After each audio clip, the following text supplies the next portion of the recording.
Tomate Self Shot, presentador oficial Arica Chilean Challenge 2013.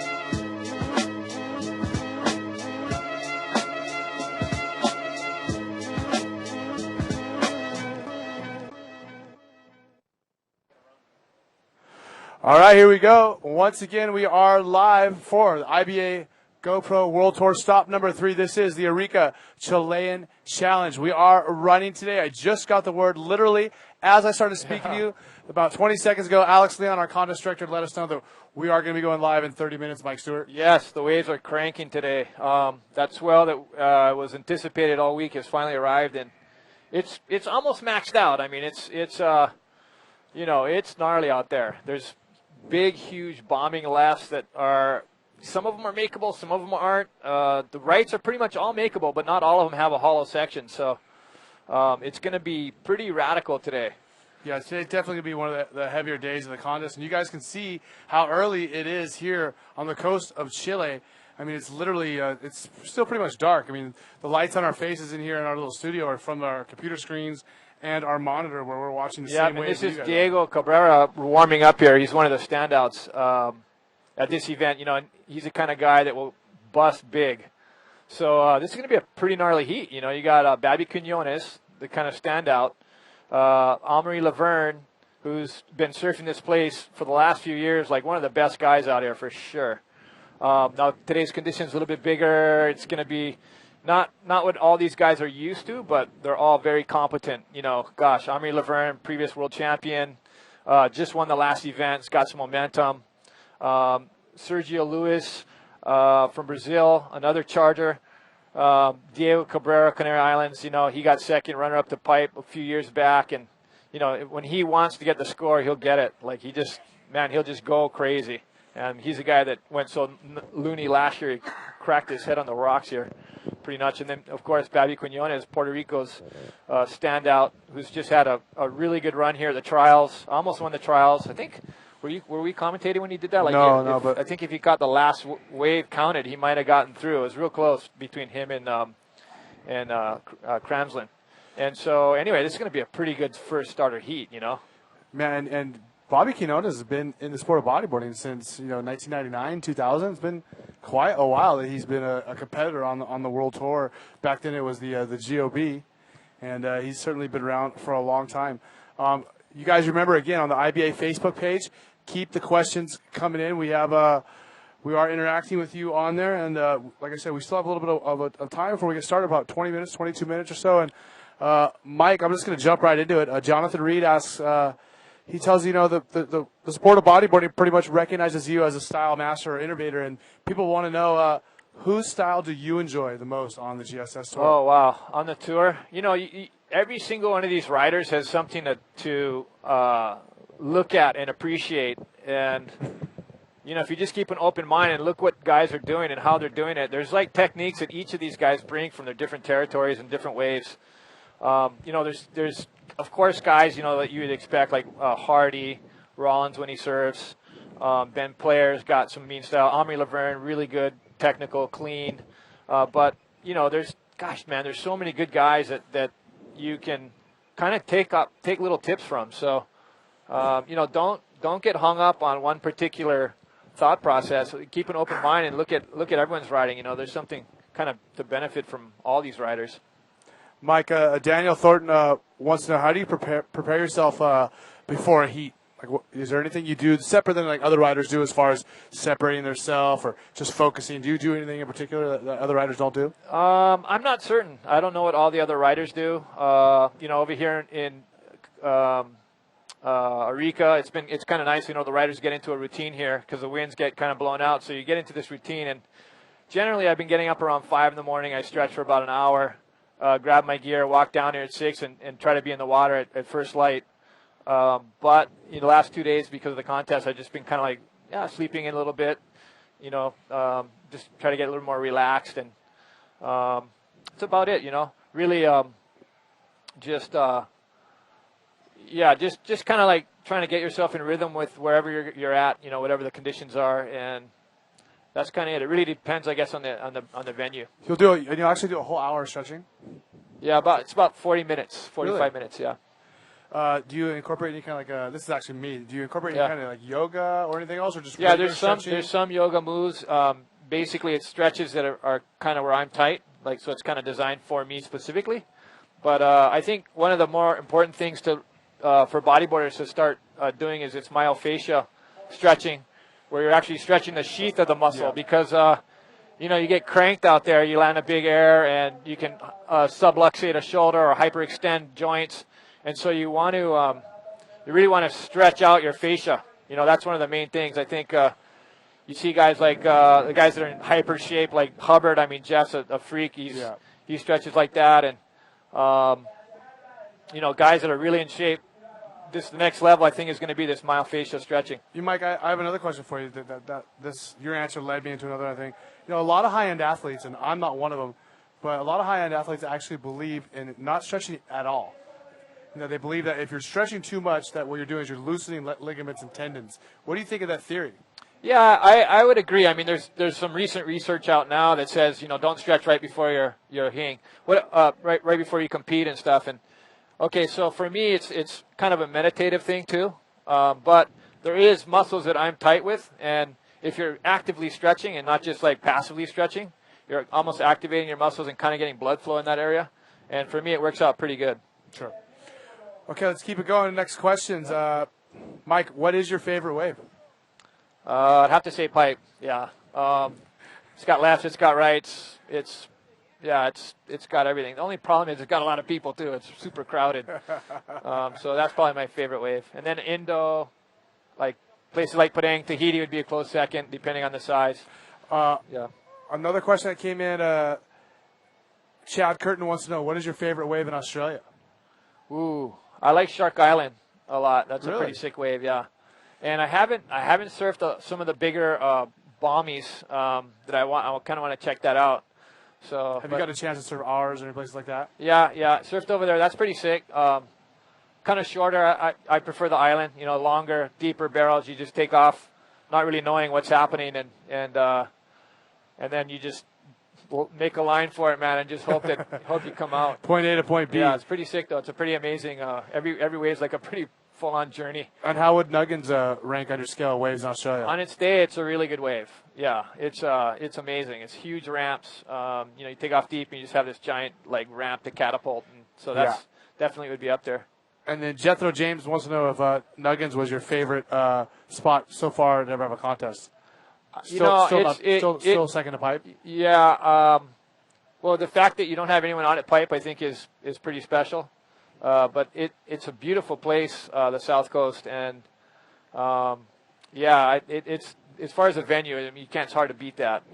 It's amazing. Yeah, as far as the environment, we're in the national park. Yeah, you look around you and it's just like pristine beauty. You don't see buildings, houses. It's really special. Yeah, I mean, there's not a house in sight. Yeah. It's pretty amazing, and I think it was a very special thing for us to have a contest there. And everyone got to just be respectful down there. Don't abuse it, and keep things on the down low, I guess. Yeah, those guys probably wouldn't be too excited if everyone in the world started showing up down there at those spots. That's right. So keep those questions coming in. We have man, I don't even need to say anything. We're up to 35 comments already. We got to just keep them coming. Yeah, you guys, thanks for watching. It should be pretty good action today. The waves are, as you can see in the bottom of your screen here, it's there's some, we can look out to the right here and see them through this kind of mesh, and it's pretty much cranking out there. So there's going to be some crazy action. There might be some lulls, so you just have to be patient. But when the sections come, the guys are super amped, and yeah, the game's on, man. Guys are, it's just, even this first heat is just a cracker. You know, you got 4 riders that are just super amped. You know, Mike, we actually have a fan, Joao, who was commenting from Moscow, watching live from their office in Moscow. That's pretty awesome. Super cool. Hey, What's the weather like over there? Yeah, I bet I bet no matter what, it's colder than it is here. Hey, guys, check it out right now. We have our highlight from yesterday, our first day of the GSS event here, the Arica Chilean Challenge, presented by the Municipalidad de Arica, as well as Tomate Surf Shop. Also, we want to thank Science Bodyboards, Movie Star, as well as Lawn Airlines for helping make the event possible. Check it out. Highlights from yesterday. Let's get you caught up to date.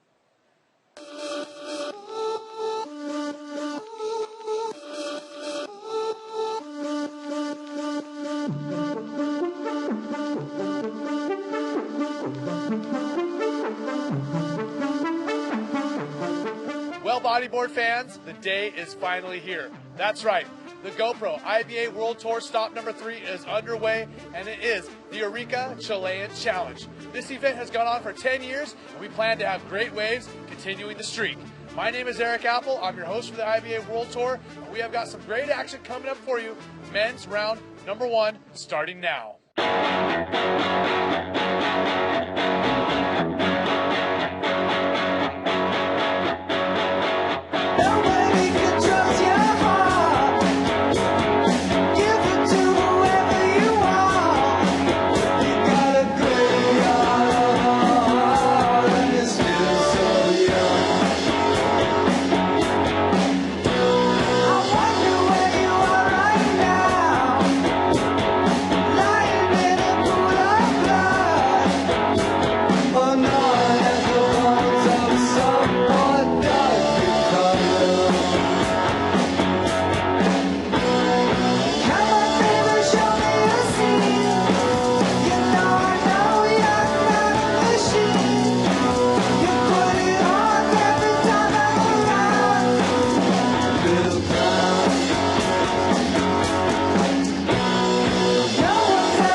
On the 10th anniversary of this event, El Gringo delivers with some sizable surf, and we made it all the way through the first round. Make sure you come back and check us out tomorrow to see who went home and who advanced into the later rounds. Now also, make sure you're following us on all of our social media. That's Twitter, Instagram, and Facebook. Check out our website, ibaworldtour.com, and subscribe to our YouTube page if you haven't already. Again, I'm Eric Apple, and we're going to see you soon from El Gringo.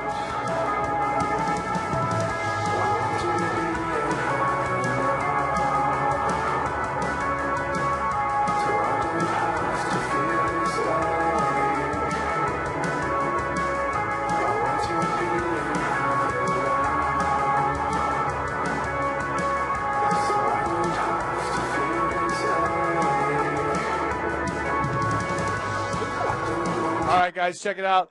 That was our highlight package from yesterday. Got you up to date. I'll tell you what, it is 7:20, so in a few minutes, I believe we're going to get our first heat of the day started. Let's talk about who's in that heat. We have in red, Amore Laverne, the rider from Reunion Island. He is the winner of the most recent IBA event, and that was the South Coast Crusade. Also, Johan Florentine, Alberto Colucci, and Matias Diaz. I'm sorry. Was a heat before. Sergio Luis, Diego Cabrera, and Bobby Canonas, like we talked about earlier, just to get you guys up to date. And Amore Laverne's got to be feeling pretty confident after that big win down there, the South Coast Crusade, and competing in those waves. And this is a world of difference down here. I mean, our conditions today, Mike, is even a world of difference just from yesterday, isn't it? Yeah, for sure. It's picked up quite a bit. It's not as organized. Omri's going to take this heat very seriously. He's got some significant competitors in this heat, and so he knows it's not going to be a walk in the park. Like, he's going to have to really get to work here. I'm looking at the points right now. Amore is in 9th place as far as the IBA points go. Of course, our leader at the moment is Jeff Hubbard, followed by Dave Winchester, PLC, Guillermo Temega, and Jared Houston. And man, Temega and Winchester yesterday both looked like just intense. Is that last year's ratings? 2013? Yeah. Oh, okay. Is this current? Yeah, maybe it is a typo. Yeah, I think, that looks like last year's final ranking, I believe. Yeah, 2012 and 13 next to each other. Because Ben's got to win, Jeff's got to win, Omri's got to win. So like all three of those guys, all three of those guys are in contention, pretty much. Here's Ryan Hardy and Jake Stone. They'll be getting ready for their heat pretty soon. And so getting back to the title race, I mean, this event is imperative. Like, if one of those three guys was to win this event, it's going to put him in a really good position. Yeah, would you say this is the event? Like, it kind of turns the corner? Yeah, absolutely. This is the key event for these guys, and anyone else who wants to get into the race. I mean, it's potentially, if someone like a Pierre or a Jerry or, gosh, even like myself, if I got in there and was to take this thing out, it would be like, oh, this guy's right back in the race. So anything's possible for the rest of this year, and whoever will end up at the end, world champ. This event is absolutely imperative. And the waves are, like we said, we have today, Friday, Saturday, Sunday left to run the event in our contest window here arranged with the government in Arica, and we have about 3 half days that we need to run. And just so you guys know, the swell forecast is for the waves to get even bigger tomorrow. So the decision was made to try to run a half a day today, maybe not run tomorrow and then run again Saturday and Sunday. That's what I would think would be the plan. Tomorrow might actually be too big. It might just be maxed out over here. It's supposed to be the biggest of the swell tomorrow morning, right when they'll be checking it. So period comes up, swell comes up, and it's already kind of on the cusp now. I guess if it was cleaner, if the direction was a little bit better, the size wouldn't be such an issue. But because of the more westerly direction, it's not as clean as it's been in the.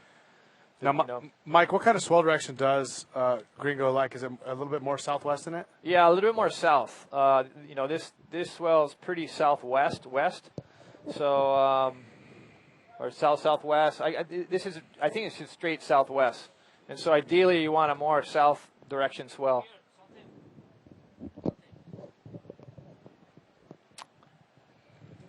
So here we are looking at the sets. These guys are ready to head out there in about 5 minutes. Well, actually 7 minutes away to start. No, and it's fine. Yeah, it's fine.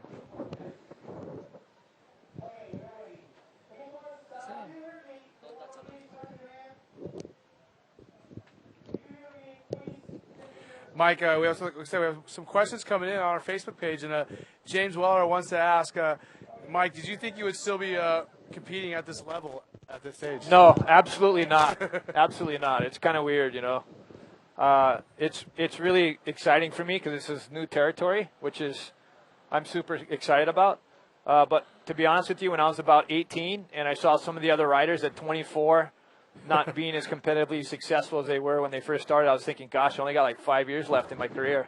So I honestly thought at that time, when I was 18, that I only had a few years left in this. And so I just tried to make the most of it, and things kind of just went from there. And, you know, I guess I've kind of always been one of the older guys that's competed, and there's no exception today. I'm still trying to do it. So, yeah, I didn't expect it, and yeah, super excited to be here. And I'm in, you know, pretty good health. Like I'm not achy. I feel strong. I think I'm in probably better shape than when I was 18. Yeah, I was going to ask you, how do you feel? Great. I feel so good. Yeah. It's just been a matter of just taking care of yourself. Yeah, just, you know, like, you know, I kind of got more serious about it like about 3 or 4 years ago. And anyway, here we got the start of the heat.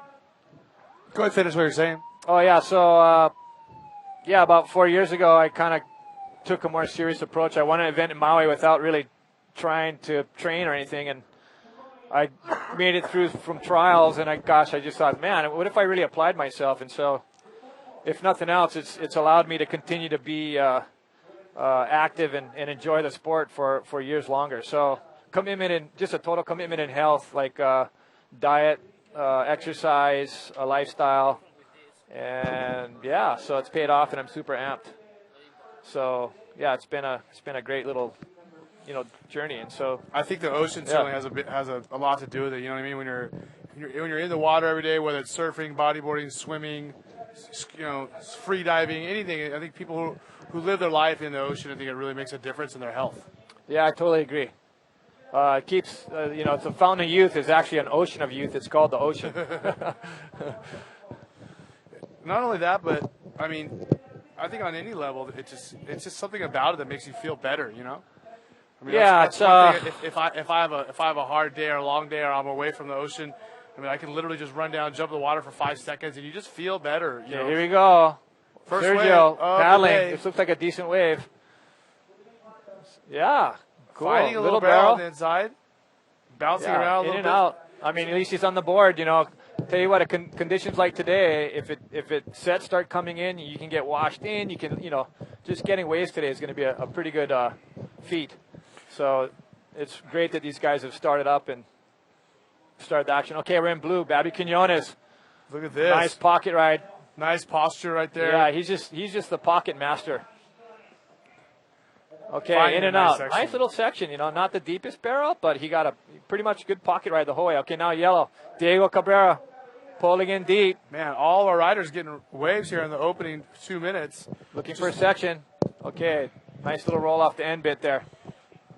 Again, No real barrel, but a pretty good roll. And the only person not to get a wave is Amore Laverne. Yeah, Amore is a seasoned competitor. I mean, this guy's been world champion. He knows how to compete. He's waiting for that wave with the right look. And so right now he's trying to figure out, gosh, I hope I didn't make the wrong decision and let one of those go. But I don't think, it was none of these rides were excellent. I think Babby probably got the best out of that exchange. We got this good stall, good cover up through here.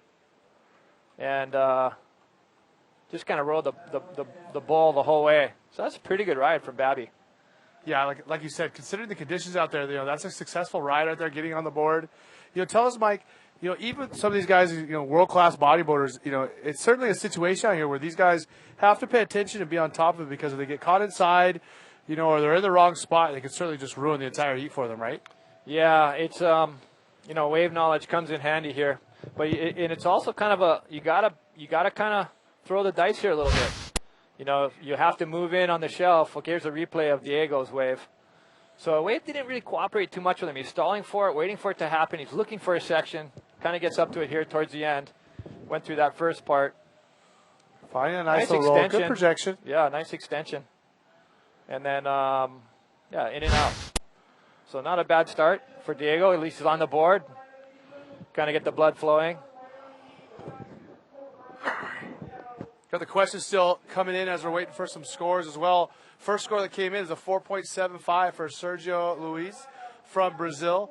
Bobby Quinona is coming with a 6.25. He's going to be your early heat leader. We're still waiting for a score from Diego Cabrera, which is a 4.38. So 3 of the 4 riders up on the board. Amaury Laverne, he obviously is going to have priority. He is in the red and sitting there patiently. Yep, no.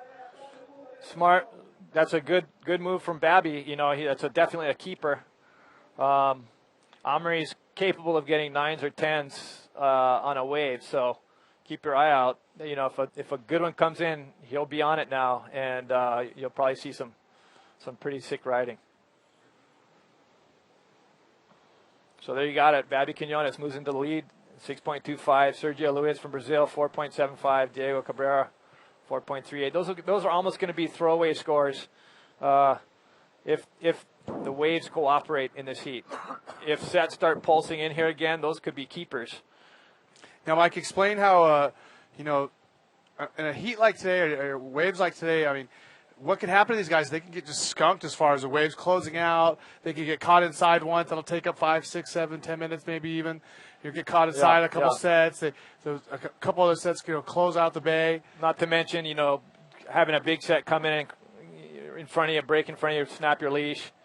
Yeah, so I mean, come after your leash. That's probably a 10-minute process. People think that we want the biggest waves possible, but not necessarily. I mean, when it gets up towards this size and bigger, these guys can get skunked and they're just not able to ride. Not able to ride as many waves and not able to ride as high performance. And a lot of people probably don't understand that when the waves get this big, sometimes the level of performance comes down.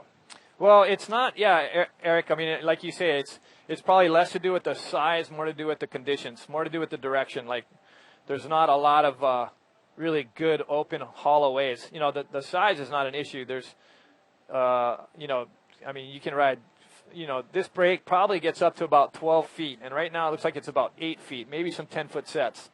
So on this day, you can ride out here pretty big, but it's got to be the right direction and the conditions. It looks like also there's maybe a little bit of wind bump on there. Yeah, it certainly is. And right now we have a little package for you from our tour title sponsor, which is GoPro.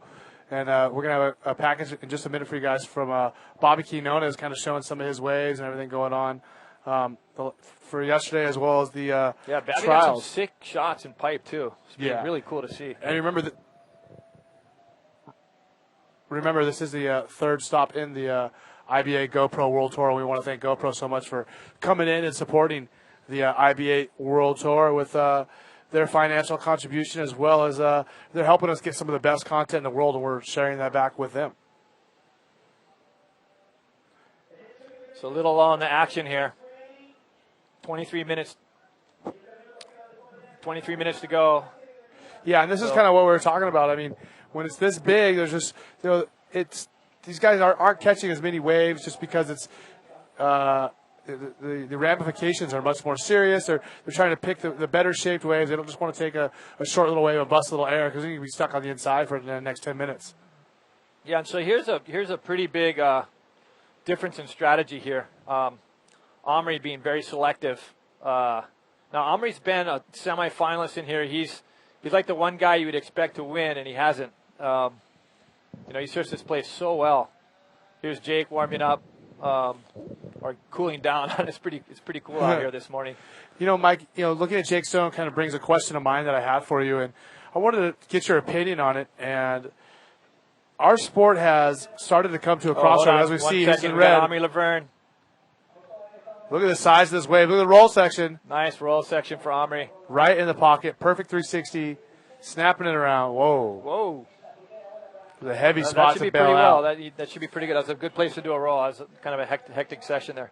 So as you guys can see, Amaury Laverne with that nice roll, a quick little snap 360. And, man, it was a heavy section on the inside. And look at the size of this wave he's taking off on, Mike. Yeah, it's a good size set. He knows it's not going to be a barrel. He's looking for the section. Gets a good roll off there. He did some massive rolls yesterday, too. So pretty cool to to see that. I mean, I think that'll definitely give him a higher score than the other two riders. I'm not sure if it's going to be better than Babby's, but yes, it is a 7.25.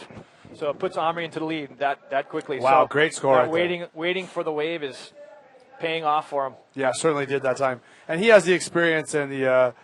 He's won enough events, and he knows where he is, and he's confident with his patience and confident with his decisions. One more time, another replay from a different angle. So this is a big section here. So no barrel at the beginning. He's looking for that lip. Boom, nice roll. Reconnects well. Yeah, lands right in the pocket perfectly. Quick spin, and then for those of you who don't know, I mean, a few feet away from that is like dry rock. Definitely and heavy. It's not like it's soft. That rock's hardened over centuries. It's like this big basalt, I don't know, a little mound that's out here. And it's unforgiving. Just waiting to get you guys. Yeah. So I was going to ask you a question, Mike. I wanted to get your opinion on. I really believe that a lot of sports are actually action sports are starting to get to this point, but bodyboarding is one of them.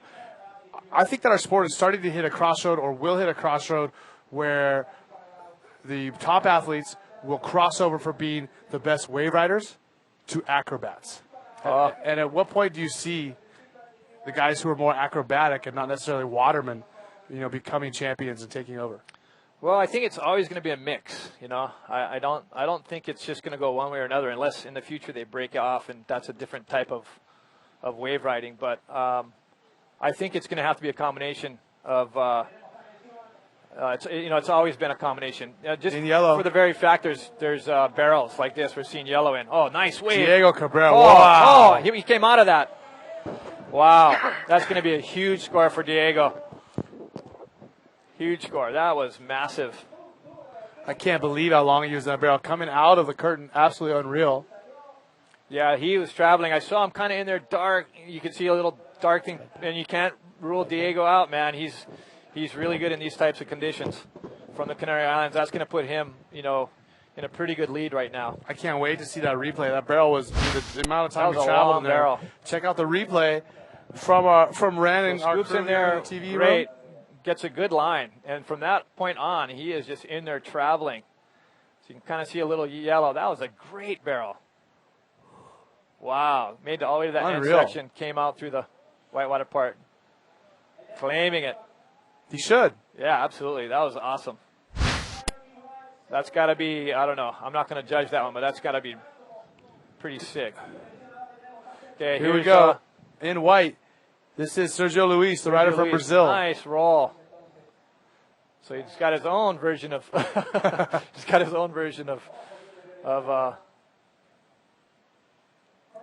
Man, some sizable peaks out there. Yeah. That was a good wave from Sergio. Nice extension. And Babby Quinones. Oh, we must have missed away from him. Okay. Yeah, pretty good extension yes. there. There wasn't really much of a lip, but he still was able to kind of get a pretty decent extension on that roll. Man, these guys are hungry, and they're going to do whatever it takes to try to get through this heat. It's pretty exciting. Now we see the replay of Sergio. So huge, great timing on the roll as far as where he hit the lip and when he hit the lip. Yeah. I don't think he should be so let down. It's pretty funny. And Diego Cabrera, look at that big 9.38 on his second wave, putting him at 13.76. So this is going to make things really interesting here. Sergio Luis with a 6.88 on his second wave, and I mean he looked a little bit dejected at the end of that wave, as you saw his gesture right there. But man, I thought the roll was pretty good, through a 360 in there. Yeah, and we also have a score for Bobby Quinones, his second wave, 5.95. So Amore now. Sick. Look at this. Sick wave. Okay, bottom turns around the first section. Nice big roll. It's just consistent surfing like this. It's going to get him through. Man, almost like the same wave he had the first time. The nice big roll into a quick 360, and it's pretty much been the combo these guys are throwing here on these big lefts. Clean riding from Omri, rider from Reunion Islands. Once again, Eric Apple joined by 9-time world champion Mike Stewart here at the GoPro IBA Arica Chilean Challenge presented by Municipalidad de Arica and Tomate Surf Shop. And So look at bottom this. turns around the first section, kind of stalls it, and then he just looks for that lip. Nice. And you see him, he saw him spot his landing Yeah, he was before he rolled. That's how he is. He's a calculated rider. And when he does things, he's like, it's with intention. You know, it's not, he just doesn't just throw it out there. Everything's technical. Here it is. Yeah, 7.88. So a little bit bigger than his last one. And, yep. So Diego Cabrera in second place, a rider from the Canary Islands, only needs a 5.75. Bobby Quinones needs a 7.52. And Sergio Luis needs a 6.89.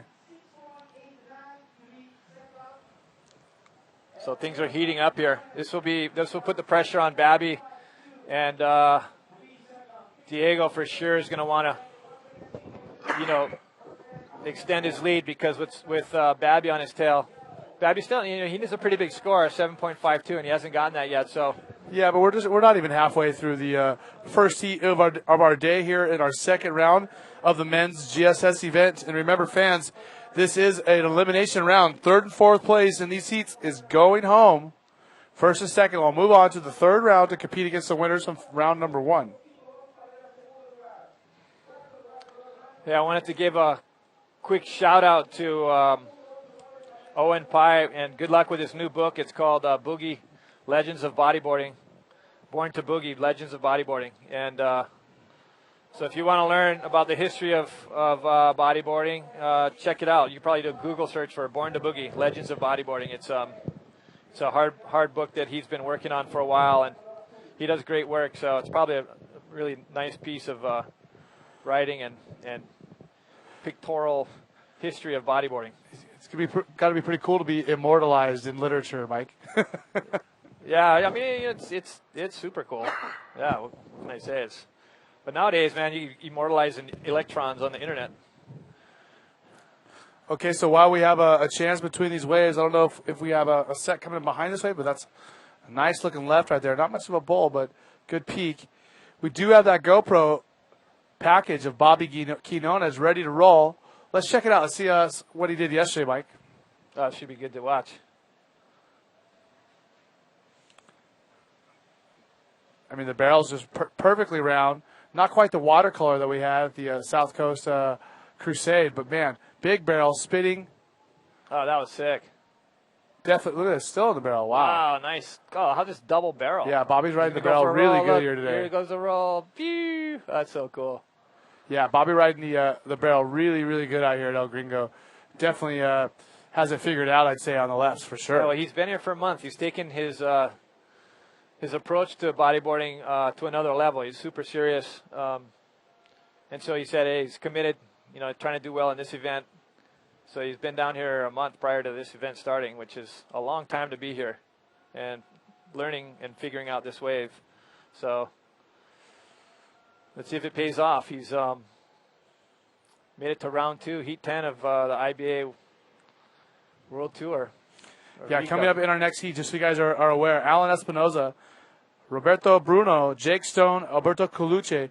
Heat number 4 of the second round will be Lachlan Cramsey, Uri Valadao, Matias Diaz, and Ryan Hardy. So still some big names to come here in the second round, and some names that you wouldn't necessarily expect to see in the elimination round here, round number 2. As we see our riders paddling out for the set, Mike. Yeah, looks like a bombing set's coming in. This one looks like it's kind of out of a little more of the west. So yeah, and you really want to make it through that first heat. Oh, here's Omri. It looks like he's up, No. in and out. If he had priority, he'll lose it. He had a look at that one. He thought better of it, but we know with all of his experience, we'll have to trust his judgment. Yeah.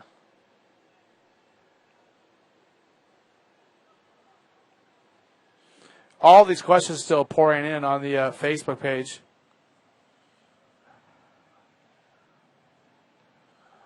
You know, I see a lot of our fans asking if you've been to their area, Mike. I mean, and some of them are places that are pretty obvious that you've been to. Andrew McFarlane asked, "Have you ever been to Queensland?" Queensland, Australia? Yeah. Yeah. And then, what's your favorite wave in Queensland, Mike? Gosh, South Stratic's pretty good. Maybe that would be my favorite break. Or D-Boss fun. There's actually quite a few waves up there. There's just depends on its day. I guess on its best day, Superbank is pretty amazing.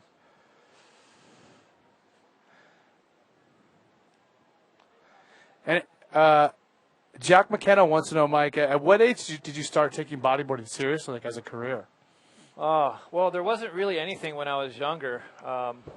Contests just started happening when I was about 17, 18, and there was none where I lived, so I couldn't. Well, they had to wait for electricity first, right?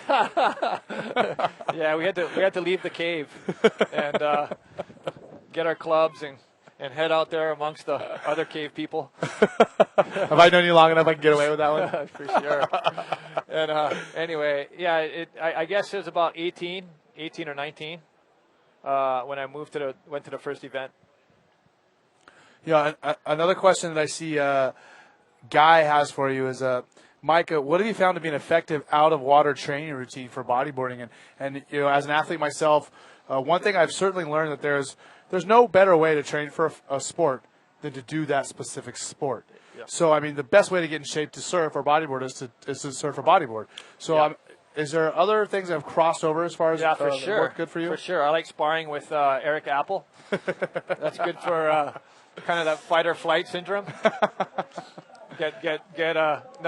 I do a specific core program, and I've got a program initially from Paul Czech and from the Czech Institute, and JP Sears is another guy that helps me out. And so anyone who wants to kind of get in great shape, I can't say enough. The thing to probably do is there's a book out there from Paul Czech called How to Eat, Move, and Be Healthy.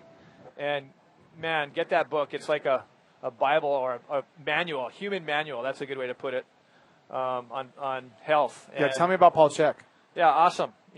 Very just a genius of a guy, and really forward-thinking, really progressive, and just, gosh, knows the human body probably better than anyone that I've ever come to know or learn about. And what is his background, Mike? Yeah, he's kind of a self-taught genius in my book. I mean, he's just, is he a nutritionist? Is he a kinesiologist? He's so well read. He's just one of these kind of guys that can just retain everything he reads. So he reads everything and just retains it all. And I don't know. It's just too rich to kind of explain in one sitting here. But if you start looking into it, you'll find that the guy is kind of next level in a lot of ways. He's so knowledgeable about every aspect of human beings. And is he a guy that's in Hawaii, or is he on the mainland? Yeah, he's in the mainland, and he basically just does seminars now. He's not doing personal training. My wife got me in there to see him, which was pretty cool. But my wife's pretty good like that. She gets stuff done. She wants you to stay healthy, so you can stay out of the house. Yeah. She wants you to go surf, leave me alone. Yeah, she actually trains. She's a trainer as well. She trains Carissa Moore, the title contender this year. For sure. And so she's really good. She keeps me in shape, basically. Well, great information and great answers, Mike. As we head down and do about 7.5 minutes to go here in heat number 10. This is the second heat of round number 2. Again, Amore Laverne is in the lead with a 7.2 and a 7.8. Diego Cabrera has a 9.3 and a 4.3 to get rid of. Bobby Quinones in third. Sergio Luis in fourth.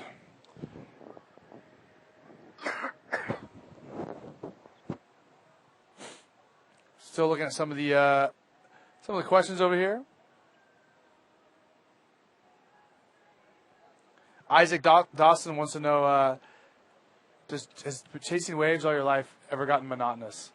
Do you ever get tired of this? Well, sometimes the travel can be really grueling, but every wave is, I mean, if you're a wave rider, it's like special. You go out there and it's every wave, every single wave is a different little pulse of energy, and it's a different experience.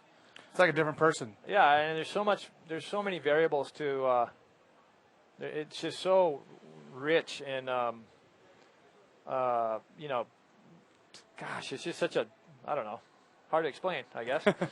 Jonathan Reed wants a lot to it, There's wind, there's watercolor, there's there's surface temperature, there's so many variables, and so every session you go is different, and so never gets boring. That's for sure.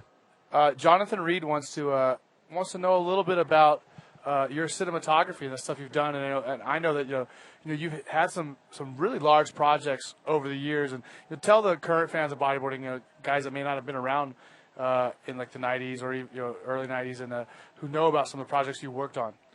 Yeah, well, I've been working with cameras and POV stuff for a long time. I mean, I think if you open up like the first or second issue of Bodyboarding Magazine, you'll see a shot of me with a camera helmet on. I mean, I've been doing it for a while.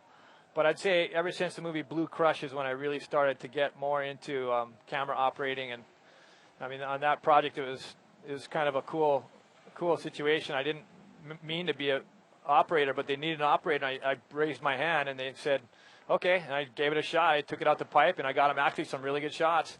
They were stoked, and it kind of expanded from there. So that's kind of where it started. And since then, I've worked with Don King, who's one of the premier water guys in the world, and he'll hire me to get kind of some critical shots sometimes if it's in big surf or they want POVs in the barrel. Or okay, we got White up and riding. That is Sergio Luis from Brazil. Luis needs something big here. He's in 4th place. Finds a nice little barrel again. Pocket. So and tell us about once the video world or the film world switched over to the digital playing field, it really just changed the game as far as size of the camera and all that stuff. We see this replay. Yeah, so he's got a pretty good line here, but not a real deep barrel. He does get covered up, but not one of the better waves of the heat for sure. So I'm not sure if this will better his cause or not, but he's so 4 minutes to go. 4.55. He doesn't need much though. 6.89. There's not a lot of time here. Anything can happen in these last 4 minutes. But yeah, getting back to the digital thing, I mean, gosh, now you strap a GoPro on your back, and anybody and everybody can do it. And the quality is pretty darn good, and so it's changed things a lot. But it's completely changed its playing field, right?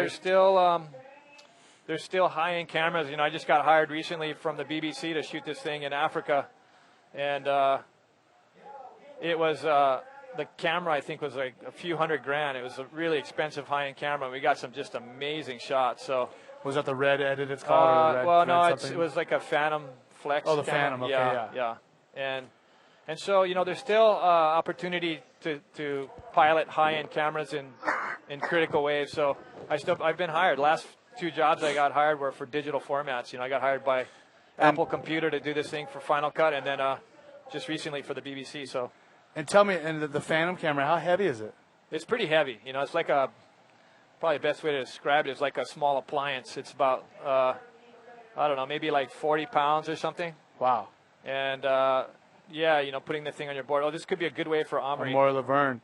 He is your heat leader, but no, look at this in yellow. Diego Cabrera. Okay, this could be a good wave for Diego. If he gets a good wave out of this, he could move to the lead here. Got a little bit covered up in the white water. A little bit not mushy. Too much. Okay, that's... Yeah. Remember, he's trying to improve upon a 4.38. And Sergio Babby Luis. Needing a big score here. Babby needing a... Sergio Luis on that last wave might got a 4.55, so he did not improve on his Didn't better his 4.75. score. He still needs a 6.89 to advance. Take a look at the replay. Dropping in here, Alberto. Okay, we got a great wave that just went down, and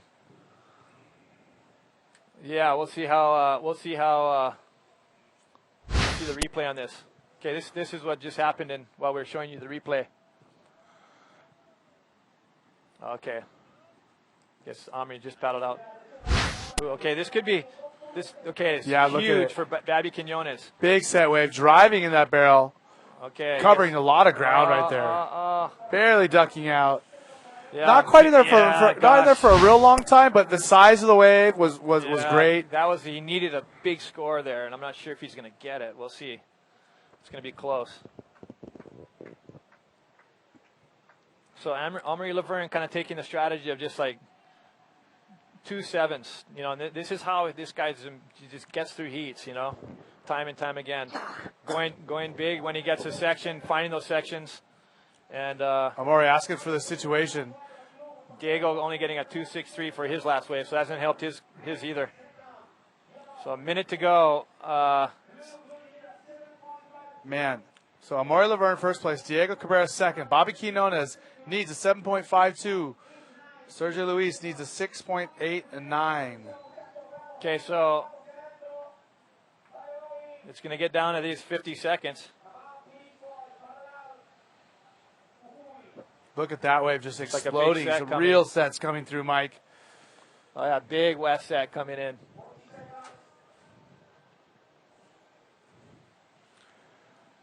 And with a set like this coming through, I mean, people think, oh, there's just a minute to go, that the riders want to see a set, but it's almost the opposite today. These guys almost want to kind of catch the in-between waves. Yeah, that's right. The biggest waves today aren't necessarily the better ones. There is a couple good big ones, but yeah, there's some clean sets coming through now and then, for but a the lot of most them are part, washing through. These smaller waves seem to be kind of the higher scoring potential. Riders paddling over the back, so it looks like no one's going to be able to get a wave here in the last 5 seconds. So Amory Laverne is going to advance on to round number 3 with Diego Cabrera. That means Bobby Quinones and Sergio Luis, the Brazilian and the Puerto Rican, are going to be headed home, Mike. It's unfortunate to see Bobby Quinones go home after doing so well in the trials. Yeah, good run for Babby and Sergio. I mean, Babby all the way from the trials.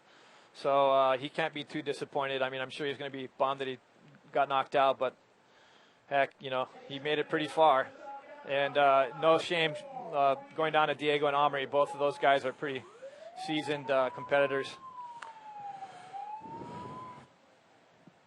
Okay, so right now before we get the second heat of the day started, let's throw you to some messages from our sponsors who make the Chilean Challenge possible.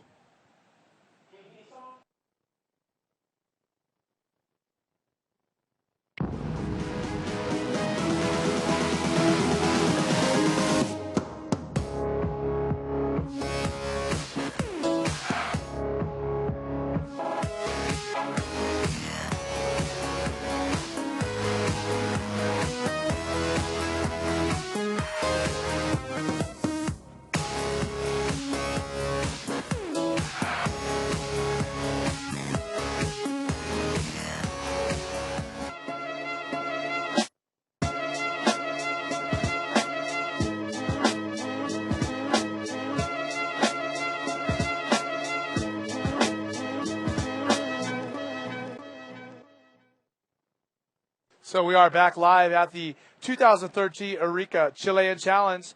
This is presented by the Municipalidad de Arica, as well as Tomate Surf Shop. And, of course, we have to thank Mike Stewart and Science Bodyboards, as well as Movie Star and Lawn Airlines. And remember, this is the 10th anniversary of this event, one of the greatest events in the world of bodyboarding today.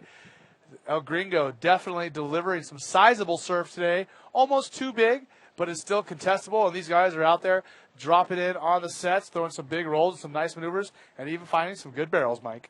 Yeah, it's the action's on, man. Here we go. You got in this heat is Alan Espinoza from Chile, who's he's a great rider, one of the top guys from Chile, and this is local waters for him, so he's going to be tough to beat. Roberto Bruno from Brazil, kind of a standout last year, one of the up-and-coming riders from Brazil.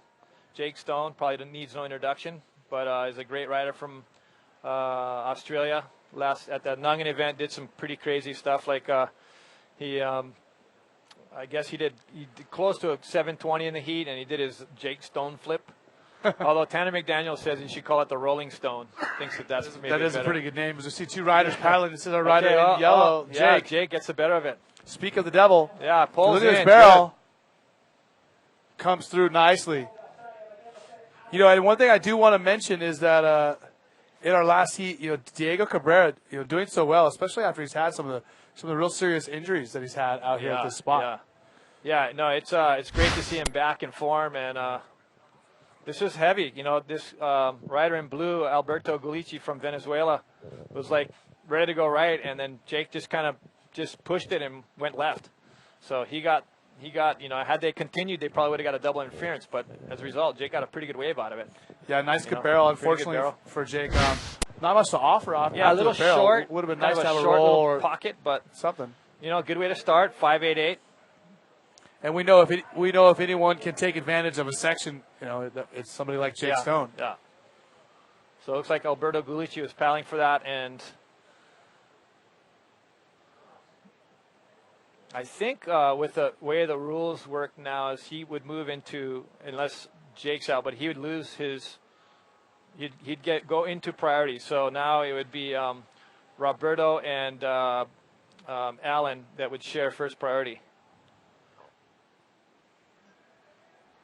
And here's, so I'm not sure. I think that might not have changed yet. I got a good question coming in from our Facebook page. Priority. I'm laughing just thinking about it. Lloyd wants to know, Mike, tell us about your drop knee experience on a bodyboard. my drop knee experience is really simple to explain. It's only happened on like one or two occasions. Literally in your whole life, you've only tried drop knee.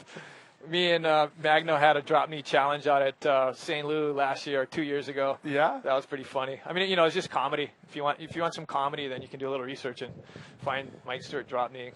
But I don't do a lot of drop knee. I totally respect the guys that do it. They rip. Guys like, okay, here we go. Roberto Bruno, the Brazilian rider. Big section. Speed, look at that. Oh, massive air. That was big. And a rider up behind him. He got so high, he was like kind of tripping out up there. Wow. Gyrating his foot. That's going to be a massive score. That was sick. I think the way he kicked his feet, it was almost the equivalent of the rolling down your windows, but he did it with his feet. As you see, Jake Stone on his second wave. No, he's looking. Yeah. Jake did have a 5.88 on his first wave. Yeah. And he didn't like what he saw there. No. He kind of was looking for something in particular, and he just didn't see it, didn't get it. Wow, I still can't believe the air that Roberto Bruno did. Take a look at the replay here from the Arica Chilean Challenge. Spin to start, so he kind of took a page out of my thing last year, but he did it bigger. Look how big this air is. Jeez. That was massive. Oh, yeah. Absolutely massive. I mean, that's the kind of air that could end up as, like, the moniker for this event, or the silhouette could be the T-shirt. Sick. Yeah, Roberto. Great job by the young Brazilian. Yeah. As you see a rider in blue, Alberto Colucci paddling. Going to go right. This is the first right we've seen all day. Okay. Kind of, maybe he was trying to get too much speed there, slid too far up and cut an edge. I don't know. That was, unless he was just trying to cut out. 24 minutes to go here in our second heat of the day. Again, this is the third heat of men's round number 2. Here's a judge's view of this. So spin takeoff, and then he just sets up this part right here. Huge section. Kaboom. Wow, that was massive. Yeah. Sick. Look how far you had to come down. Yeah. Wow. To recover from that, it's not an easy thing out here. There's a lot of. So he got an 8.75. He might have. I'm just trying to think if he might have got. I don't know. Maybe they say if the whitewater kind of gobbled him up. Like he seemed like he landed, but he didn't. I'm not sure if he came out through the whitewater. You can't come too far out, otherwise you end up in the rocks. So. Well, certainly judging not a fun job and not a job that you or I would want. Yeah, it's tough. So it's hard to second guess those guys. They are the best judges in the world that we have here. And I got a chance to find out about our judging system and how we have basically judges that are considered like world class or master judges that are on these events, and they usually try to have maybe about 4 of them. But we actually have 6 of the biggest best judges in the world here, and only 1 local Chilean judge. Well, yeah, I have to my hats off to the IBA for getting the panel, and Chico for getting the panel together, and Craig. I mean, gosh, these guys have been at it for so long, and they get in there and it's hard to do it. I mean, I don't know how they're on there all day, they're focused, and it really takes a lot of discipline and effort. And so, yeah, hats off. They've created a great panel, and gosh, the judging has been really good last few years, I think. Just so you guys know, we had a Jake Stone with a second wave, just a 1.7. I mean, he just dropped in and kind of cut out right away. And on that right, Alberto Colucci just doing that 360 and then catching a rail. That was 2.45 for him. So those are most likely not going to be counting waves. Those guys just letting you know the scores and keeping you up to date. Yeah, Roberto Bruno just shoots out in the lead with an 8.75, and you know Jake's even got 2 waves and still needs about a 3 to catch him, 2.88. Okay, we have Yo-Yo down on the beach. He is our beach commentator. He is caught up with our heat winner, Amore Laver. Take it away, Yo-Yo. Good morning, everyone back home, and here we are in the Flopos, and with the winner of the last hit, Amaury Laverne. Amaury, just tell us, please, about the last hit. Yeah, it was big out there, and first hit of the day, and I was pretty nervous, but actually I was hoping yesterday that it's going to be big today, because I really like this wave when it's big and it's hard to manage, and I just had 2 waves in my hit, and yeah, it was just pick up the right one and just some solid set out there. Incredible, Amaury, and how do you handle the conditions here right now? Yeah, you have to be ready. Yeah, it's really difficult. Like the waves are coming really fast. When you see the lines outside, they're coming really fast. And I thought everybody gonna catch some rides today, but it seems the ride is really bumpy, and it's better to catch some inside left. And yeah, I had some good point on the beach to be at the right spot, and I had good waves, and I'm really happy to pipe this round. Incredible, Amaury. Congratulations, and you like to say something to the people at home. Yeah, ben, merci beaucoup à tous les gars qui me soutiennent, à ma famille, la Rente des Canarias. Et merci à tous les gars. Nous retrouve bientôt. Dédicace Radical Surf Club. Woo! Thank you very much, and back to you guys. Baja. Oh, yeah, right. Here we are back live. Jake Stone scooping in yellow. The young Australian who did so well down at the South Coast Crusade. Really not able to find much of anything he liked on that wave as well. Got a little bit of a barrel at the beginning, and then it just didn't really run for him. So we got a big set coming in now. And Jake's going to have a serious paddle out right here. Yeah, so Jake, pretty good little barrel here. And then it just doesn't really run for him. You know, a little bit of bump, chop. Oh, and then, yeah, he realizes, oh, wait a minute, I'm getting in kind of close. So, tell you what, Jake Stone is in a pretty serious predicament in there. Here's what we're talking about. Alberto Colucci from Venezuela broke his leash, and our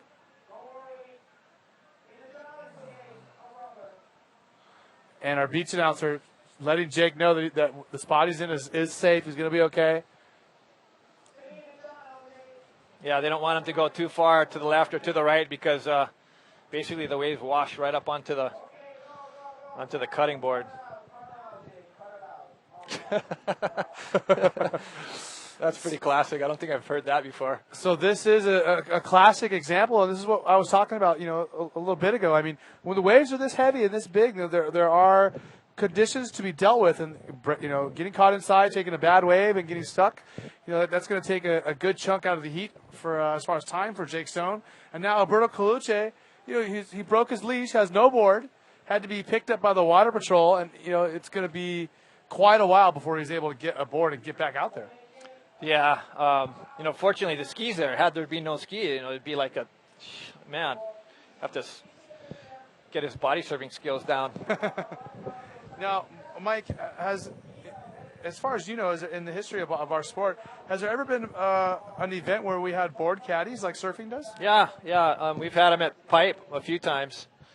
I've had some pretty good board caddies in the past. I think the best board caddy was Kainoa McGee, and just because he would yell the whole heat, and he's so loud, his voice carries so far. Wait a second. Kainoa only yells during the heat? I thought Kainoa doesn't know how to talk. He just yells.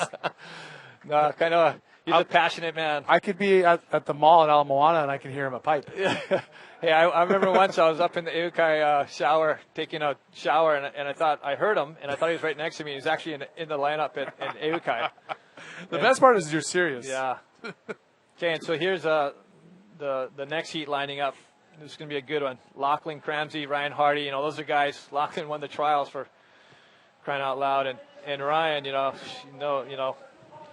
so this is going to be another pretty good heat. Okay, so take a look at the scores. Jake Stone got a 2.63 on that last wave. So it was a 5.88 and a 2.63. Roberto Bruno still at 8.75 on that huge air they did. Alberto Colucci, the 2.45, and he has no board. And Alan Espinoza still has yet to catch a wave. Wow. Half the heat gone, and Alan without a wave. He needs to get busy here. It's not going to take much. Just a two waves of 2 fours, and he can get there, He's just probably not seeing what he's liking.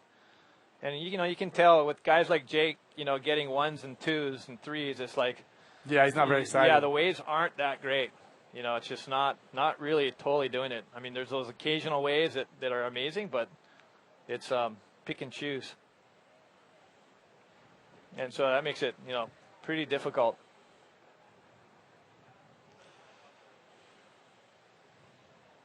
Mike, Gino Coletta wants to know who pushed you to start bodyboarding.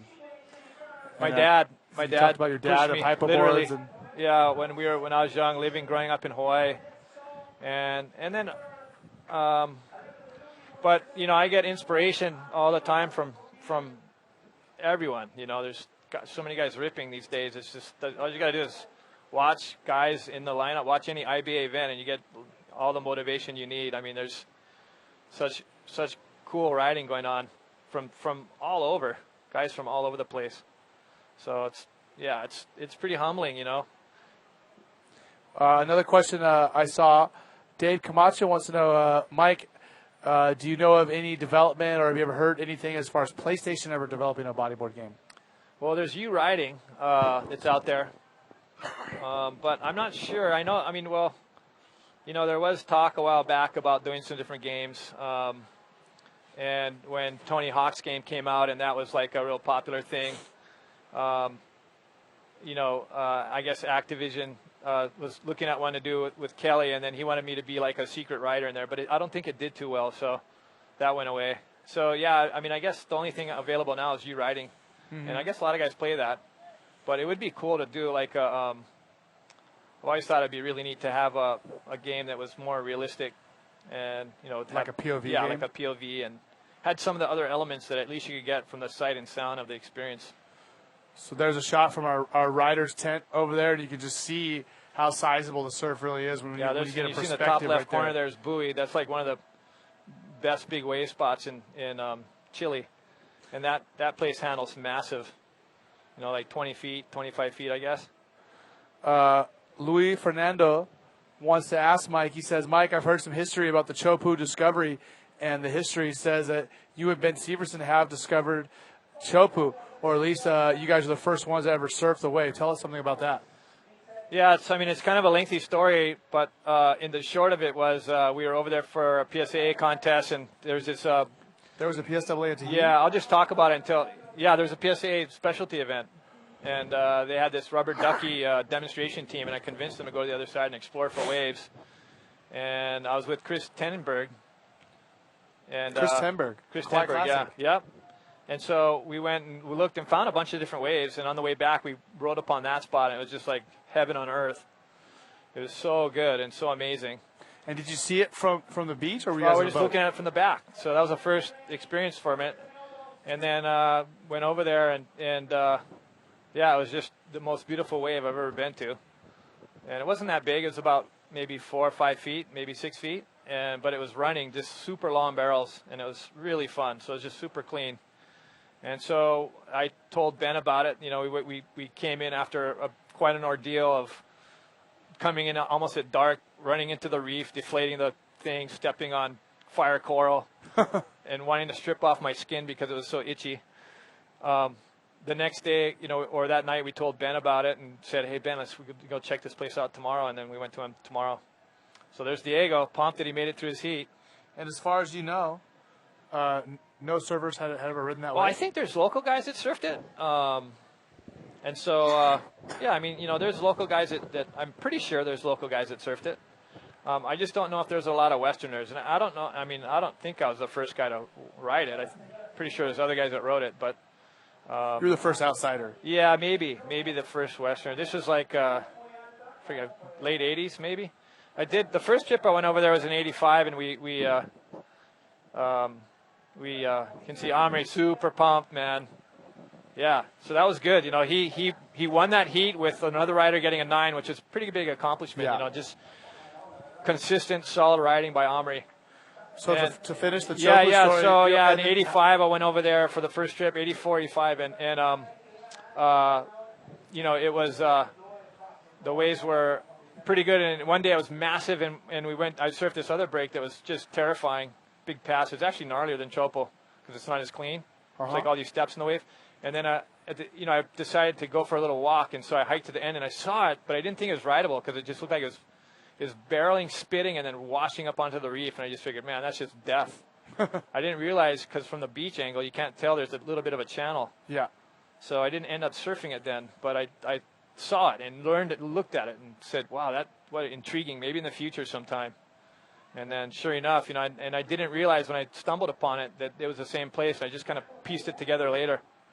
You know, and at what point did the first surf competition? I believe the Gotcha Pro was the Yeah, first that event was there. kind of crazy, actually. And was the ASP behind that, or was Yeah, Gotcha and it Camera was- Seal it- MT behind that? Gosh, it was, I think it was full on, like, and it was kind of a spectacle. It's kind of sad to see, really. You know, it went from being this really pristine break with no one around to just like this circus out there. So that was kind of a bummer. One thing that, I mean, there's positives and negatives to all these types of things. And the positive, I guess, is that a lot of people are able to share it and experience it and appreciate it and hopefully take care of it. Tell us what you think about some of the big wave tow-ins that you see at Chopu these days. Yeah, pretty sick. Just the last couple yeah, I days. mean, you know, sick. Guys are pushing it. Now, I'm claiming bodyboarders can pretty much paddle that. You know, we can paddle that. You saw that one picture recently of the rider down there. I forget his name, but if you look on Surfline and check out that feature, there's a shot of him airdropping. Now, if you're a little bit further inside and just maybe a little bit more, I mean, that's like on the verge of the rideable size, but a little bit. When I was there in the kind of 9/11 spot, Jake Stone. Look at this big Yeah. set weight for Jake Stone. Yeah, he needs something here. He's looking for something. He's trying to stall. He's trying to figure out what to do here. He wants to replace a Pretty good little- 2.63. Yeah, I that think should- he'll do that at Yeah, least. for sure. Again, just under 10 minutes to go here in heat number 11. And Allen's is without a wave. You know, so he's kind of, I don't know what's going on, what he's thinking. You know, maybe he's just kind of tripped out with the whole scene. But, gosh, you know, this is a pretty low-scoring heat for Jake, who's capable of greatness. Yeah, the So kid's he's definitely just kinda capable like- of nines. Yeah, he's just trying to figure out, okay, what's this wave going to do? So that's pretty decent. I mean, he moved to the front, so with the 488. Okay, so 588 and a 488, and he's keeping his 488 so far. So Roberto Bruno still sitting on an 8.75. Alberto Colucci with a 2.45, but he's not even back out in the lineup after breaking his leash. And Alan Espinoza, who's right there in front of you can see him on the screen, has yet to catch a wave. Yeah, and it's not easy. The conditions are tough out there right now, super tough. You know, it's pretty west. You can pull back. You can kind of see here. The Sebastian's coming out of the It's south a little sizable, and it's literally feet away from, yards away from the reef or the rock. So you can see it's kind of really running, crumbling, closing, tricky conditions. It's cold, it's big, Yeah. it's rocky, it's dangerous, It's gnarly. and you're surrounded by the best bodyboarders in the world. Not the most hospitable environment, I'd say, at the moment. No, it's pretty gnarly out there right now.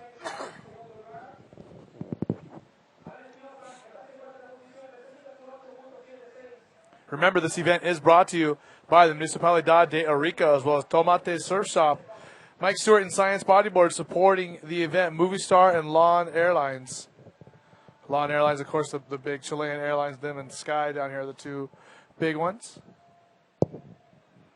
Yeah, so here we are, a little bit man, I'm wondering, you know, I've had heats like this before out here, and it's just like trying to find a needle in a haystack. Yeah. It's so difficult to ferret out a good wave. And man, it's kind of unnerving. You know, you'd be kind of stressing a little bit. You know, you got to think you're getting ones and twos, but Alberto Colucci's back out in the water with his board. okay, he's back out with the GoPro to boot. So he's going to try to. He's just not really doing it for him. I wonder if we had some good GoPro footage of his leash breaking. Oh, that could be interesting. Huge set. He might have bailed his board. I mean, that's another thing too. Like, you know, if it was super big, I mean, that's not a bad option out here if you got a ski. But as you can see, that was like a 10-minute process of him getting his board, getting back out, and yeah, it was a complete ordeal. As you see his replay, he drops in forward 360 off the bottom turn. Oh no, he waited a little bit. yeah, just not much. You know, I'm sure Venezuela doesn't have this type of surf that often, so he probably is not able to practice that much in these conditions. Well, he got a 2, so he only needs a 6. How about Roberto Bruno? He is in position to advance only one wave. Yeah, that's crazy. That just kind of shows you what's happening out here today. Definitely a game changer when the waves get, you know, up to this level as far as height and seriousness. It is a wave of consequence, I like to call it, you know, and it's good that we have a lot of waves like that here on the IBA GoPro World Tour. Pretty much all of them are pretty darn good waves. You know, it's pretty exciting. Okay, here we got a pretty big set moving in. Okay, Alberto trying to. Let's see if you can find a good Oh, it section. has a good section in it. Potentially could do something pretty big here. Man, he's racing the section, but Okay, I just don't let's see see it getting too steep or doing too much of anything. Okay, well, this will better his other scores that he's got. Oh, big set rolling in. Oh, Look at this. oh massive. All the way across. Yeah, is so very that's, breaking. you don't want to be inside of that. Certainly no fun. Yeah, it sucks. And talk about, Mike, explain to the people at home, when the water's colder like this, the hold downs are worse. You're expending more oxygen trying to stay warm, correct? Yeah, I mean, you know, if you got a good suit, you're pretty stoked. But if you don't, man, you're hating life. So here's Alberto trying to get past that, line something up here, trying to get something to go here. Finds a little roll section, which was, gosh, not bad. He extracted that out of that wave. I mean, it's pretty much just kind of a big mush burger. Yeah, the wave didn't have much to offer. But, you know, he's got a 4, so now he only needs a 4.6 to advance.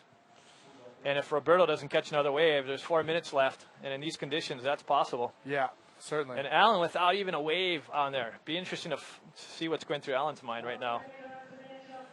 Well, he's not quite in combo land. He's at 8.76. Got some of the bodyboarders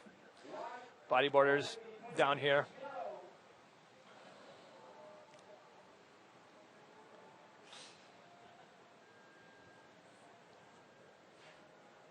Wow, this is going to be pretty nuts when the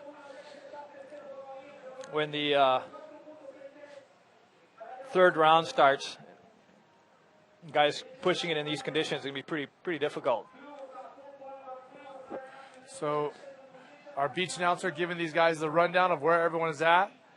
Jake Stone, Roberto Bruno feeling good with 3 minutes and 44 seconds to go. Alberto Colucci and Alan Espinoza have some work to do. And while we're waiting for some more waves to come through, Mike, I got some more questions over here from our fans on Facebook. And Max wants to know, Mike, will we ever see a Mike versus Cyclops scenario? Yeah, I don't know. I'd love to check out a bunch of those waves. Cyclops, I don't know. I've heard it's pretty much kind of just closes out right on the slab there. But, you know, some of those other waves I'd love to check out. You know, they're remote. They're hard to get to. It takes time. It takes money. And there's so many other good waves to go to and that are easier. But, yeah, I mean, I would really love an opportunity to get down there. I just have to figure out the time and work out the logistics, and then I could probably swing it. But, yeah, I'm definitely interested. Yeah, I remember Ryan Hardy talking about that wave yesterday, and he's definitely said it's definitely the heaviest wave he's ever been involved with. Yeah, it's nutty. It's like, you know, you'd be pulling into it, and it's basically just closing out. It's almost like I don't know. There's a couple other bombings that are like that I've seen. I recently surfed up this slab up in Oregon that was pretty nutty. Really? And yeah, it was pretty sick. And so that was kind of cool. There's got to be a bunch of other waves too that are like that maybe might be a little bit more surfable, just so you don't end up getting smashed every wave. That I wouldn't mind checking out too. It's good to explore and look at this check wave. things out. Big That barrel. was actually a pretty good left. Mike, Wow. Sam O'Keefe, as we watch this big barrel, he wants to know, Mike, what is the strangest or weirdest wave you can remember surfing? Wow. Well, let's hold on. We got live action here with Jake Stone. Look at this big right bottom turn. Looking for a roll. Yeah, he did good there. He did good to get that. That was not easy. This will definitely help his campaign. Yeah, busting through the top of that barrel. He wants to improve upon a 4.88. Yeah, he's only got a minute left. He'll try to find one more section here. Look at him racing it. Yeah. Uh-oh. Yeah, this gets real bumpy down in this end section. It's super hard to do anything. And plus, it's difficult to see what's going on. Yeah, the big foam, foam all over him. It's just like you got all that white water. Look at this. Here, Roberto. Okay, well, this could change things as well. If Roberto gets a decent wave here, he's got 1 minute. Well, remember, no matter what, he's going to go up. This is only a second wave. Yeah. Well, he's got to get a roll or something here. So far, he's just gone straight, so he needs a section. Okay. Let's see. See if we can see the bottom of his board or something come up here. Nope. Big sets coming out the back. Wow. So that'll, I'd say Jake's wave would probably be one of his better ones. So that would make it a bigger gap that Roberto needs. So just over 30 seconds ago, and Alon Espinosa's still yet to catch a wave, Mike. I mean, what do you say to that? Gosh, I don't know. All I can think about is maybe he's a little bit, maybe he's just a little bit intimidated by the conditions, or maybe, he's just, I don't know. I don't know what's going on. I want to find out though. Yeah, it's certainly got to be a letdown for him personally, to make it this far in the event, being a Chilean rider here at home and unable to catch a wave in your heat is just. Nothing about that's a good scenario. Yeah, it's a bummer. Maybe he had a hard night last night or something. I don't know. So waiting for scores to come in from Roberto and Jake's last wave. Yeah, but no matter what, it's not going to change. Yeah. It's not going to change. Jake Stone and Roberto Bruno. I just want to know if Roberto will move up, but I don't think so. I think Jake's going to. Yeah. Okay, so he got a 2.83. Oh, there you go. But wait, let's see. Is Jake's last wave? Did his last wave come in? I don't think his score's coming in. No. Okay, so he got a 6.3C. So there it goes. It goes back and forth. So there you go. So finishing the heat, Jake Stone, the Australian, the young man who did so well at the South Coast Crusade, winning his heat here in round number 2, moving on to round number 3. And Roberto Bruno going to be advancing alongside him, the Brazilian. And the Venezuelan, Alberto Colucci, and the local boy, the Chilean, Alon Espinosa, are both going home. And before we get our next heat started, let's take a look at some more messages from our sponsors here at the Arica Chilean Challenge.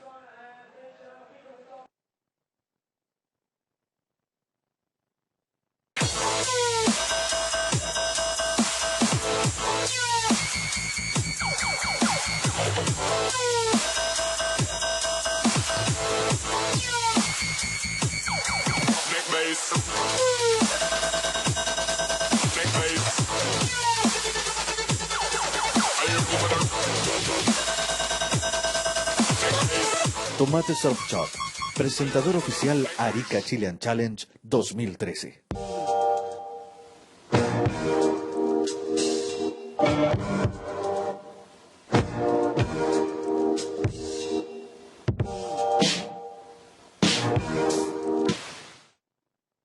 All right, here we are live.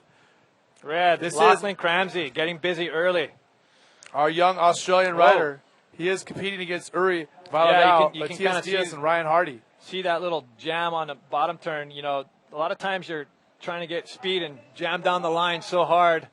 You're just trying to get down the line, so you slide up and then you catch an edge, bop. And that's what happened to him on that one. He's got a little change, but good takeoff. Right into a roll. Smart move by Lachlan Cramsey, our trials winner for the last 2 events, actually. Man, good size wave. Good I roll. mean, everything about that, especially to open up the heat with that, and like literally the first 30 seconds of the heat. That's a strong opening act for Lachlan especially Ramsey. what we've seen so far. I think you'll see more and more guys riding that right as wow, look at this set. as it seems like it's a little bit better bet, like more of a sure thing. The lefts are going to be, I mean, it's so west, it's difficult. We see 2 You got Hawaiians, the Jacob Romero. Dave and Jacob having an unreal heat yesterday. Both these guys doing well yesterday, and so super amped Hawaiians, Hawaii. Jacob, did real good yesterday. I was definitely Okay, impressed here, to see Uri Valdau on the left. This could be a good big section to come around, rolling it. Big roll for Uri. I don't know if he's going to get through that, man. That was heavy. Wow. Waves of consequences, like I Heavy, said. man. Heavy to see Uri do that, who's kind of known as a small wave guy. He can show you that, man, he charges when it's big, too. Lachlan with a 6 to start up with. Not a bad. I wonder if he hit the bottom there. So a 6.0 for Lachlan Ramsey, the young Australian. As we see Uri, bottom turning around this huge section, pulling up in the barrel, rolling it. Too, man. I mean, the timing and the positioning was relatively good, Mike, don't you think? Yeah, the only thing, maybe he didn't have quite enough speed going up into it, and as a result, wasn't able to kind of get projected outwards. I mean, the lip usually does all that. Because he ended up a little late, he got a little hung up in it. And it was actually a really thick, I'd say any other normal wave on that left, he would have made that, but that wave somehow is super thick right there. So he had a hard time getting through that. We still got a 3.33, so that's not bad for a no-make. Yeah, so the judges really liked it. It's just that he didn't make it. Considering, like I said, we have riders who aren't catching waves and riders only catching one wave in a heat. Still looking at some questions coming in on our Facebook page from everybody.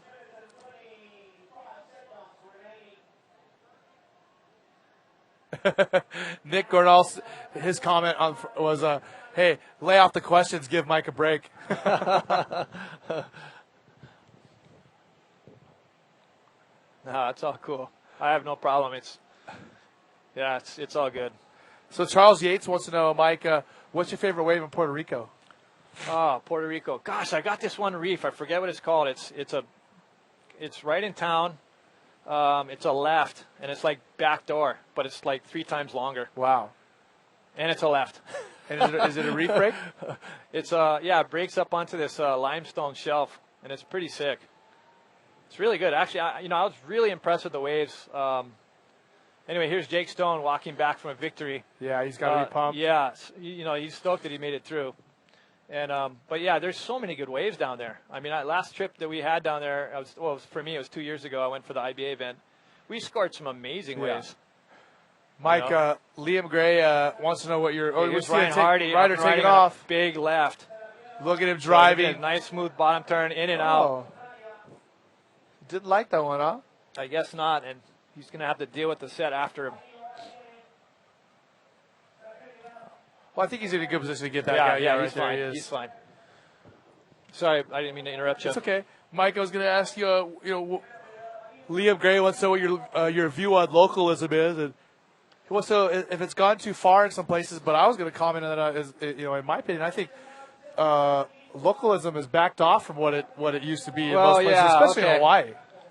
You need, whenever you travel, this is something you learn in Hawaii first thing. Like the key thing is respect. You just need to respect everyone and everything, and you need to cultivate that mindset. As long as you have respect and you're showing a great deal of respect to people and things, then you will, you'll be respected in return. So that's the first step, respect. And as far as the localism, it can get pretty heavy and heated. And a lot of times it's justified, which is you might find strange for me to do that. But in a case like pipe or something where it's really life-threatening, you want order in the lineup. If you don't have that order in the lineup and guys are just paddling all over everywhere, man, it happens.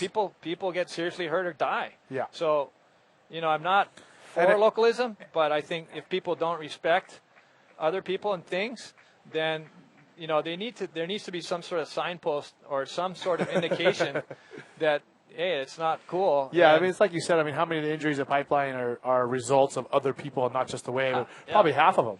yeah, good You part know, of it. and on that note, we're going to throw it down to our beach commentator. Yo-Yo is with the young Australian, Jake Stone. Who is one of the locals?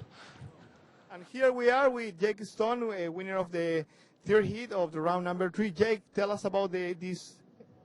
Yeah, the waves are massive today. It's pretty intimidating out there. Like you're trying to scrap for the little ones just because they're going to be the scorers, and then you just got these like 10 to 15 foot sets coming through and really close to land on your head. Got stuck on the inside a bit. It was pretty terrifying as it is here. But yeah, I mean I got through 4 and a 5. It's pretty ranked scores, but you got to do what you got to do. Question that I have for you: are you guys using the same equipment for these conditions? Not me. I'm riding a Polypro board, which I probably shouldn't. I should be riding a Dow board. Well, when it's bigger anyway, 'cause it's really stiff. But yeah, I don't know. Getting by, loving it. We will run probably the next heat with this condition. Do you have any strategy for this? Maybe choose a right or left. Do you be more comfy? I'm hoping the next heat I'll actually get, be able to get a ramp or at least a good barrel or something, because it just was so unsatisfying that heat. So I'm going to hopefully come out a little bit happier next heat. Well, Jake, thank you very much, and I hope you do well next heat. All right, I'm back to you guys. Thank you. Thank you so much, Yo-Yo. He is the man, the myth, the legend here in Arica. Yo-Yo catching up with our heat. Yeah, if you want to know winner. about surfing in Arica, he's the guy. He's your contact. You know, he actually went to school for tourism and taking care of people here in Chile. So he's very knowledgeable about the local history, and that's something that I love to learn about. Is wherever I travel around the world, I love learning about the history and the culture. And man, the west coast of South America, Chile, Peru has some very, very deep history and some of the oldest history in the world. And it's actually believed now that some of the civilizations here are much older than the Egyptians even. Wow, interesting. I didn't know that. Yeah. They found 10,000-year-old mummies. Wow, that's amazing. As we see our rider in yellow, Matias Diaz. Opening up his wave. This is a pretty good wave. Wow, look at this. Oh, nice roll. Nice roll on a huge that was wave. Clean. That was really well done. I like that one. And he is a Chilean rider, so the fans love hearing him. Oh, Nice little reverse. Wow, that's going to be a high score for him, Yeah, man. for that sure. was good. He That did was not have a impressive. wave. He did have priority, and now he's going to get bumped up there score-wise. Most likely going to take the lead from Lachlan Cramsey, who has a 6. Uri Valadao, the Brazilian, with a 3.33, and Ryan Hardy with that one wave he pulled out of with a 1.7. Man, he rode this wave really cleanly. So he went, nice bottom turn right up into this section here, and it looked like he was going to come off the back, but he just popped it perfectly. Little puff of spit. Yeah. And he reconnected well. Pretty good style too, little base. Right into a reverse, tried to pop a little reverse. Staying nice and controlled and calm right there. Yeah, a little bit Boosted off it. the back on that. If he had landed that in the front, that would have been pretty to the excellent range for sure. Well, nonetheless, I think Matias is definitely going to take the lead in the heat on that wave. Yeah, that'll be the highest scoring wave probably. Do we have a rider looking to take off on this set wave? No. Oh yeah, white. Uri Valadao. Oh, get around the whitewater. Let's see what he does here. Wow. In and out. Still a big size wave right there. The shoulder really pushed up, and the wave stood up for him for a second, but not quite barreling. I saw a good question here, Mike, from Guz Asmataz. He says, I remember watching a press conference or an interview with Mike Stewart in Sintra 15 years ago or so, and he's talking about you told a story about surfing at Jaws, and you had a 30-foot wave coming at you, and on your side you saw a 18 to 20-foot shark, and you elected to ignore the shark and paddle and duck dive? It was. Did it get exaggerated? Well, that sounds sensational, but there was actually a big whale shark out there. Oh, okay. But we didn't know what it was at first, and then we just saw this massive, brown creature out there, and it looked like a massive tiger shark at first, and it was a whale shark, I think, which are harmless. Small, yeah. Just so everyone knows. Whale shark. So they don't even have teeth. Yeah, that's right. So, yeah. And whale sharks are relatively docile. You see video of people swimming right next to them, touching them. Yeah. I heard it mind whatsoever. Yeah, I heard a pretty radical story where these guys, I guess they fly in and then you dive with the whale sharks in Western Australia. And so they landed thinking it was a nice whale shark out there. And I guess it was like a big white shark or it was a big predatory shark or, like a meat eater.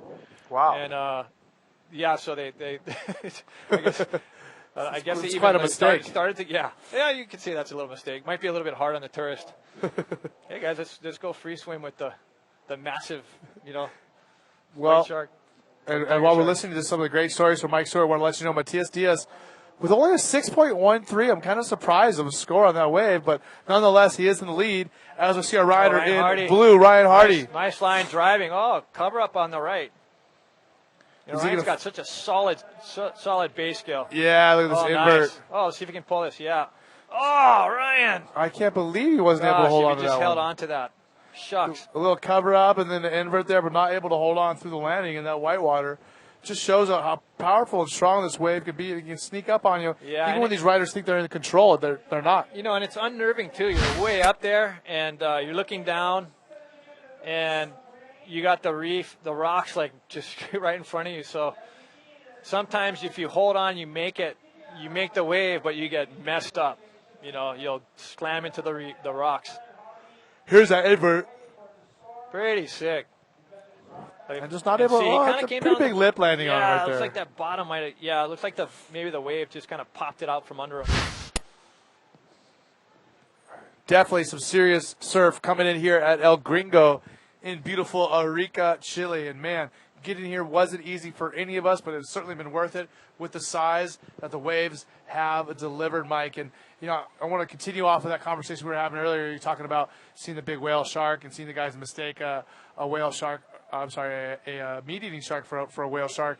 What do you think about guys like Mark Healy, and there's another professional surfer, the girl on Hawaii, who recently had all that footage on YouTube, just free diving with no cages. Well, with these I think sharks. if you get them on the right day, there's if you spend enough time diving with the sharks, you kind of learn their mannerisms, and this is speculation on my part because I've only had confrontation with the big shark once, and it was a positive confrontation nonetheless. But if you get the right indicators, you can probably approach them like they do. I mean, I think the worst thing to do is try to get away from them because then it's a natural instinct for them to chase you. Okay, so a 4.08 coming in for Ryan Hardy. Ryan Hardy needs a 5.78 to move into advancing position. Uri Valadao needs a 5.21 to move up. But Matias Diaz and Lachlan Cramsey each only with one wave. Matias Diaz with a 6.13 and Lachlan with a 6. So, yeah, I mean, man, these guys, and Healy, swims out. He goes out the same spots and almost most likely this guy swims with the same sharks every time he's out there, right? Possibly. He's feeding them, touching them, no problem. Yeah, he's a confident diver. I mean, he's an amazing waterman. And, he's just got a kind of a charging attitude. So I'm sure that, his first encounters were a little bit unsettling, but after that he's kind of gotten used to it, and he probably knows a lot about their mannerisms, and if they're hungry and they're trying to bother you, how to deal with it. And I think also the sharks don't realize maybe that they have such the upper hand on you. I think they're just in like, what's this awkward thing, in my environment? Yeah. This thing with weird, like, tentacles sticking out of it. So, and we're just kind of a bony little thing compared to a seal. So, yeah, probably not the best eating. I don't know if these guys are trying to, I guess if the shark's full, it's not going to eat you because it can't. Maybe these sharks are already eating these days, but but how do you know? Do they feed these sharks first? Yeah, and then swim with it? No. I mean, if you can see a shark, that's a good thing. That means that. Because those things are so fast. You're there for sure. Yeah, they're so fast. They can sneak up on you so fast. Ryan Hardy on a big size right. Bottom turning around this huge section. Nice. Whoa! That's a big roll right there, Mike. Yeah, good roll. Good wave for Ryan. He needs this. Okay, looking for another section. Rolls it in the white water making it happen. He knows that, that last wave was small. He doesn't have much, and he needs a big score. That'll help his campaign for sure. That was a gigantic wave to throw a roll on. It really was. Big section. Yeah, and I think you'll see more and more of that. Again, I think that right is going to be more of an option. Here we are, replay. Ryan, Look at this. big long bottom turn, trying to find that lip. He's going up there. He's committed. Boom. Just blast Through that lip. Yeah, comes out so smooth. Yeah. You know? He And kept his quick spin. his speed through the roll. He was still accelerating. Yeah, and tries to get another roll. Just flops around there. No lip, but man, he's just trying to make something out of it. So that first part of that wave was quite good. Here's the boys, Jerry and Jeff. Doves looking into it. Hawaiians! South Africans! So 13 minutes to go here in our fourth heat of round number 2. Remember, third and fourth place are going home. First and second are advancing on to the round number 3. Well, they will compete against the first round's winners. And I'm waiting to see that score from Ryan Hardy. Here it is, an 8.38, Mike. Yeah, wow. Highest score of the heat. That was great. I think, gosh, just that committed bottom turn. Like, you know he was going to do something. Oh, I think that score was well deserved. Yeah, absolutely. That was probably one of the bigger waves we've seen ridden today. And he smacked that lip pretty well. And Had it been a clean section, oh my gosh, he would have just gone flying. Now, Ryan's been waiting for that score for 2 days. I mean, yesterday didn't really get the waves that he was looking for in his first heat. That's why he's in this round. And he was waiting for half this heat for that ride right there. So an 8.3 and a 4.08. But TSD is still only one wave at 6.3. Lachlan Cramsey is 6. He's now in third place. And Uri Valadao in fourth place needs a 5.21 to move on into advancing position.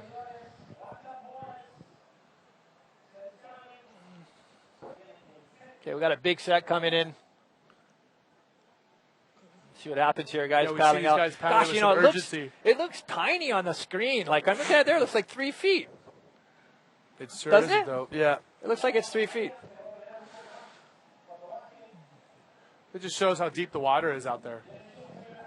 Yeah. So you can kind of see it lunging up. Like, that's a little bit more like it. Oh, again. Already Ryan on Hardy. it. Okay, this way, little check turn there. She's going to try to stall, hoping that he can find something here. Oh, Okay, look he at sees the something. speed. He's running for it. Boom, Nice. invert. There you go, Ryan. Back in the bowl section. Nice. Back in the ball. Nice spinner. Ryan's a previous winner out here, for those that don't know. Oh, double air. Wow. Oh, and a barrel. Wow, So he's he's going to comboing. get rid of that 4.08. Yeah, this will, he's got a commanding lead after that. Two big, I mean, you're rare to see 2 airs. He's got 2 decent airs. Pocket rides. I mean, that was the whole thing, That was a great wave from Ryan. Here we are. Look at the replay.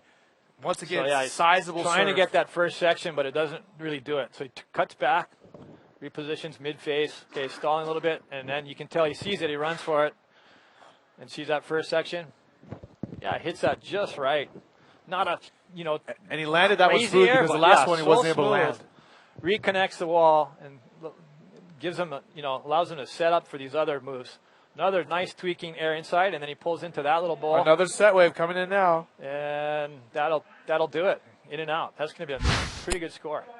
Yeah, like you said, as we take a look at Lachlan. Okay, Lachlan. Big Okay, air right there on the inside. Yeah, a make or no make? Nope. No. Gosh, that'll be a close one.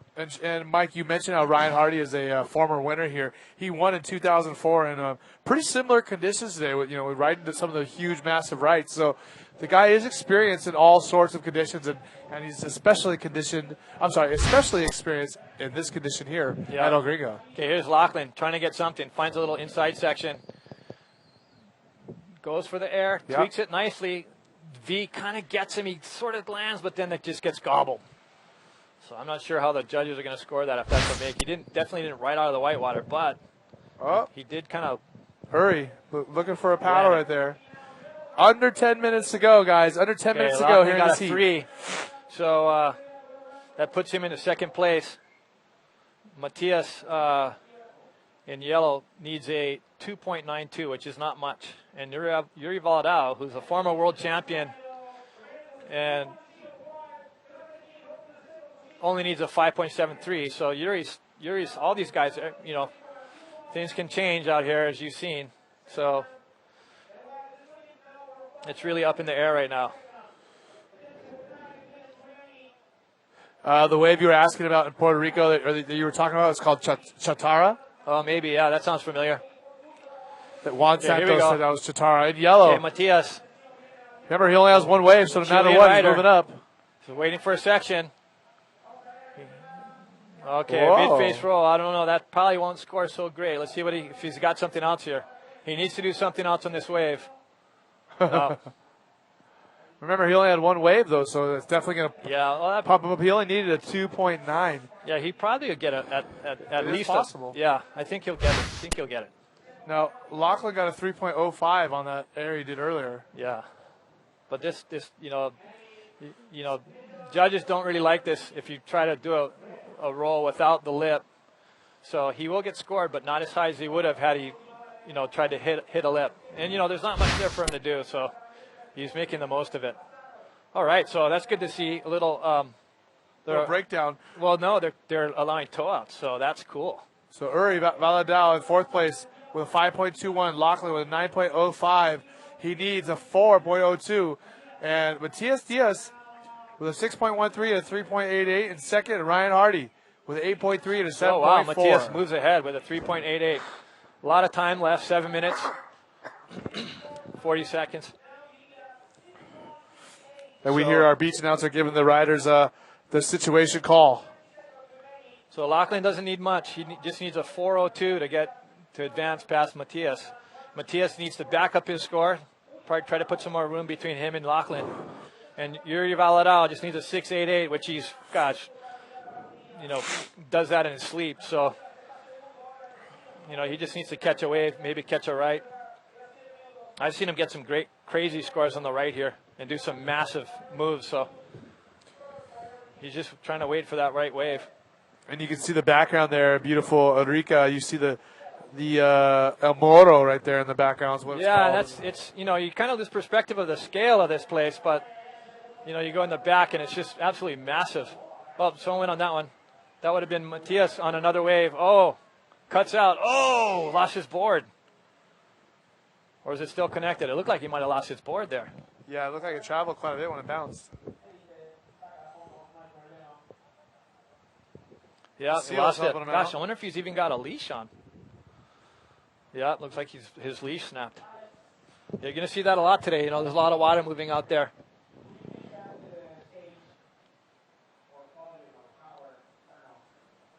So 6 minutes to go. Beach is starting to get more crowded here. And the Chileans are you definitely know which riders are the Chileans because you really hear the crowd get behind the Chilean riders. Yeah, they're super, super passionate bunch.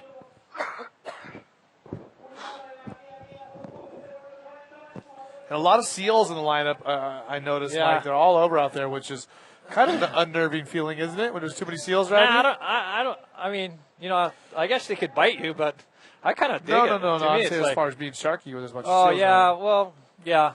I mean, I don't know. There hasn't been a lot of attacks here, fortunately. I mean, not a lot of people in the water, but, yeah, you'd have to think there'd be some big boys around here. But, with all the seals, I guess there's lots of food for them, so hopefully they wouldn't. They're full. Yeah. Like we talked about earlier. They don't want some plastic sandwich. There he goes, Uri Valadao on the Uri right. Valadao on a big wave. He needs this. Oh, nice roll through the lip. Comes out. This is a great wave for Yuri. Nice cutback reverse there. He's stalling, waiting for the next section. Let's see if this next section does something for him. He's stalling. It's just kind of mushing out for him, but that first wave was the winner. I mean, that was a great wave. That'll probably put him into second at least. Yeah, he needs a 6.68, yeah, so I could definitely think that was pretty big. It could be right there. We see. Look at the size of the set. Lachlan paddles over. Wow. Oh, that looks like a left even. Jeez, big spit right there on that one too. It is. As you see the replay on the right. Yeah. Uri, bottom turning through, punching through that lip of the roll, coming down with a cutback reverse 360. Look at this. Oh, big set. Somebody in and out on that left too. Let's see if we get a replay on that.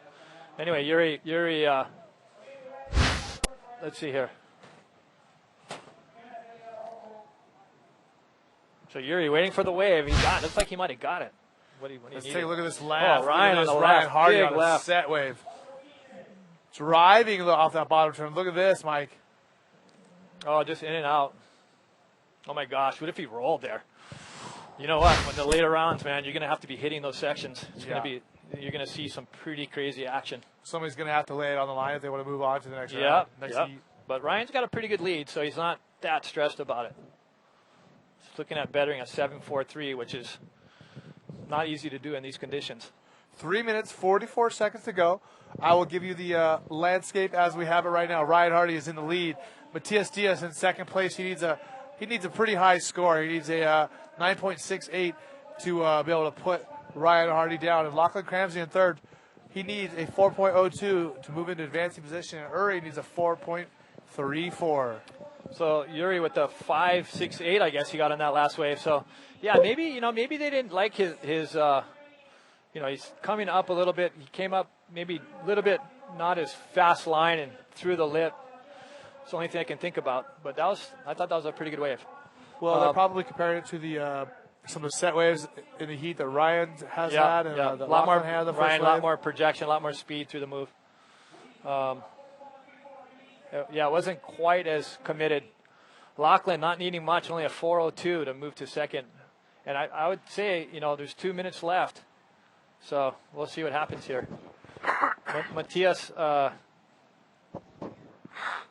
see if Matias can get back online. Okay, here's Yuri Baladao. Another good wave. Whoa. Oh my gosh. Big barrel. Let's see if he can come out of this. Yes. Comes out. One of the few barrels we've seen this morning on the right. He's going to try to move in, see if he can get something else out of this wave. He only needs a 4.34 to move on into advancing position and put Matias Diaz down. He's 100% going to get it right there, Mike. We'll see what the judges score. That was a pretty good score. Yeah, Look good at deep this. barrel. Perfect. Got in there. Timing, Good. perfect placement. Yeah, and it kind of got clamshelled pretty hard on him. I mean, he did well to get out of that. Just shot up high.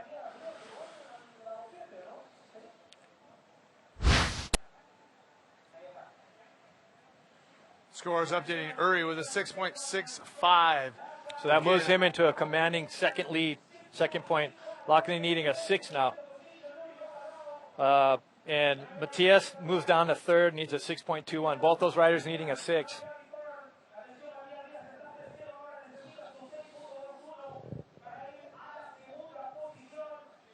Okay, Lachlan, both riders paddling. Lachlan looking at this one. This could be a good wave. Let's see what this does. Bouncing around there, finds that section. Boom. Nice roll from Lachlan. Yeah, good projection, good speed there. Punching back out of it, landing out in front of the white water, and pushing himself back out of the Let's see shoulder if he right gets away. it. He needed a 6.34. See if 1 minute to go, Mike. 1 minute to go here let's see here. in the last heat of round number 2. Have a look at this wave. The bottom turns a little bumpy, comes up, hits it well. Good extension, decent projection, pretty good wave. He may get it. We'll see. 40 seconds. So that last wave of Lachlan, absolutely critical to this heat. So let's give a breakdown. Ryan Hardy with a commanding lead. Uri with a 12.33 needs a 9.16. Matias Diaz 10.01. He needs a 6.34. And Lachlan Cramsey just came in with a 5.38 on that wave. Okay, Yuri widening the gap here. Wow, big section. Is he coming out? Is he coming out? Oh, that's a tough barrel to ride. Man, I pulled into one the other day there, and it starts looking really good, and then it just does all these funky warbles in there. And it looks like that's what happened to. So that's it. Our final there you have heat it. for Wow. the second round. Ryan Hardy winning the heat with some strong big sets. Uri Valadao in second place. So Lachlan Cramsey and Matias Diaz. Wow, I mean, in the beginning of the heat, with those two guys were in the lead with a couple 6s and 6.13s, and now you're up against seasoned competitors like Ryan and Uri. Uri, world champion.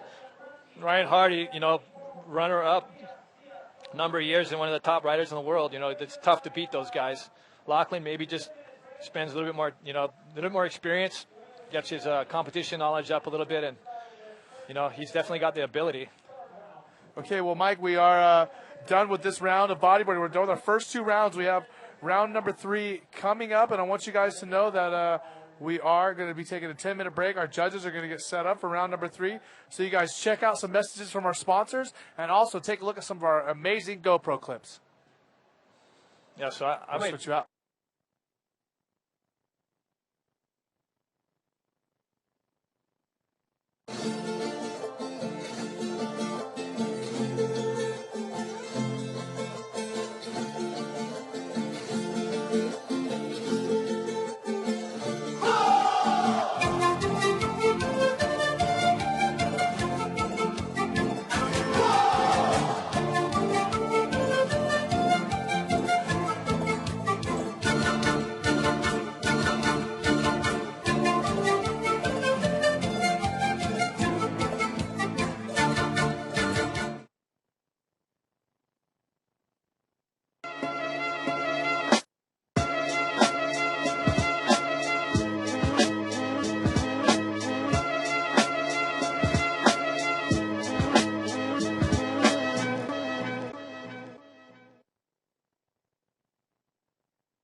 Well, I'm up here alone here just for a few minutes. Sasha Specker, one of our better rider commentators, is going to be up here for the first heat of round number 3. But I'll tell you what, the Arica Chilean Challenge presented by the Municipalidad de Arica as well as Tomate's Surf Shop has been going good. Sasha's joining us. And right now we do have Yo-Yo down on the beach with our heat winner from the final heat of round number 2. That is Ryan Hardy with Yo-Yo. Yo-Yo, take it away. And here we are with Ryan Hardy just winning the last heat. Ryan, tell us about it. It was a total strategy change for me out there. The heats previous had some sick left barrels, so I was going out there just thinking purely lefts. But then it seemed to get a little bumpy through the heat, and I ended up getting some bigger rights with some good sections, and that got me some good scores in the end, so I'm stoked. Question for you. You guys not afraid over there with these conditions? Oh, no, definitely afraid, yeah. I mean, it's probably just as scary to watch because you can see it's so close to the rocks, and the swell's got so much power, it's just hammering into the rocks. It's not really like a big perfect A-frame today. It's just big, ugly walls, and yeah, it's definitely a little bit scary, especially trying to pick those lefts, knowing you could be getting washed up on the rocks if you fall off. So it's not easy today here at Gringo. There is a plan for Ryan Hardy like for the next round. Well, probably need to look at the conditions in the heats before because it is changing a little, and there's kind of score potential on the rights now after I had that last heat. So yeah, just sort of analysing the heats before and. Just go out there and give them all and hopefully get some sections and even a barrel if that comes up. Well, great, Ryan. Thank you very much, and I hope to see you again here, no? Okay, thanks, yeah. Thanks. See you guys. Back to you. Okay, so we see our first heat of round number 3 getting ready to paddle out. We still haven't got a heat draw yet, so we're trying to get it up here in a moment. I think I know who's in that first heat. I think it was Jacob Romero and Dave Winchester I saw on the rocks, and I know that Roberto Bruno's in that heat as well. Correct. I got a little inside scoop while I was coming up into the booth, so the guys were getting ready.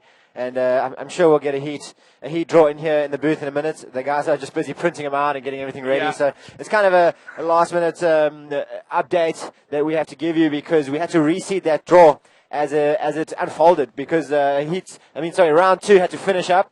Then all the guys go back into the pool. They use the seeds and they draw up round 3. Go ahead and explain how they do the heat draws. Okay. Well, the thing is that round two was kind of a loser's round, if you want to call it that. It was an elimination round, but the top 2 guys from those heats made it through into round 3, and that whole round 3 had to be reseeded in the correct way, so that you don't want number 1 and number 2 seed riding against each other this early in the event. Yeah. So that is the reason behind this. We've had a little break, say about 15 minutes or so, I reckon. And as soon as those competitors make it up into the lineup, thanks to our water safety jet ski guys, we will have this heat underway. Yeah, we see Jacob and Winnie paddling out right there. And Jacob Romero, wow, he was so impressive yesterday, catching some really good inverts, some big airs and rolls on the right-handers like we knew he would. Those are the waves that he likes, certainly, right, Sasha? I reckon that's definitely him working towards his strengths. He's just so dangerous in a rampy right, especially if it's solid. Coming from Hawaii, he's no stranger to heavy, big waves. He might be a little bit out of his depths in the cold water, but he seems to have adapted well, and I'm sure he's got some good wetsuits thanks to some of his sponsors there. These guys are professional athletes. They compete all around the world in all sorts of conditions, and they well-rounded riders that know what it takes to perform in just about anything. And this South Pacific swell seems to have seriously stepped it up a notch here today. I had the luxury of sleeping in a little bit this morning. I knew I didn't have to compete in round 2, so I had an extra hour. And then when I woke up, I turned the webcast on, and I saw you and Mike having a good chat, and giving me the down low of what's going on here. And I really enjoyed that because I got to see it the way the viewer, you guys out there get to see it. So it's a nice perspective for me instead of sitting here at the event and seeing everything firsthand to see what the production looks like. And I was really impressed. I really enjoyed it. So. Good job to you and Mike this morning. It was awesome to see. Yeah, being someone who has looked up to Mike Stewart as long as I have, I think it's awesome to be able to get some insight and to have the time with them to ask him some really cool questions on air. And thanks to all of our IBA bodyboard fans on Facebook who are writing in some questions and comments for Mike Stewart. Absolutely, he's an icon of the sport, and then having him here today, and still so successfully active in such a high pace and adrenaline-driven sport is incredible. And yeah, I don't think he's going to be going anytime soon. He's hanging around. He's definitely stomped his authority all over this contest so far. So I reckon we're going to see some amazing performances out of Mike Stewart at this event. Yeah, once again, just like for the last 25 years, bodyboard events all over the world, Mike has definitely made an impression on all of them, Sasha. Absolutely, you know. And Sasha, tell us what you think about, man, look at these just sets rolling through these big waves. And tell us what you think about these conditions that you're going to be competing in. To be honest, I'm a little bit nervous. It's really big out there. I've never surfed it this big, so this is definitely new for me. But I don't think a lot of the competitors maybe in some fresh ground here that they haven't quite trod on before, and it's going to be an experience just about for everyone out here today. Yeah, when it gets to this point, it's not just about performance. It's also about, survival and being able to, just make it back out in the lineup and be in the right position. And it's a battle against the elements as well as your competitors. Absolutely. The thing out there is you just don't want to get caught inside. Catching the wave and riding it to your best abilities, that's one thing. And then the next thing is if you're in the lineup and you kind of think you're in the right place and a real big set comes through, especially one with 5 or 6 waves in it, and if you get caught inside, that could pretty much be the end of your heat. If you don't time it well, or you find yourself on the wrong side or the receiving side of what's coming your way out of the Pacific Ocean, you could really find yourself in a spot of bother down here at Arica. At the infamous El Gringo. So, like you said, it's a balance between survival and performance. You just want to make sure you pick the right one and ride it well and read it well. And just stick to basics. I think that's going to be the key out here today, No need to get too fancy, just nice, good, clean lines. Yeah, I was just about to say that same thing. Big, clean lines, maybe look for a cover-up or two, and just, one, maybe 2 big maneuvers away. But even just, one, if you have a big bottom turn, a nice line, do one big invert, big roll, and you really do it in a consequential position or, in a part of the wave that's really critical, that's going to be enough. Absolutely. That's pretty much spot on there. I think that's what most of the riders are going to be looking for. I know definitely Jacob Romero is going to be looking for that one big move. And he loves these big rights out here with these ramps, doesn't he? Yep, he does too. And, Winnie is definitely no stranger. He won out here last year on these rights, punting huge inverts into the flats. So I reckon he's going to be someone to look out for in this heat. And the third rider, Roberto Bruno from Brazil, he's a standout out here, especially on the left. Let's see if he can find some of those crazy lefts today. If you find the right one today, you're pretty much in for a 10-foot serious barrel ride across El Gringo Reef. And what used to be a channel pretty much 2-3 days ago when the swell was a little bit smaller is now just a churning, boiling, so much water moving out mess there of foam kind of draining off the rocks out of that little keyhole. The water just has nowhere to go, so it kind of pushes out. So the guys, they don't have much room to move if they're riding a left and have to, pull off and paddle back out. They better be lucky and time it well. So we'll see what happens if there's any riders that are going to opt for that option. And there's a good shot of the competitors area, all the boys. Good camaraderie going on there. Shakas all around. I like that. Everyone's got to be pumped on the waves. The waves are good.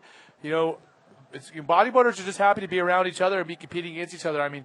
Like I said, it is a competition, but there is a certain camaraderie out there, isn't there? Absolutely. It's a very healthy rivalry in bodyboarding. I think there's definitely no animosity or any serious feelings towards each other out here. It's all for the fun and games of it. And the guys want to compete. They want to win, and they're fierce competitors. Everyone knows that, and that's what they've come here for, to compete fiercely. And for those of you who don't know, that the round 2, those guys that finished in 3rd and 4th in those 4 heats, they unfortunately are out of the contest. And we may or may not be seeing some of them later on in southern Chile, or we might be seeing them in Rio. That's right. I'm pretty sure a whole bunch of them are going to be going to Antofagasta, which is the next event on the IBA World Tour. But it is not a GSS event. It is a GQS, a qualifying series event, which means anyone can enter it, and anyone is straight into the event. They are fighting for qualifying tour events, which will try and secure them a spot on the 2014 Grand Slam Series. And tell us, Sasha, you tell us the situation, how it works with guys who are already qualified for the World Tour and when they go ahead and compete on one of the qualifying series events. Okay, so for argument's sake, myself or Jacob or Winchester or any one of these guys that are in the top 24, the current top 24, and if we want to go and ride down in Antofagasta in one of those qualifying series events, all we really have to do is show up, enter into the event, and we get a good seed, which is kind of the perk of being in the top 24, which means we don't have to start in the very early rounds. But we get a good position, slightly higher up in the ladder, and the money is good. That is why a lot of these guys are going. These guys down in Antofagasta have put on an amazing show and prepared an incredible event with a really healthy prize purse, and that has attracted a lot of us top 24 riders down there to compete. And of course, the waves are insane down there. There's so many good breaks around, not only for the contest but also for free surfing. Yeah, for sure. And one question I do have for you, Sasha, is I want to know if you're going to wear a GoPro today. I mean, I hear you're quite the GoPro guru out there. I am definitely not a GoPro guru out here today. I'm sorry to say, but I'm going to opt not to wear a GoPro out here today. I feel like I have enough challenges ahead of me just trying to get a wave and get in position. I don't think that the GoPro physically will hinder any performance, but I'm feeling a little superstitious at this point, so I'm just going to opt not to. I mean, we will have a couple of stops on tour where the waves are pretty perfect, maybe 3 to 4 foot barrels or 4 to 6 foot barrels even when it's a little bit more calculated and controlled. I'm very happy to wear a GoPro, but out here today, I'm just going to kind of just cut my losses and just try and survive this next heat, and we'll take it from there. Maybe later in the contest, if I'm still in and it turns out to be a nice, 6 to 8 foot day and it's funneling left, I'm all in. Yeah, and as we see some of our competitors from the women's contest walking by the camera down on the beach, I mean, remember, this is the GoPro IBA World Tour. This is stop number 3, the Arica Chilean Challenge, presented by the Municipalidad de Arica, as well as Tomate Surf Shop. Also presented by Mike Stewart's Bodyboards, Movie Star, and Lawn Airlines. And I'll tell you what, I mean, some of the footage that we have been getting for GoPro, the content we've got them, especially from South Coast at Crusade, it's just amazing. And I certainly hope that people at GoPro are pumped on the involvement with the IBA World Tour. It's got to be a great relationship, and it's got to be symbiotic, and everyone has to be happy, I would imagine. Absolutely. I got some awesome feedback from my connections back in South Africa that are from GoPro. I'm an ambassador in South Africa for the brand, and I have a little bit of contact with the guys, and they seemed very happy with what they saw. I mean, needless to say, I would rather want to say blown away than happy. Some of those views that Andrew Lester and who else had some crazy ones? I mean, Pierre with some massive reverse airs and Amori in that final. That was just some crazy stuff going on. Yeah, I mean, but I really think Lester took the cake with that forward 360 in the barrel and then accelerating out of the barrel with a backflip. It's amazing clip. Absolutely. Maybe some of the best GoPro footage of any sport I've ever seen. I think for me it was mind-blowing stuff, especially because I could really relate to it. I've had a few barrels before, so I know what it looks like, and I know how difficult it is to do that kind of stuff. I can't do what Lester did there. I can really appreciate what he did. So it's awesome to see guys, pushing it to the limits. Okay, so right now we are about 2 minutes away from starting our first heat right here of the round. So we're going to go ahead and throw it to a nice little commercial, some of our sponsors, and when we come back, we will have the beginning of round number 3 here at the Arica Chilean Challenge.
Tomate Surf Shop, presentador oficial Arica Chilean Challenge 2013.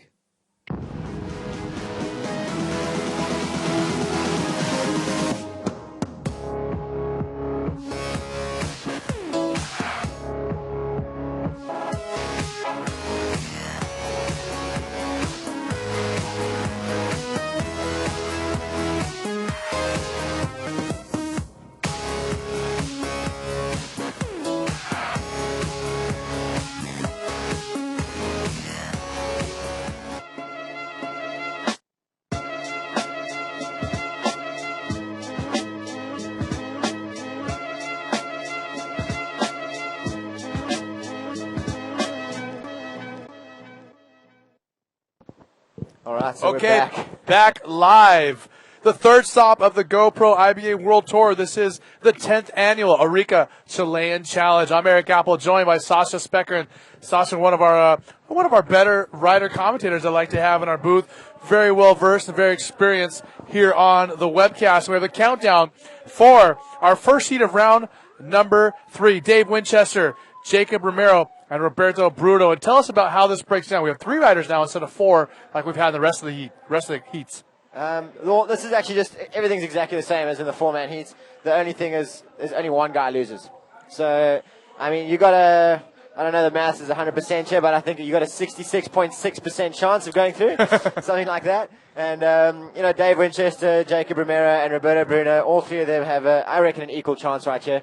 These guys are serious competitors, and they're going to be fighting for that slot into that round 4. I don't want to disagree with you, Sasha, but I'm going to say that I don't think these guys have an equal chance. I mean, Dave Winchester has really killed it here over the years, has some great battles with Guillermo Tamega. Mm-hmm. He's got first, second, third place. So, competing against Dave Winchester, doesn't matter who you are. If you're Arica and you have Dave Winchester in your heat, that's a big deal, isn't it? It definitely is a big deal. I definitely do agree with you on that. But I have seen what Jacob Romero is capable of. No. Of course, these guys are capable of doing some amazing maneuvers in the best waves in the world. But Dave Winchester is one of the guys who seems to have this spot wired and is fearless here. Absolutely.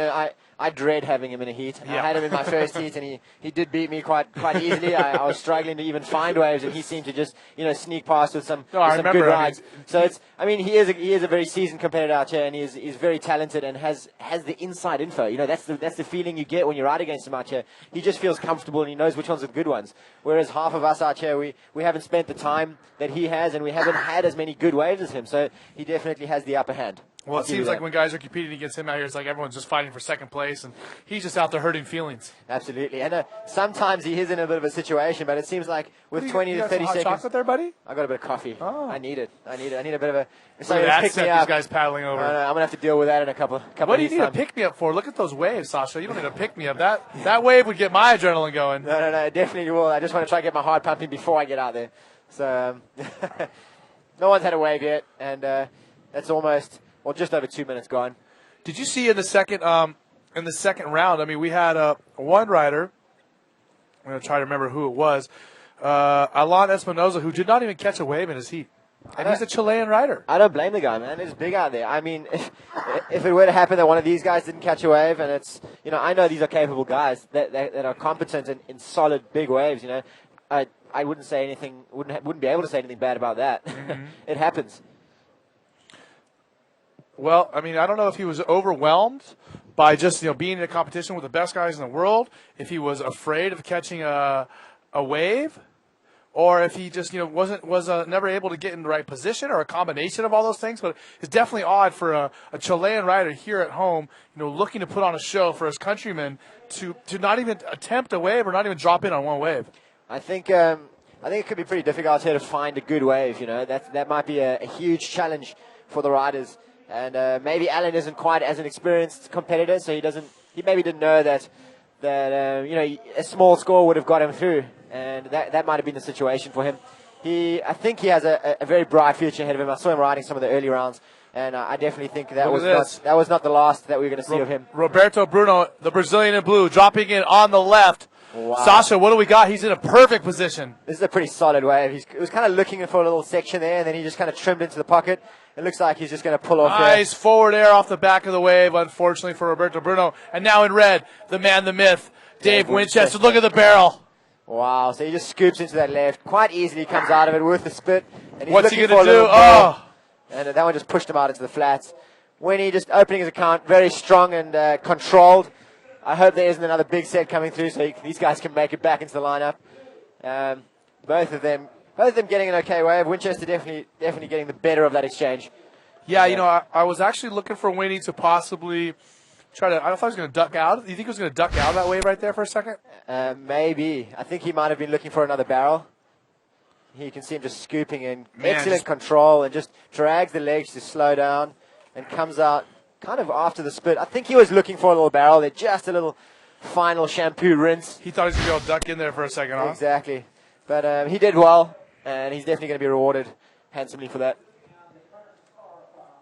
Jacob Romero out the back. He will have first priority now. He's waiting for his turn. The Hawaiian being patient with his wave selection. And, strategy out here could play a huge role in success. Of course. And a lot of people don't understand that there is wave priority, and there is such thing as interferences, and all that could play into the game. Yeah, Jacob Romero. I mean, I think the Hawaiians are notorious for picking good waves.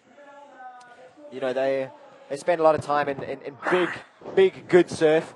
So they often know which wave is good and which wave looks good. So the wave knowledge coming through there. And Roberto Bruno with that left-hander and the forward air off the back got a 3.13. And Dave Winchester with that nice barrel opening ride, a 6.13 for Dave Winchester. So Jacob Romero, he does have priority and doesn't have a wave yet. He's going to start to play catch up right now.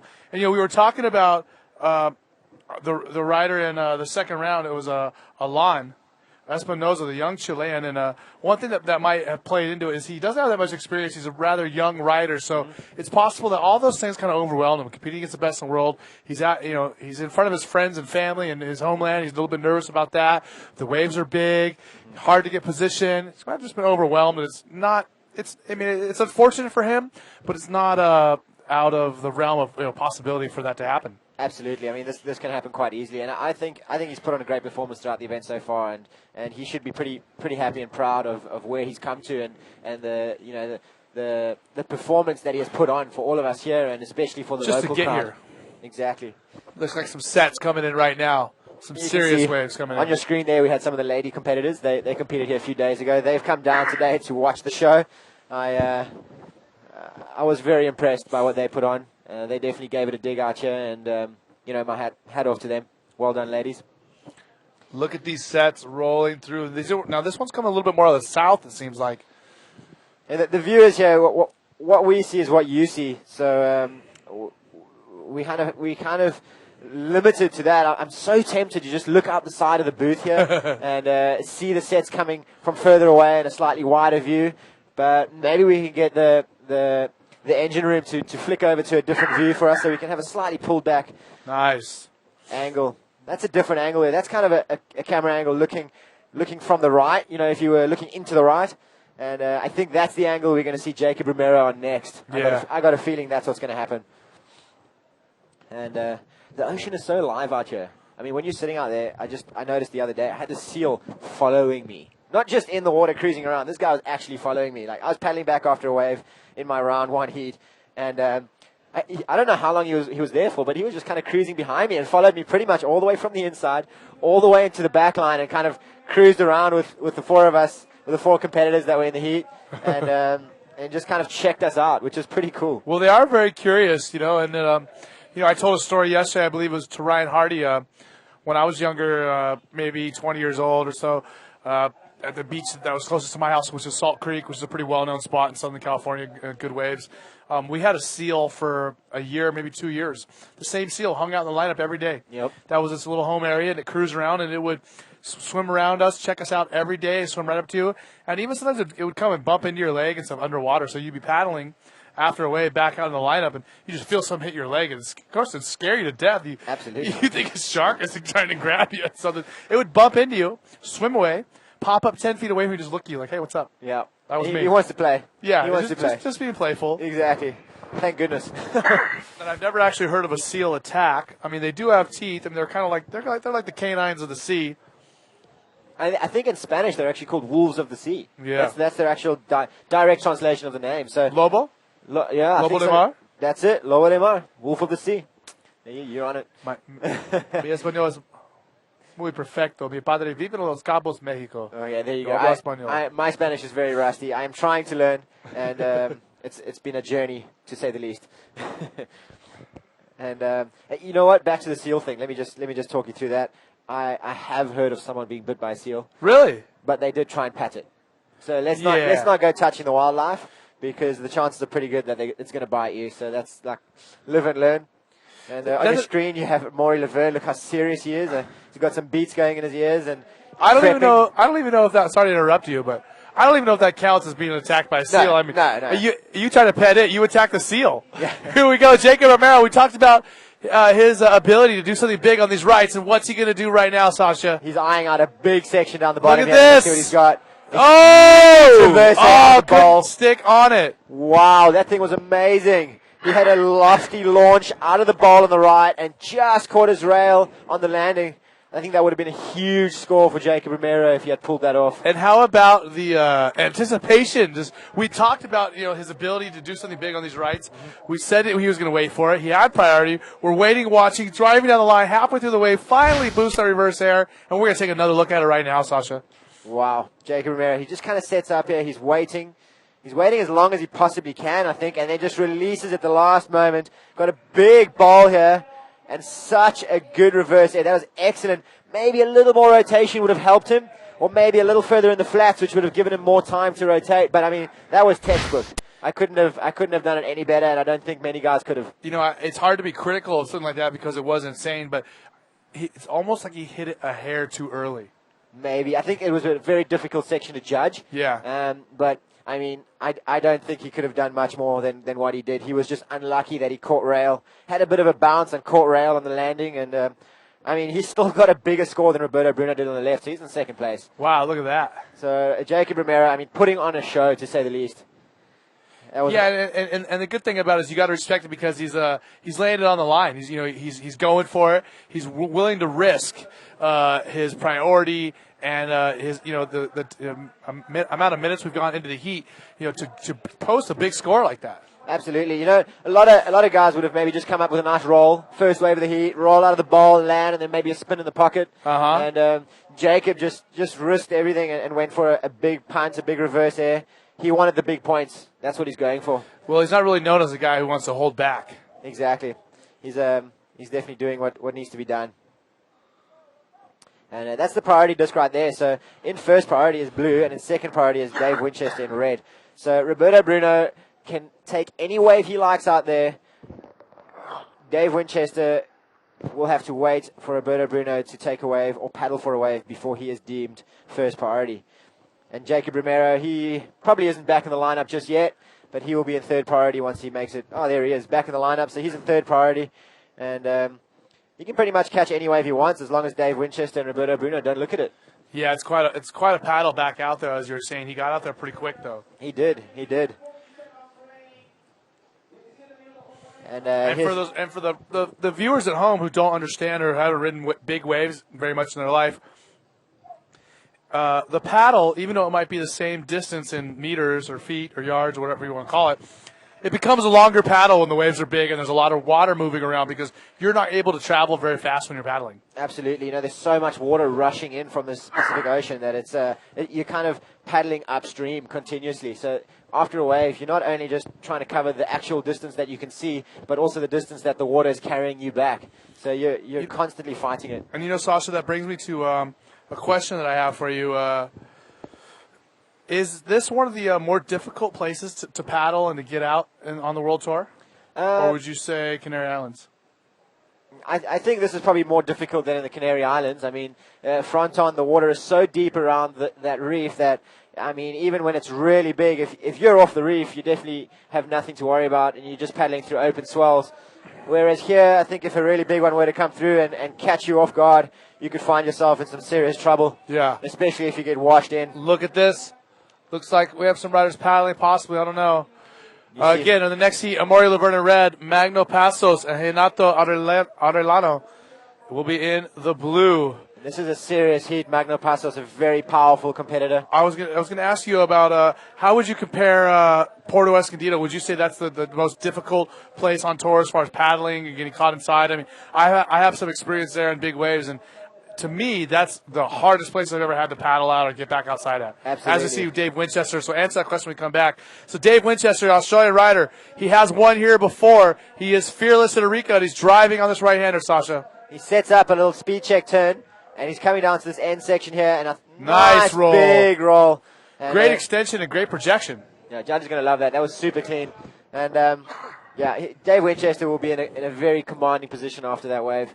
It was a nice little speed check turn when he set up for that section. He could see it from far away, I think, and he knew he had to burn a bit of speed to be in the right place. Here's a little replay. So take a look at it. Winnie like we said, he's won here before. Had some great battles with GT. Going around that section, being nice and patient, just keeping his speed up. This little turn here just sets him up, and he just burns a little bit of speed. He doesn't want to be going too fast. Gets him just in the right place for this nice roll bowl, if you want to call it that. And I mean, the projection, the air, the extension, there was a classic roll. Absolutely. It was So it very should nice. be a solid score there for Dave Winchester, who gets a 5.83 on that wave. So Dave Winchester in the lead with 15 minutes to go. He has a total of 11.96. Romero in third with 3.5, and Roberto Bruno in third with 3.13. So this heat is still wide open for either Jacob Romero or Roberto Bruno. They could both overtake Dave Winchester at any point in time, catching 2 decent waves. And I hear the crowd whistling on the beach. I don't know if there's a set coming or anything like that, but well, pretty much all day long there's a set coming. It looks like the competitors are scrambling for the horizon. There could be something coming. They're paddling with some urgency. Yes. Trying to get somewhere, that's for sure. And you can see the guys just having a look, but not liking that. And, there might be something of consequence behind this one. That is a seriously big set coming through here. Let's see if anyone is in position and willing to take off on this. It doesn't look like it. And while these guys are positioning themselves, I'm going to get to your question that you were saying about Puerto Escondido in Mexico. You know, I spent a couple of months there in the last 2 years, and it's an experience.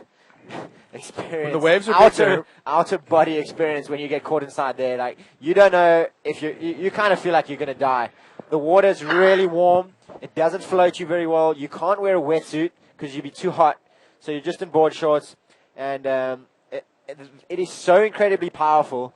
It's mind-blowing. Yeah, I mean, the rip current that pulls out. Now, people need to understand there's currents that go side to side on the beach. And then sometimes when you have some really big waves, at certain breaks, you'll have a current that pulls back out to the ocean. Yep. And that's what Puerto Escondido has. It has like an undertow, it's called, that pulls you from the beach towards the sea. And when the sets come in, normally you can get hit by big waves and pushed in towards the beach where it's safer. Yep. Puerto Escondido is a different story. You get hit by big waves there, you get pushed in, then you pop up, and it sucks you back out into the impact zone and starts it all over again. And you can do that for 10 waves in a row when it's 20, 25 feet on the face, and that's not a very fun experience, is it? No, it definitely isn't. It's a very powerful break, and it's looking actually very similar to what Jacob Romero is taking off here. Look at this. Jacob Romero, he has a 3.58, wants to improve on it. He had that big reverse 360 air. And is he going to be able to do anything? Look at this. He's kind of setting up for something similar here, I think. And nice power roll through the roof. Wow. And can he hold on? Can he hold on? He's in some serious whitewater here. And, I think he just got churned up. I don't know if the judges are going to score that as complete. They might have a slightly different view. So we'll see what they deem him for that wave. And that's the kind of stuff that happens in Porto as well, Yeah. The waves are so powerful, and like you said, there's this undertow and so many uncontrollables that you can't harness, and that's the kind of stuff you have to deal with. Let's take a look at the replay. Good size wave. Not quite a gigantic set for the day, but still a good size wave. Look at this section. A lot of speed there with Jacob. And punching through that rough. Wow. Beautiful roll. Yeah, he had a great roll. I think it's just a pity this thing wedged together a little bit like that, and it might have just pushed him off. I hope for his sake the judges do deem that a score, because he did kind of ride through that a fair bit. Yeah, he was in the white water on top of his board for a while. Yeah. And we'll see what the judges give for that. So it looks like the judges didn't give him the score as completed. Yeah, Jacob Romero, 2.88 for that wave. He's in second place with a 6.46 total. I mean, he's basically looking to replace both those waves still. Absolutely, and I think he will. I definitely think he will, Well, we only have 11 minutes to go, so time is counting down. Yep. And Roberto Bruno is having a look here. He likes the left side here. I think the left side is strong. Look at this. His strong point, and he's the eyeing Brazilian out a rider. section. I can see how he's looking up the face, and that one just kind of fizzled out for him, and he's just rolling through that exceptionally powerful section that wedged up behind him. I mean, he would have just got steamrolled as that wave came together. And he is close to the inside. I hope he's okay there. He looked like he was under for quite a while. and I'm sure he's all right. He's very comfortable in big waves coming from Brazil. They have some crazy big beach breaks and slabs over there. Yes. And he looks Once very again, comfortable. check out the replay. Dropping in, Roberto Bruno dropping in, hooking in, and just really the wave didn't offer a bowl or a barreling section for him. So he just elected to throw that roll off that oncoming section, but wasn't able to pop out in front of the white water. So I don't expect to see too big of a score for Roberto Bruno on that wave either. No. And I know what he was actually looking for there. When he took off, I could see him looking right up at the lip, just over the shoulder over here. He's going to pop a roll right away. That's what I thought. I thought he was thinking just take off, stay in the pocket, roll out of the bowl, and then maybe even just pull off that end section and not hit it. But I think out of desperation, he just wanted to get a score and try roll off that end section.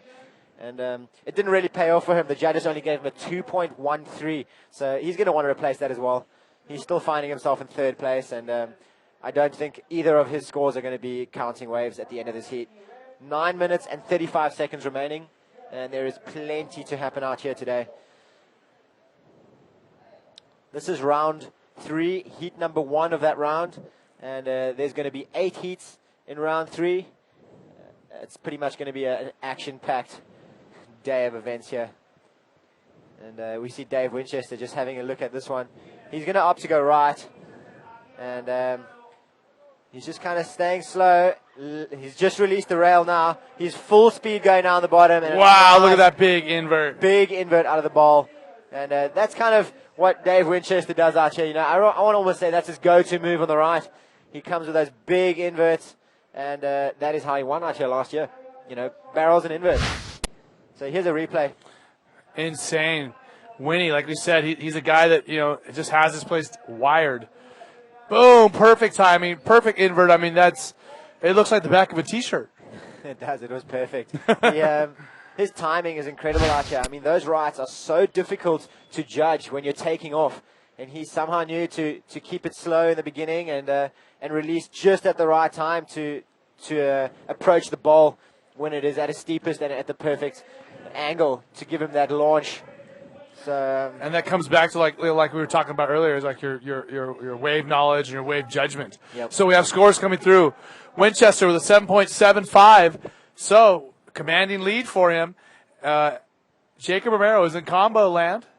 He has a 3.5 and a 2.8. Roberto Bruno 3.1 and a 2.1. So Dave Winchester really the only rider in this heat who's been able to cope with these challenging conditions. Absolutely. You know, Jacob Romero and Roberto Bruno are both pretty much fighting for second place. That's all they're going to be looking for. They're not really worrying about catching Dave Winchester. They just want to make it through this heat at this point. Yes, sir. And I'm sure a lot of the other riders that are here getting ready for their heats today, they've been keeping a close eye on Winnie and seeing how he performs. And right here, Jacob Romero. Yeah, look at the barrel. Driving. Storm. Big barrel right there. Is he going to find a roll section? I bet he will. ARS. He does those in his sleep, Jacob Romero. He's got them down pat. And that's going to be a That's really going to be a good score. high-scoring wave. I mean, he is comboed as far as how far place. he's behind from Dave Winchester, but that's going to bring him right up there. Absolutely. That's got to be, I'm guessing, a high 7. I reckon definitely in the 7s. Here you can see how he takes off. He kind of stalls in the beginning. He sees it's going to barrel, but cautiously, I don't think he wants to get too deep because he knows there's going to be a section at the end. And he races out of it, releases the rail, and here he just finds just a perfect corner pretty much for a nice, clean ARS. And the judge is going to like that. It's good execution. I think so, too. And nice and smooth. Nice transitioning. Jacob Some Romero. redemption right there for Jacob Romero after those other two rights where, you know, he had some okay maneuvers, but not really what he wanted. And that is more indicative of the skills of Jacob Romero and the sheer charging nature of the Hawaiian. Absolutely. And, yeah, once we have a score for that, we'll let you know what the judges gave him. You can see another set coming through here. Winnie is in position for this. Wow, and he opts already. to go. This is a solid wave. I can't believe he's already back on this one. He's keen. I think he's had 2 good waves now. He's just having fun.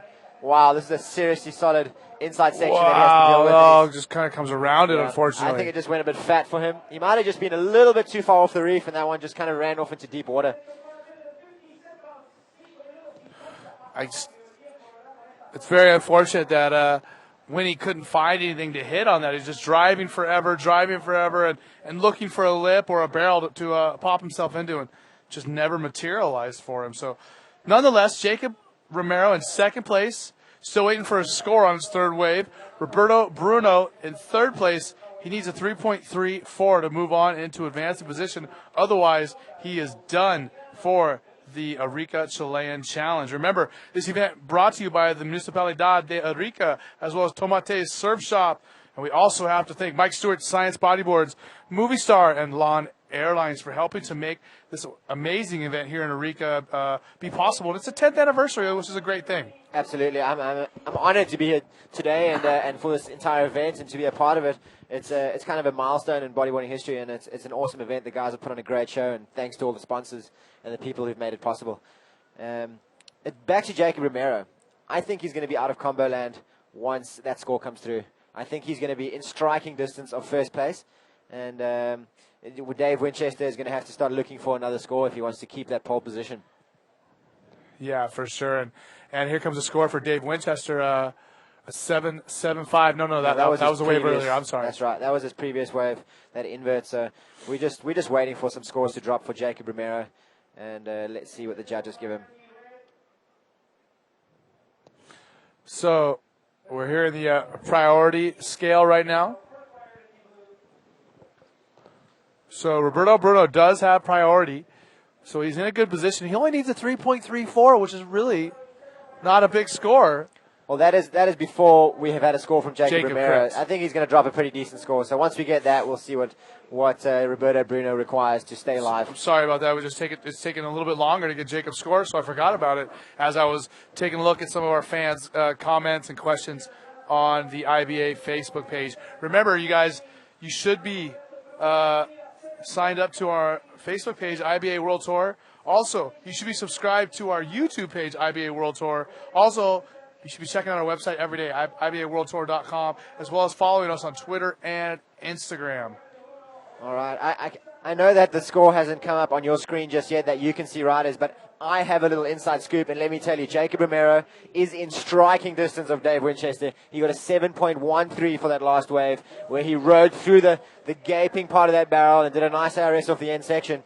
So he's going to be happy with that. It solidifies his second place. And, here we go. Here we Mr. see Winchester, former champion. his answer back. Let's see what he's got. He's going extremely fast. Driving. Is he going to come out the other side? I don't think so. Oh, he does! My goodness, that was incredible.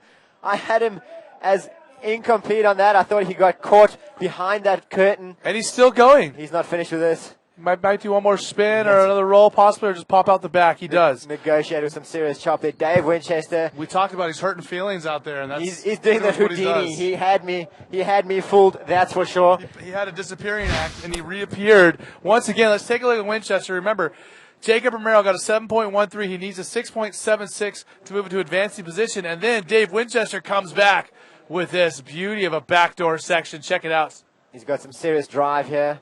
And he chooses a good line. Here it looks like, I thought he got caught behind that massive explosion that you saw, and he somehow was able to just push through that and drive his way over that last bumpy section and get out into deep water.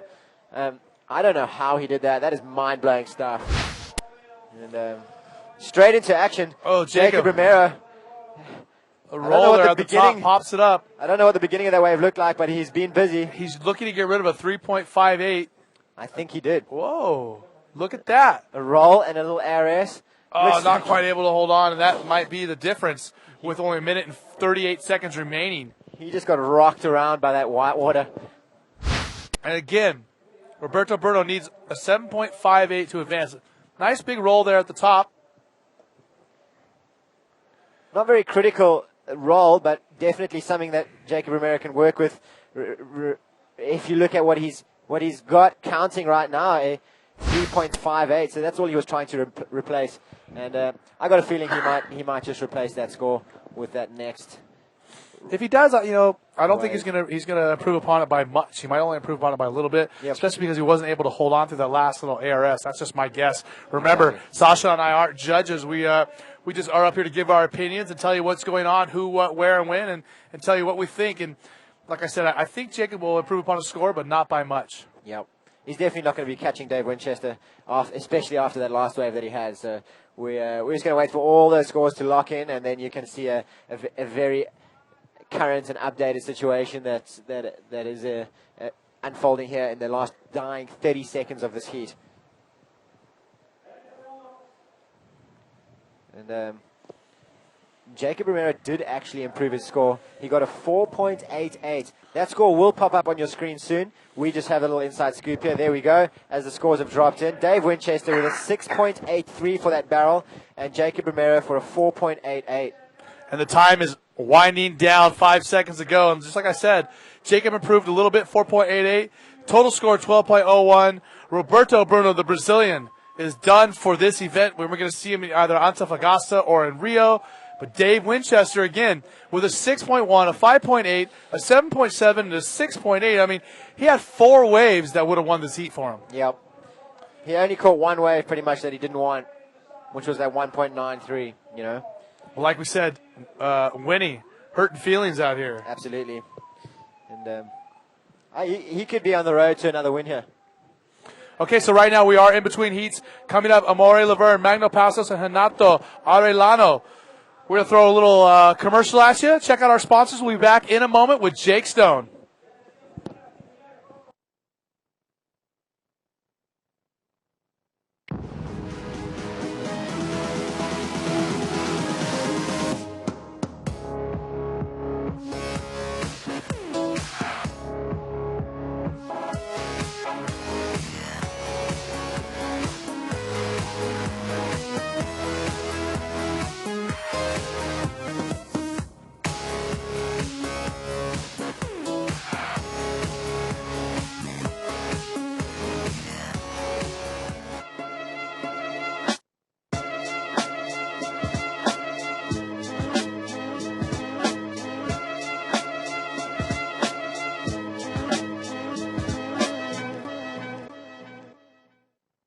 Winnie come.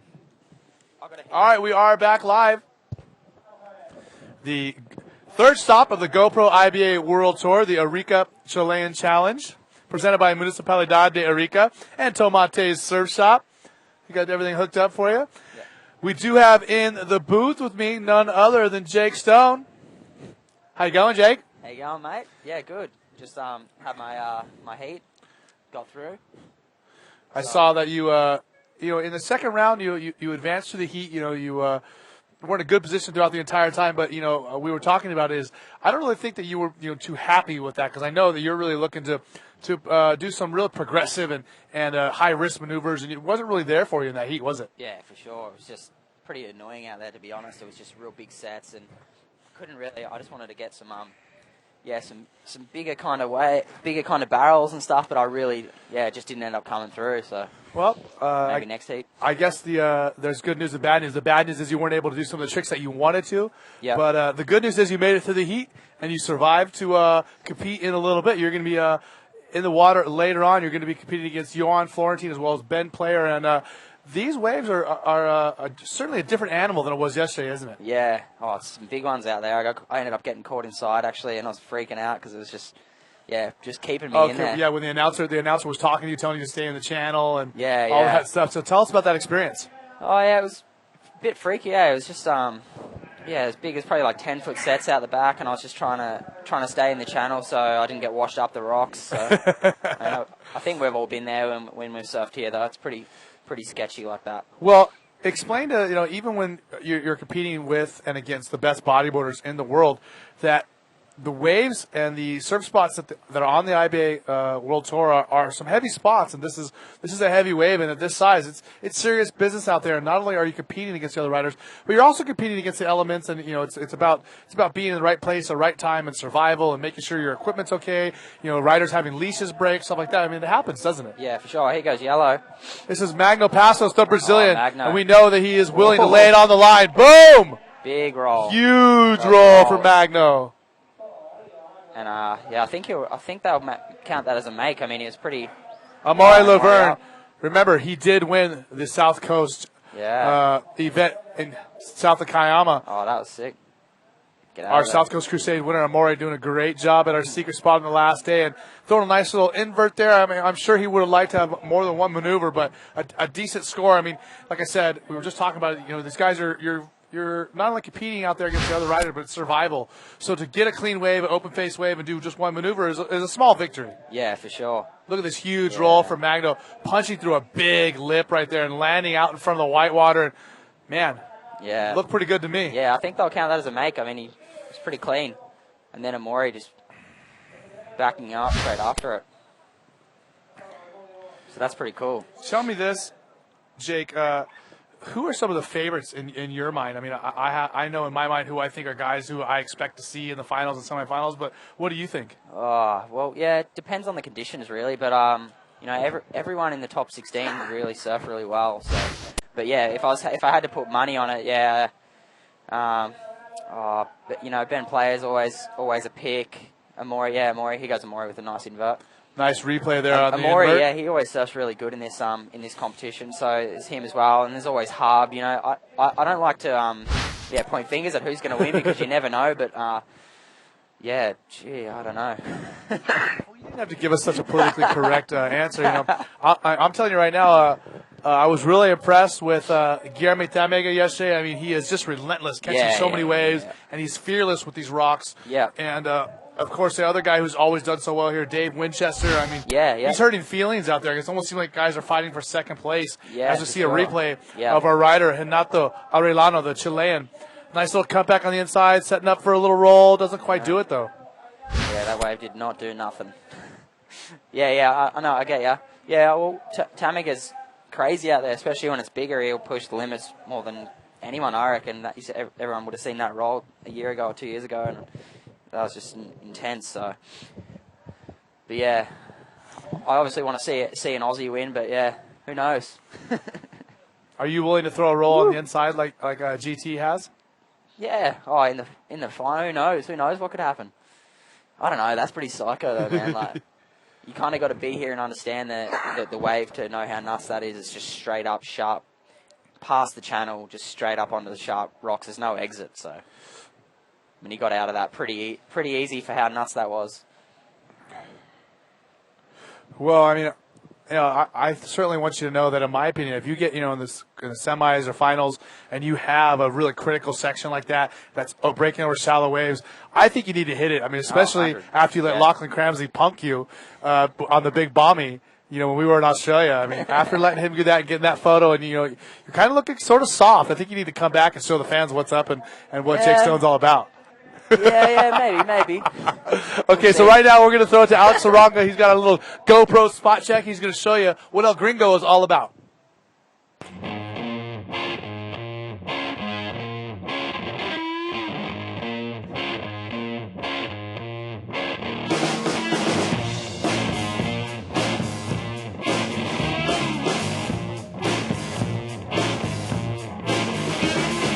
Here in Arica, I enjoy a lot because the wave is one of the best in the world. You have a lot of things to do here.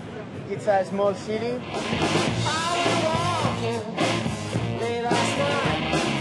This is an amazing wave. It's really long, really heavy, and when the swell hit it from different sides, you can get a bit longer wave, a smaller but better ball. Sometimes you didn't know if it's going to open really clean, and you drop it and didn't stop for anything and go inside and just trashing you, and that you are going to make it and go fast, and then when you go out you feel like, oh, that's a good barrel. This is Arica's barrel.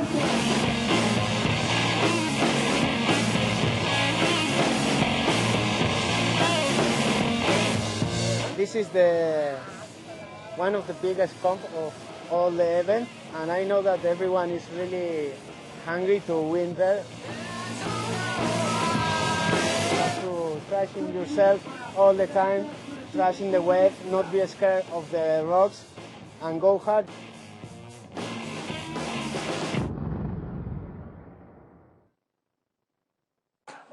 We have a rider. Wow, Amaury Laverne. We didn't show you the beginning of the wave. We're going to show you a replay of Amaury with a huge cover-up on a gigantic left, and really going to improve upon his score. He already had a 6.83, and he is definitely going to jump into the lead. Watch this wave, Jake. Wow. Oh, that was a sick one. Just driving. It's a solid, 8-foot wave. Oh, Just was a sick one. trimming right up, pulling up under the lip, and driving through that barrel, coming out clean. With the spit. That's close to as good as it gets here. Yeah, that was rare this morning. There wasn't too many of them coming through that you could just come out the front. So, man, I can't wait to see that score for Amore. We know it's going to be big. He's going to jump into the lead. Magno Pasos and Renato Arellano, the Chilean, are definitely going to have their work cut out for him. And there it is, a 7.95 for Amore. As we see, look at this, Renato. He is a Chilean. What's he going to do? Is he going to show us how to ride in his home brake, getting covered up, driving through the barrel? Can he come out? Can he make it? I don't think so. No, he doesn't. Oh, spewing. Oh, I thought he was going to make it there for a second. I thought he was going to straighten out or turn just down the wave a little bit, come out under the lip. Yeah. Maybe a mistake because he's not quite as experienced, or it's hard for me to judge. I'm not in the water. I can't tell him what he should or shouldn't have done. But that was just my kind of guessing. Maybe could have straightened out a little bit. Yeah, for sure. I think so. But yeah, sometimes the wave can just do it completely for you here. Let's take a look at the replay, and we have the luxury of saying what we think should have been done. Driving through that barrel, he got in there, and it looks great. At this point, you're like, wow, he's going to make it. And I thought he would have straightened out right there. Yeah. Right back there, he could have straightened out. And the wave just sort of crumbles a little bit, and the lip flops over, and it just ends his barrel, which it was a great barrel until that point. He's going to get a 4.75 for Renato, which is actually not a bad score for it's not too bad for that. Didn't make it. So, barrel. Yeah. Nice Renato. Okay, so we got some scores. Amore Laverne in first, 14.78. Magno Pasos, 11.01 in second. Renato Arellano, 6.38 in third place. And Dave Winchester is with Yo-Yo, our man on the beach, and he's going to talk to him and tell us about that heat win. Here we are with the 2-time champion of Arica Chilean Challenger, Winnie. Tell me, Winnie, what's going on in the water? Yeah, that swell's picked up a lot, and we a couple of heats before were sort of all over the place, but in our heat it just seemed to really clean up, and there's actually a couple of nice waves to catch. You are not a bit afraid of this condition? How do you feel about it? You're always kind of a little bit standoffish at the start, but once you sort of get comfortable and see where to sit in the lineup, you just want those big barrels or big bowls, so you just want to go for it. There's any plan for you for the next heats or any strategy that you will do on the next round? I kind of felt like I did it then. I saw there weren't too many good lefts in the heat before, so I was going to stick to the rights. But you just got to watch the conditions, and if there's good lefts to go, you have to go. Right. One more question. I thought like that you draw something here on your board. What's about this? Just explain me a little bit. Yeah, my 5-year-old daughter Coco drew it. It's me in the barrel and me doing a big floater there. So just a bit of good luck, Bring the girls with me. Well, Winnie, congratulations, and I hope to see you here again, no? Yeah, thanks a lot. I'm back to you guys. See ya. Dave Winchester, and thank you so much. Yo-Yo. Yo-Yo is the man and the myth here in Chile. He's been taking care of everyone here at IBA, and I think he's coming to Antofagasta with us, which would be absolutely amazing to have him down there. And Jake, we have a little bit of a break right here. I see a wave coming out the back. I do want to ask you something. Here we have Red. Amore Laverne, who got that amazing barrel earlier. Oh, bouncing. Big wave, skipping down and just Gets cuts out. Loses his priority on that wave as well, which is he's not going to be very happy about that. But he is still in the lead.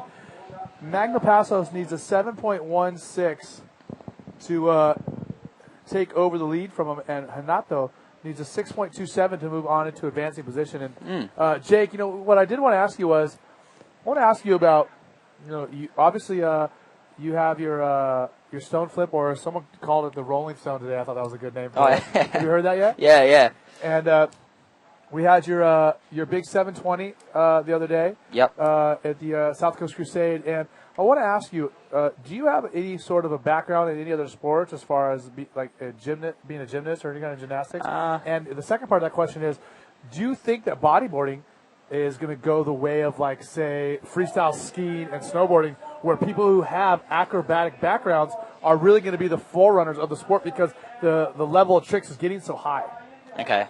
Yeah, well, the first question, as far as a background goes, not really. I used to race motocross and skate, and I spent a lot of time on the trampoline, but I never was a gymnast per se. But just muck around on the trampoline with my board a lot when I was younger, and I guess that helps a little bit. But a lot of it is ocean knowledge. So that brings us to the next question. Like, yeah, I do think that people like who have a good gymnast background will be able to do a lot more than someone who doesn't, but they still need to be spending the time in the ocean so they can understand the waves and get the right speed line to be able to get high enough to do that move. Yeah. So I think, yeah, that's where bodyboarding's going, man, because you can't, like... You ever watch, like Winter X Games or, like, Olympic yeah, skiing? for sure. I love all that and stuff. when they're doing, like, yeah. like this, even skiing now in Yeah, the vert it's half nuts. pipe and snowboard, the vert half pipe. I mean, Yeah. these guys are doing, like, double corkscrews Yeah. and they're doing, like, 900s consistently. And, Yeah. I mean, it's turning into gymnastics. Yeah, for sure. Definitely. And, You're right. And when yeah. I see, and it's a compliment, really. I mean, when I see some of the maneuvers that you're doing that other riders aren't doing, especially in contests, Yeah. it makes me wonder, like, man, I wonder if Jake has some sort of a gymnastic background. But, I mean, you say you don't, but I certainly would think that, you know, as when you were younger, practicing on a trampoline consistently with a bodyboard, it had to have helped. Yeah, for sure. Well, one of my good mentors, Michael Eppelston, he did the first double roll in a competition, and that's back in '93. So I don't know. He's kind of drilled it into my head. You know, you got to go that next level, especially in competitions, because everyone can do the backflips now, and you know it's kind of limited in that area. So I really want to try over the next couple of years and just be able to perfect a couple of new moves and win heats, man. That's what we're here for. Don't pay all this money and come all this way. You know, it's a big way. You want to win heats, but you want to be remembered for exactly, for your style and your for sure. and your progression. I mean, but that the style side of things, you know, that's not going to get you through a heat. Having a good style, it's gonna, you know, on video. That's when I go home and I want to look good on a bodyboard or whatever. That's what I focus on. But when I'm at a comp, I want to make a heat. Yeah. Yeah. So you know, style kind of gets chucked out the window. It's almost there. like two different sports, huh? It is, man. Yeah, for sure. Like we all know it for sure. And tell me this, Jake. What are some of the maneuvers that, you know, while we have a break in the action and I'm able to pick your brain, what are some of the tricks that you see in the next year, 2, 3 years that you're going to be looking for as far as progressing the sport? What are the things you think about at night when you lay in bed? Other than me. Yeah. Oh no, like that double roll spin that I've been doing, I've just been kind of thinking about that a lot lately and I wouldn't mind trying to like just perfect it a bit more and, you know, add more style. Here goes Yellow, having a little paddle for the wave. Magno Passos, oh, the this Brazilian. one looks all right. We know he's willing to do anything on these waves to advance. Big roll right there on the right. Nice and crisp. Back on the shoulder. It's gonna have he might a even get another section section. Look at this. Go ahead, take it away, Jake. Oh, here we go. I think he's going to get another section here. Nice roll. That'll Very be a decent clean. score, yeah. I mean, not the most radical rolls, but clean, just to perfect get through, positioning. Yeah, for sure. It's going to be a decent score, I'd have to say. Yeah, here goes Renato. Little roll. That wave did absolutely nothing. Magno had a 3.38 to throw away, and he's definitely going to get rid of that score. He's going to move up. He needed a 7.16 to take the lead, which I don't know if he's going to do, but he is definitely going to put some more space between himself and Renato Arellano, the Chilean. Yeah, definitely. So you said the stone flip or the rolling stone? Yeah. Oh, this Amaury one's Laverne, massive. look at this. Look at this. What's going to happen? Bottom turning around that huge roll section. He's going to throw it. Get out of there. Oh. Oh, that wave did not work for him. Yeah, so I was saying that the double roll spin, I'd like to perfect that, and you know, even double rolls can come in handy, I reckon, in comps. But yeah, I just want to start doing them both ways and progressing that way. So here goes Magno, his last wave. And like we said, I mean, nice clean roll, perfect positioning.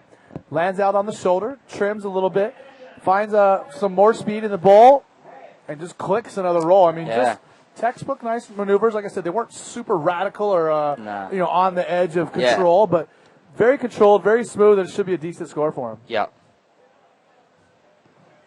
I think he'll. Yeah, that'll be good. I don't think it'll be the 717, but it might be. Oh, and here goes Renato's wave. We didn't see that. Nice little roll out the back. And then this wave just gone all foamy on him there. Not really being able to punch out anything else. Kind of a smaller actually, no, he version did of make Magno's that. wave. Yeah, it was. Yeah, Amaury definitely looks like he's taken this heat so far. He's just looking really solid and getting all the big waves. Well, got the two, you know, he's got a really we still good have high 11 score. minutes to go, and I'm telling you what, Magno is going to get a 6 of some kind on the last wave. So his score is going to be pretty close to Amaury's. Yeah, pretty close, yeah. Now, Jake, are some of the other maneuvers, you know, you talked about the trick that you've already done. You've been thinking about that one as far as perfecting it. Are you thinking about the reverse air 720s more, or what about double backflips or backflip variations? Yeah, I think a double backflip's possible. I'd like to have a go at that. I just need to have some solid free surf time. And then also, the 720, just got to get that right like projection and right angle off when you spin. You kind of got to go as flat as you can and keep your legs crossed. And then you need a big proper section. But I think that should be where the sport's going. Bigger airs and more rotations and more flips, just getting more radical. I'll tell you what, Jake. You probably don't know this, but I grew up riding BMX, and I was a professional BMX rider for quite a while. And I was one of the first people learning and practicing double backflips with Corey Anastasio and Stephen Murray a long time ago. And the second flip is exponentially.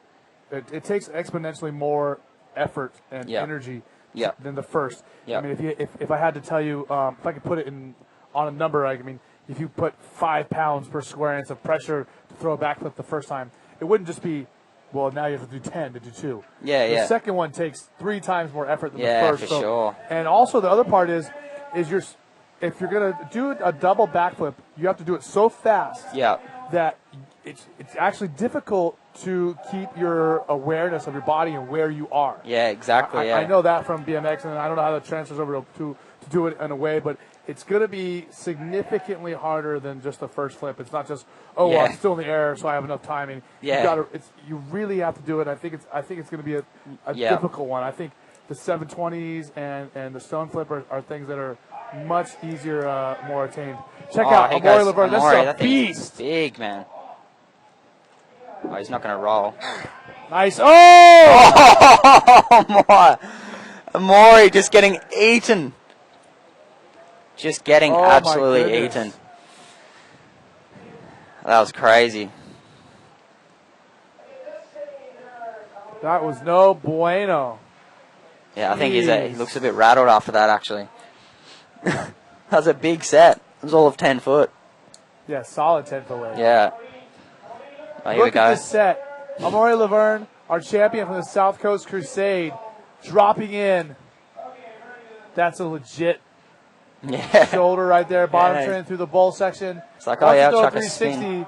Catches his... Yeah, the board. Pearls right there. Oh, no.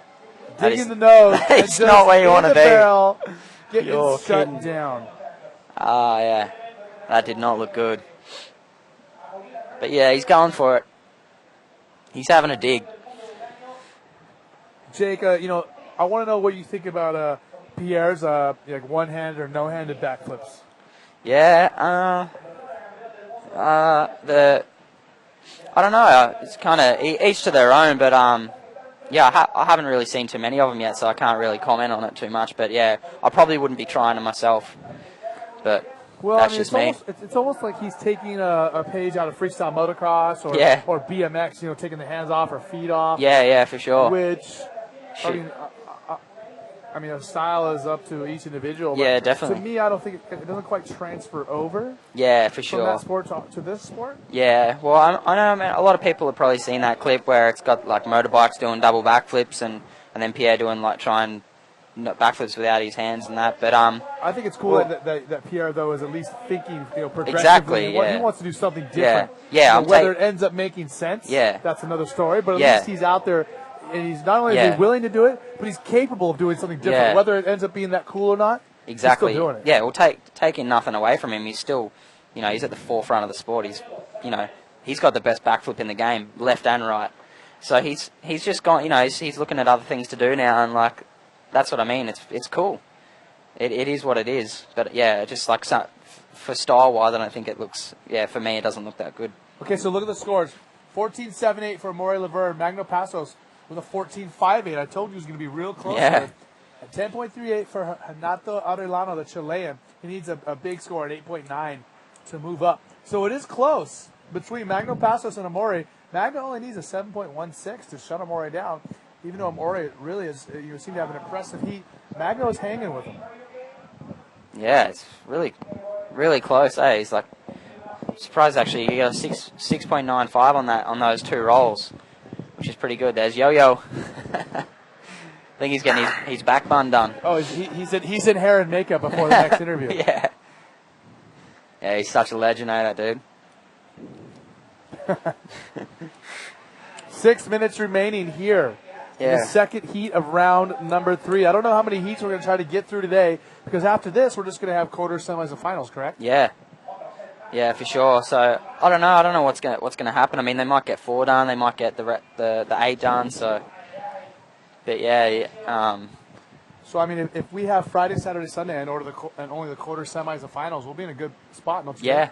Yep, definitely. Well, it's big out there, and it's hard to read them, and there's a lot of good insiders coming through, but you can't get in there unless you're willing to cop the other sets on the head, and then you just get washed up the rocks. So it's tough conditions. So I mean, it's easy to watch on the TV, but like actually looking out there, it looks pretty intense. Like even on here, like as you were saying earlier, there's big waves, but it doesn't look massive on TV. But like when you're out there, it's huge today. Look at the big left way out there. It's called Boys, I believe. Yeah, El Boy. El Boy. El Boy. Yeah, that's kind of an indicator when sets are coming. Usually I usually look out there and there's massive sets, and then they come in El Gringo not too far after. Under 5 minutes to go. And once again, our beach announcer letting the riders know the situation, which I already filled you in on. Amaury Laverne again in first. Magno Pasos in second. Renato Arellano in third. The Chilean is down right now, but he's not out. He has 4.5 minutes to get an 8.9. We know he's capable of it. He did so good in the trials as well. And time is counting down. He's time to perform or time to go home.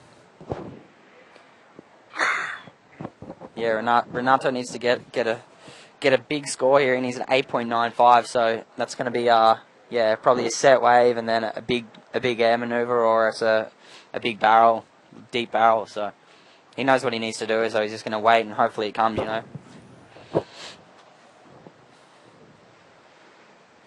Renato, the local Chilean.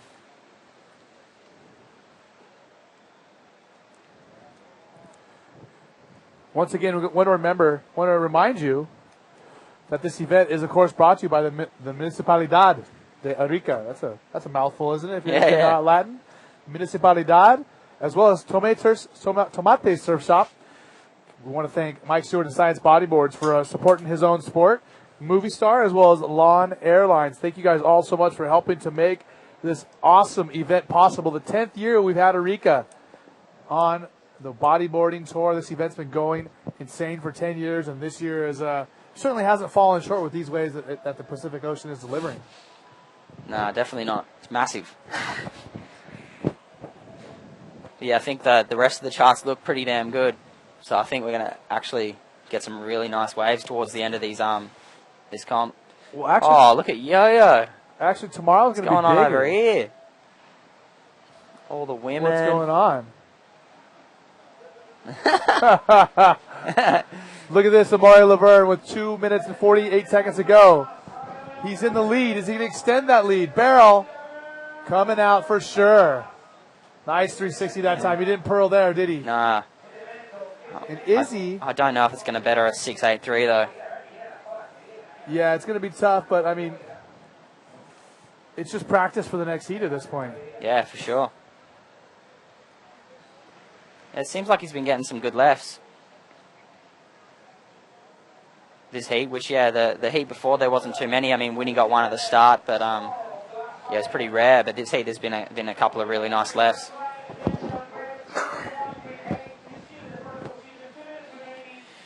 Two minutes to go.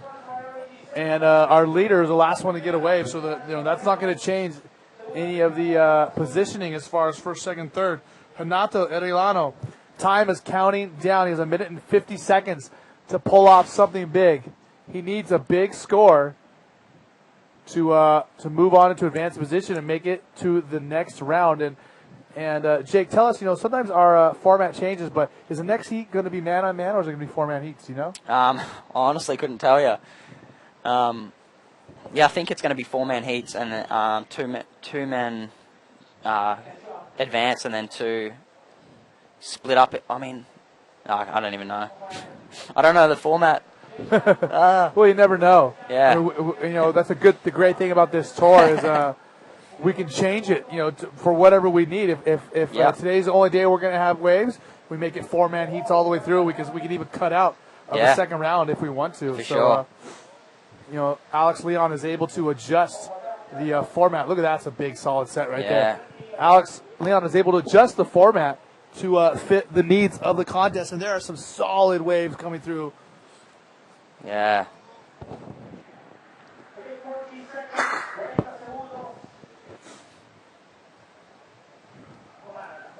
Some big sets coming through. Wonder if anyone's going to get away. We've got 36 seconds remaining.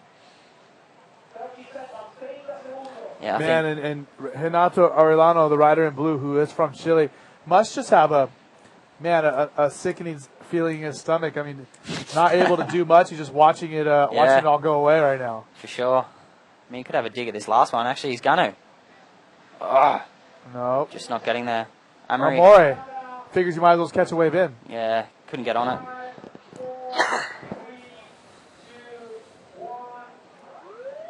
That was a good heat. Amore Laverne advancing through, as well as Magno Passos with some nice scores there.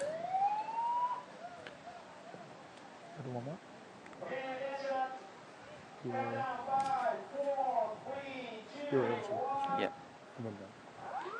All right, so in this next heat, we've got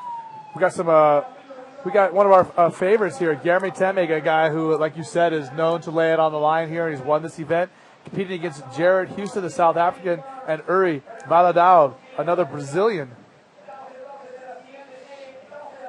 Yeah, Yuri's been surfing good, as you can see in the early heats of today, round two. So while we get things shifted up out here and get the next heat ready to go, let's take you to a message from our sponsors that make this event possible.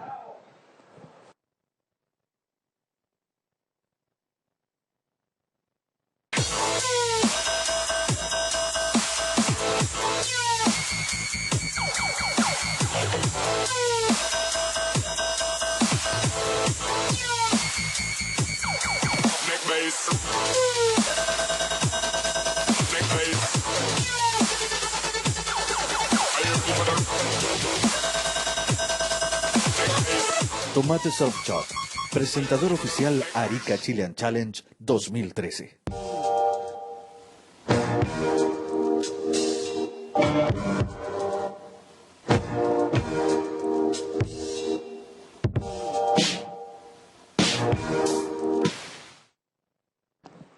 We are back live here at the Arica Chilean Challenge 2013. This is the 10th year of this event.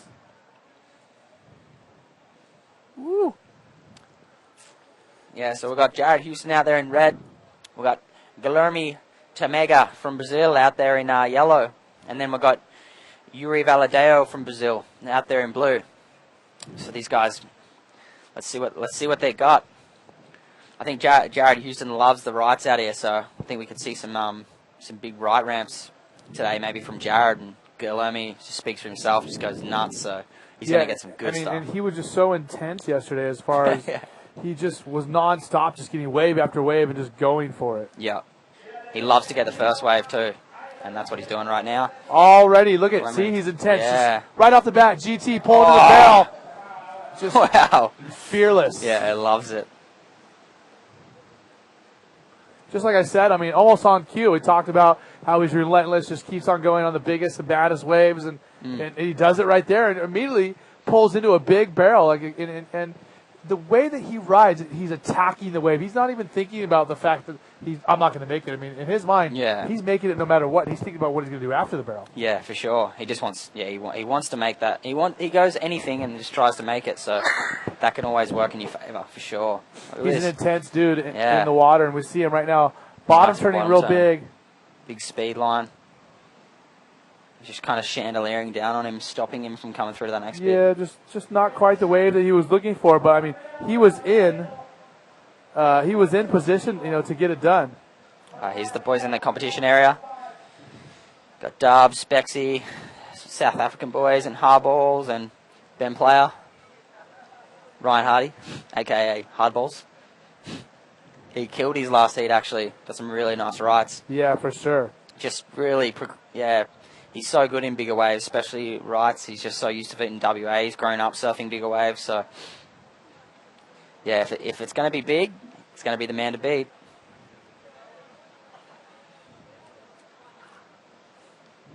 Is the local Chilean, Alan Munoz. Yeah, he's definitely pumped to be here, and yep. I'm sure all the riders here got to be excited to just have this event, in their home country and have all the best guys in the world come down. As you see a big left right there. Yeah, still some big ones coming through.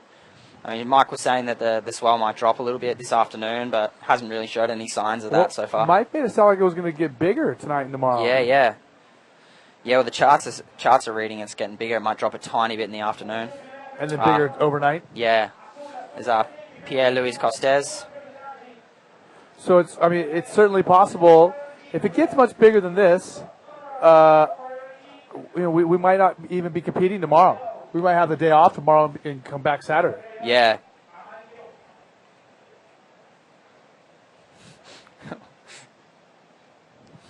A little bit of a break in the action. 25 minutes to go. Only one rider with the wave. That is GT Guilherme Tamega, the former world champion with a 3.75. Jared Houston in red and Uri Valadao, the Brazilian, yet to catch a wave. Yeah, so Jared hasn't caught a wave either. Guilherme got a 3.75 for that barrel that he didn't make. We see these guys kind of paddling around, and I see some waves on the outside over at El Bui. So we should be seeing some waves inside here in a little bit. But Guilherme Tamega is a guy who has really been a big key to the sport of bodyboarding in Brazil. I mean, the guy was the first Brazilian world champion, I believe. Yeah. And he was distributing Wave Rebel down there, and really he got bodyboarding kind of up and going. Yeah, for sure. He was super famous. I mean, he used to be sponsored by a soccer team actually back in the day, and he would get paid off the soccer team to wear their jersey, and it's pretty awesome.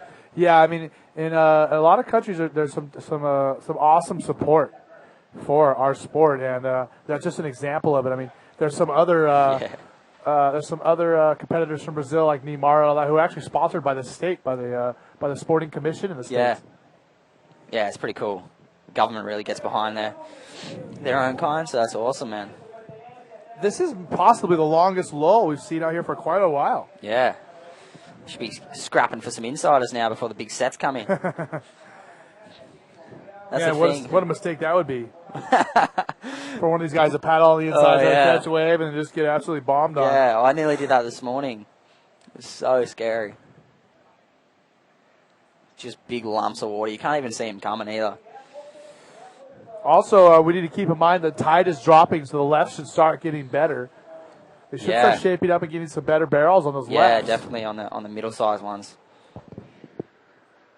Yeah, we just want some of those middle-sized ones to start coming through, so there's not so many big sets. And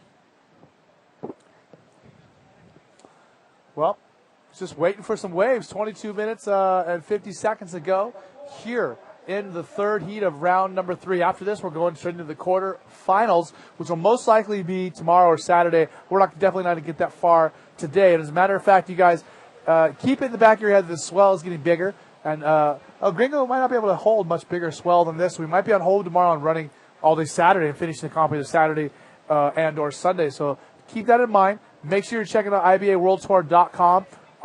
Also, our YouTube. Subscribe to it if you haven't already. Don't just watch the page. Don't just watch the videos. Subscribe to them. Oh, look at that big air right there. Uri Valadao with a lot of core strength in his body. I mean that. Talk about gymnast and acrobatic. That was that was all him just boosting himself out. Yeah, that was cool. Yeah, these guys have grown up surfing a lot of smaller waves. So when the waves do get bigger, they tend to be able to get a lot higher because they're so used to the smaller. Oh, here we go. Yuri taking off. Driving right there. Yeah, speed line there. Just comes up. Look at this. Boom. Yeah, that was pretty insane. Yeah, that was big. Uri going to get on the board. He's going to take the lead right there from Guilherme because Guilherme has a 3.75, and I'm sure Uri is going to best that. Yeah, for sure. No, that's a good start. It's a good start. I wonder what he got scored then. On the right now, look at this. A rider in red, Jared Houston. That's going to be a nice score. Big roll right there. Like bank reverse possibly? No, floater.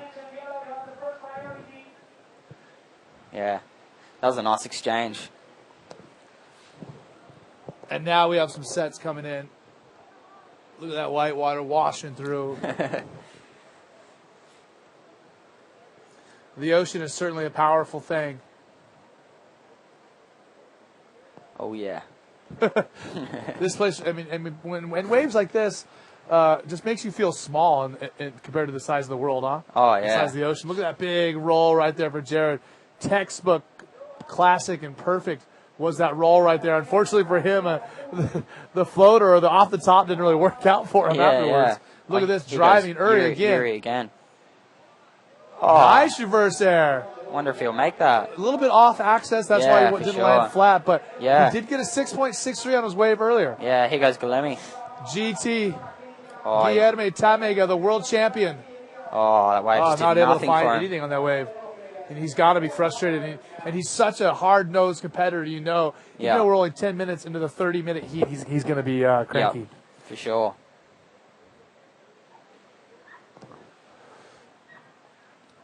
Okay, so once again, our legend here in Chile, the man, the myth, Yo-Yo. He is with Amaury Laverne, who was your winner of our last heat. Yo-Yo, take it away. Big hit, and he was with the world champion, just winning, Mr. Amaury Laverne. Congratulations, Amaury. Yes, thank you very much. Yeah, I'm really happy. It's still pretty big now and pretty lucky now. It was a bit less set in my hit, so I had to choose the good ones. And I had a hard hit with that Chilean guy and Magno. And I'm really happy. Had a big wipeout on that left, and it's good condition out there at Gringo. What do you prefer, left or right? What's the plan, Amaury? The plans, most of the guys catch the rights today because it's pretty big and it's pretty scary to catch them left because you can get caught on the inside. But I get more confident on left, so today it's my option would be to catch some big left and sit inside and try to catch the best ones. I saw you catching a really huge left. Tell me what's going on, because one of them you couldn't make it, and so if you can please tell everyone what's going on, or how Amaury Laverne handled like these huge wipeouts. Yeah, it was a big wave, and I thought about the barrel before at the takeoff, and then I realized maybe I'm going to make a big roll, but the leap was just so high, so I was losing spin just going to the leap, and I don't know, I decided to do this spin at the last second, and then lost control after in the scoop, and then nosedive, and then get flogged.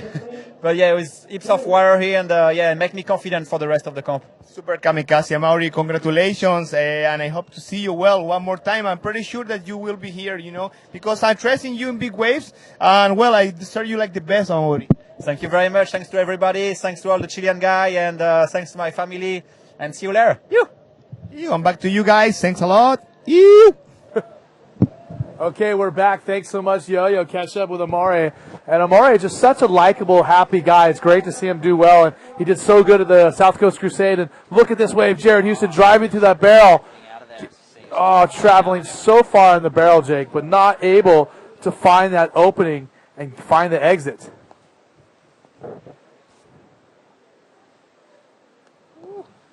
Man, I mean, we've seen a couple of barrels that are just, so close. You know what I mean? Where these guys are going to come out and just post a huge score. And Amaury had a really good one earlier. And look at this in yellow. Guilherme taking off late. No surprise. Hooking in.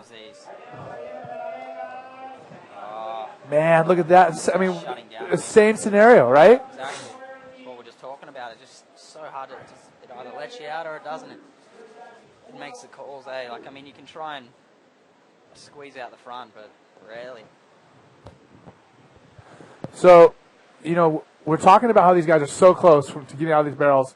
So, Jake, me being the commentator, you're the professional. I'm going to ask you, in your opinion, what has to be done different to find an exit for one of these barrels?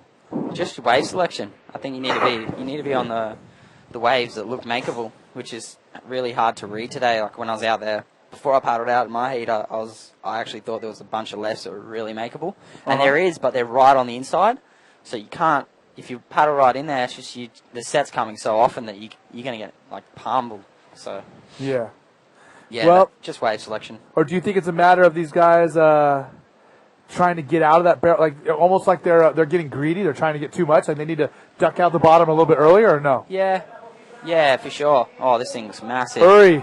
Because Uri having a solid 6-7 foot wave right here. Look at this barrel. Oh, that's sick. He's going to come out. He has to. That one was insane. Look for I was hoping to do one more maneuver right there to really put a stamp on that one. But GT. Jared look at Houston the bell. Just sick. And he's right there, and he's not giving up. And let's give you an update on the scores. Before that last wave of blue, Uri Valadao, he was already in first place. Jared Houston in second with an 8.78. And GT was in third with a total of 7.6. So look at this. This is the exchange. Wow, Uri Valadao, the Brazilian. Nice little scoop. Just wait for it to dump over him. Oh, that was a cracker. Well, you were talking about wave selection, and that's the best wave we've seen in a couple of heats right there, right? For sure. That's going to be a good score, especially for the left. It'd be interesting to see what that scores to Jared's 8.78. I mean, oh no, he got a 6.88. Yeah, it'd be interesting to see what it scores compared to that. Yeah, sorry, I thought Jared got an 8 point for that roll. Oh, and this is Jared just getting skunked there. They're so hard to bottom turn off that first bit to get that scoop under the lip there. But he had a dig. Tell us why it's hard to hook into that one and get going. It just feels like it's kind of wrapping away from you, and it's kind of a little bit almondy, but it's not fully throwing over hollow. So it's just a bit tricky, but you see like the really good barrel riders like Mike and Tamaga and that, they do it with ease, but for us guys coming up, yeah, fully.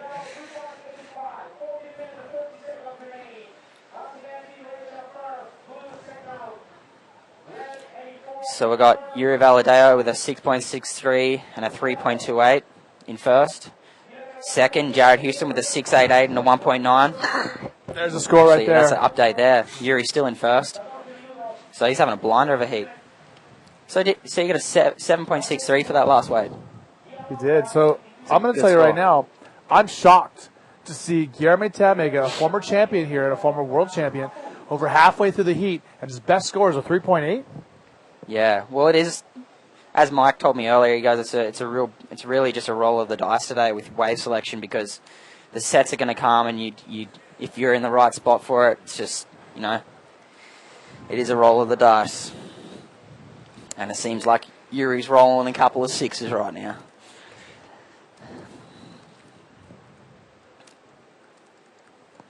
We have a former pro bodyboarder and international off-road race car driver, Cameron Steele, commenting on our Facebook page, and he says that Uri Valadao got kind of a burn, but he said that barrel was a 9. Yeah. Yeah, I would probably agree with that.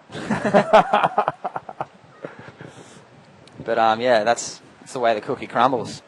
Is that a common saying in Australia? Yeah, well, I think Will Ferrell uses it actually in Anchorman.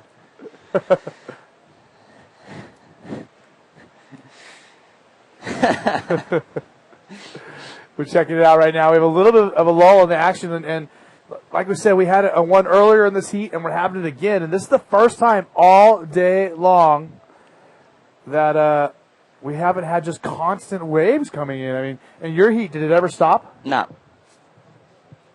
Definitely not. Yeah. So again, Jeremy Tamega has got to be feeling the pressure. I mean, he is a hard-nosed competitor that doesn't know the word quit, but he is in third place. He needs a 6.59 to move on into advancing position, and the clock is ticking. 12 minutes to go. Yeah, and then you just seen Jeff getting offered a GoPro to put on. Today's a bit big, and it's not really perfect barrel conditions, so it's pretty hard to get some good footage, and you're getting caught inside. It's a bit, hopefully later on in the competition we'll get to see some really nice GoPro footage. But yeah, today is just massive, and it's hard. So as you can see, Jeff just opting not to put one on his back. Mr. Hubbard. Also, just so you guys know at home, here at the Arica Challenge, the third stop in the GoPro IBA Tour. We are presented by the Municipalidad de Arica as well as Tomate Surf Shop. Also, we have to thank Mike Stewart Science as well as Movie Star and Lawn Airlines. And remember, We are most likely going to be making it, I think, through the entire third round today. But I think that's going to be it, and we're going to be looking to do the quarters, semis, and finals tomorrow, Saturday, and or Sunday. So still plenty of action to come here in this event. Our goal is to get through round 3 today, and then we'll be done because the wind usually does come on here about midday, and that changes everything. Again, this lull is amazing. I mean, these guys, have been watching sets come in all day long, thinking about, man, I'm going to have to be in shape. I got to be paddling the whole heat. I'm going to be fighting the current, going to be fighting the waves, duck diving, getting back out real quick after waves, and they're sitting. Yeah. Yeah, I know.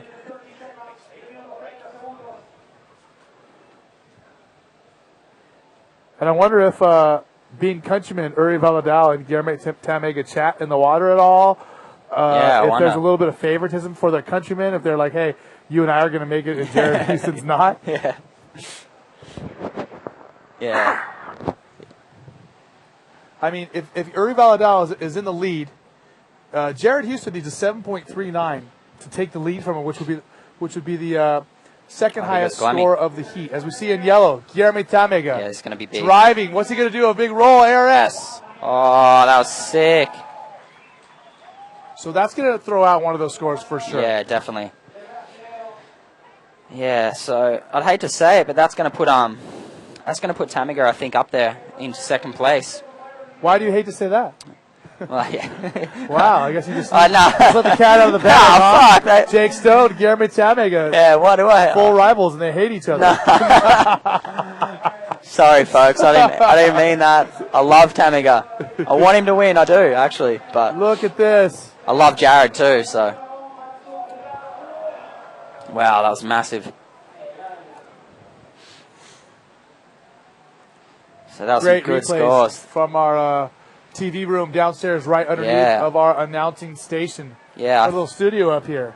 Yeah, I think someone just got another good wave after Tamega's one. Yeah, we're going to see the replay so right now. These guys are bringing us replays. Oh, Jerry. Oh, that was massive. Bouncing down that face. That's a solid. Look at the no way, Scorpion. Oh, wow. Jeez, that was big. Certainly going to put a dampening on the spirits of Jared Houston. Yeah. No. No. Is he alright? And he's kicking out of there. Look at him, the charger. Okay, so look, scores coming through. While everyone is still impressed by the wipeout by Jared Houston. Guillermo Tamega with that big ARS posts a 7.83, putting him into a position to advance. But the drama's not over. Jared Houston only needs a 4.81 to push GT back down. Yep. Which, with 8 minutes to go, should not be too much drama whatsoever. I mean, that's just one decent maneuver. Yeah, exactly. Yep. Oh, bombing out there right now. Yeah, those sets were massive. Okay, so we just heard a beats announcer. I overheard him say, blue has priority. Second priority is yellow. Jared Houston has third and final priority. So, man, Uri Valadao and Guillermo Tamega are in good positions with 7 minutes and 40 seconds to go. But yeah, if they work together, they can really, really give Jared Houston a hard time out here. Yeah, for sure. Considering he's last in the priority. Yeah. It's up to Uri Valadao to, work with Guillermo Tamega or, just decide to cooperate is the word I'm looking for. Yeah, sorry. for sure. Yeah, well, Tamega needs to better a 3. He's still got a 3.85 counting, so he knows he needs to get another wave. So he's just going to wait for a wave that looks like it's going to score better than that. I mean, and Jake, look how steep this wave is. It's powerful. There's so much water moving out here. The Pacific Ocean is definitely angry today. Yeah. And that wave of Jared Houston's was certainly evidence that there are some beatdowns going on, even for the best in the world, in waves this serious, isn't it? Yeah, definitely. Well, I got a heat coming up in 2 heats, so yeah, we'll see. Maybe I'll be in Jared's position, getting beat down. I got Cameron Steele on our Facebook talking about, he says, well, if Jared speaks Portuguese, it might help him out there. Yeah. If Uri and Guillermo Tamega decide to cooperate and work against them, it would certainly help him out. Yeah.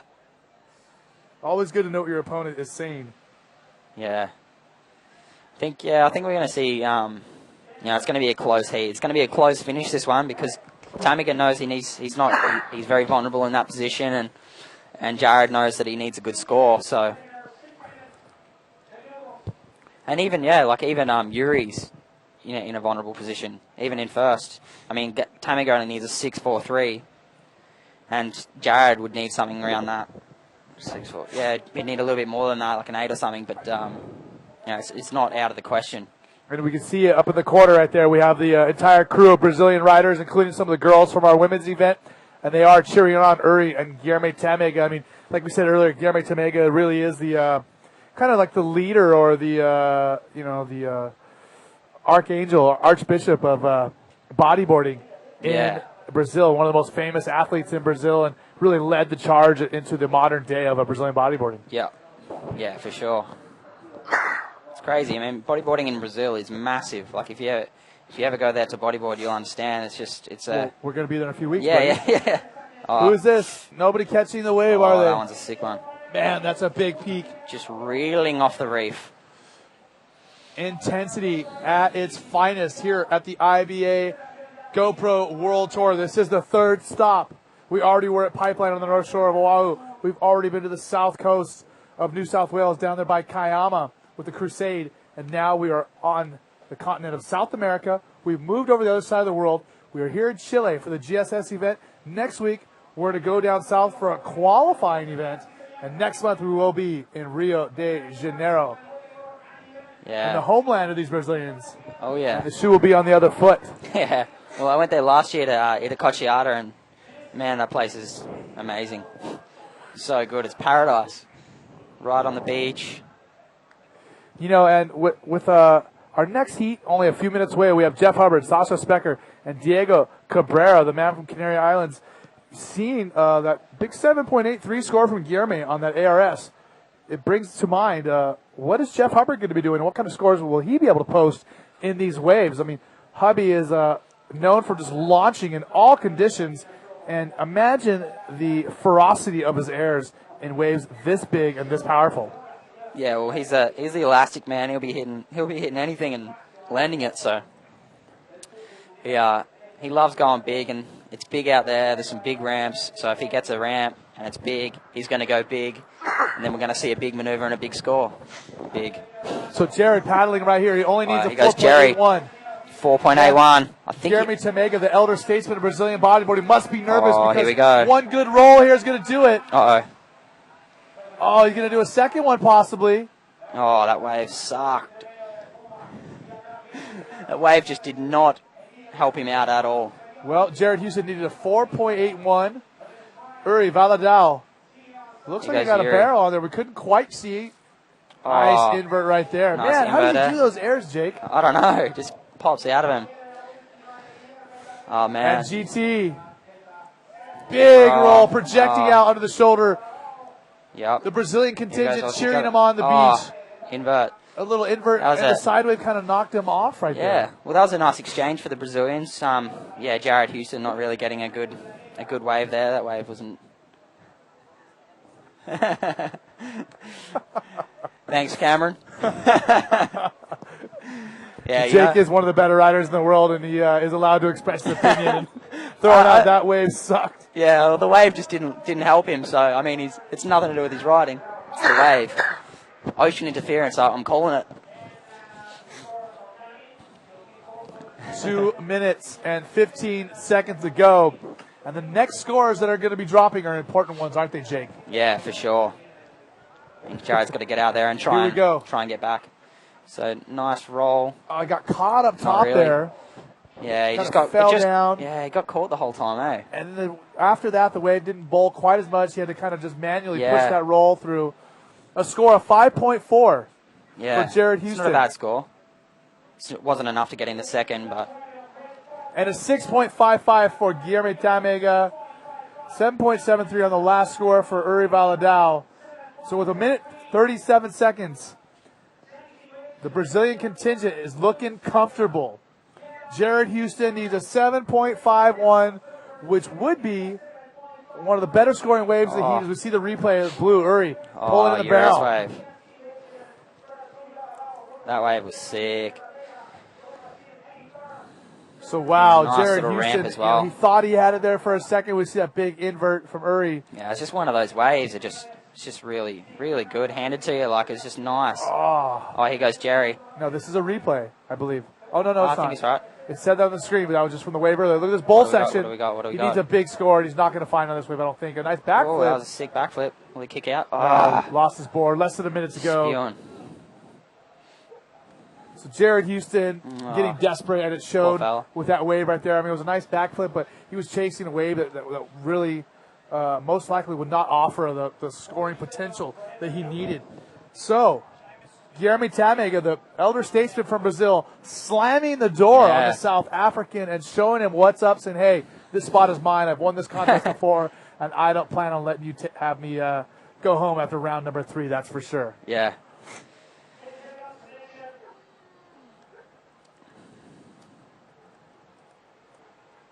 As a replay, Tamega's one nice projected roll out the back.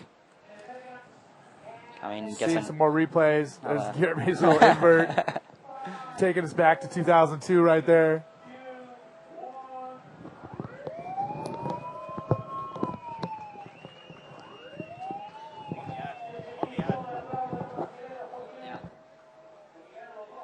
So there you have it.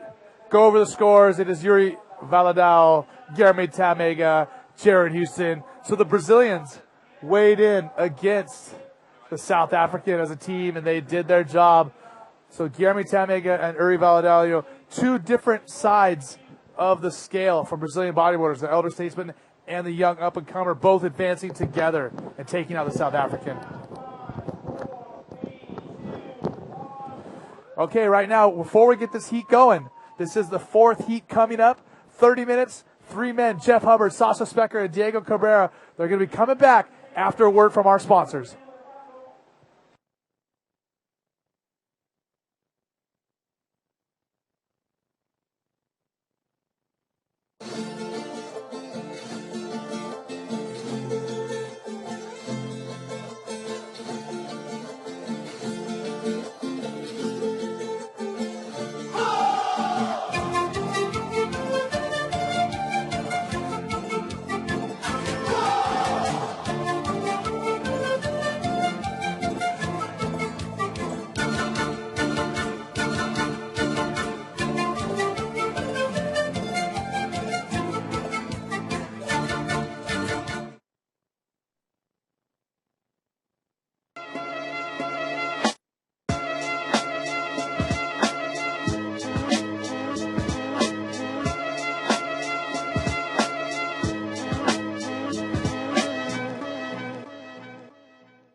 And here we go, hit number 4, and run number 3. We got Jeff Hubbard from Hawaii, Sasha Specker from South Africa, and Diego Cabrera from Canary Island. And here we have Jeff's replay because we missed the action live. And here we go. Look at this big standard roll, lands it perfectly. Looking for another section. I'm not sure if he had it. And nice cover up from Jeff, but unable to come out. So that was a nice first wave from Jeff. Hello, everyone. Hello. Alex Leon here and Pierre-Louis Costes.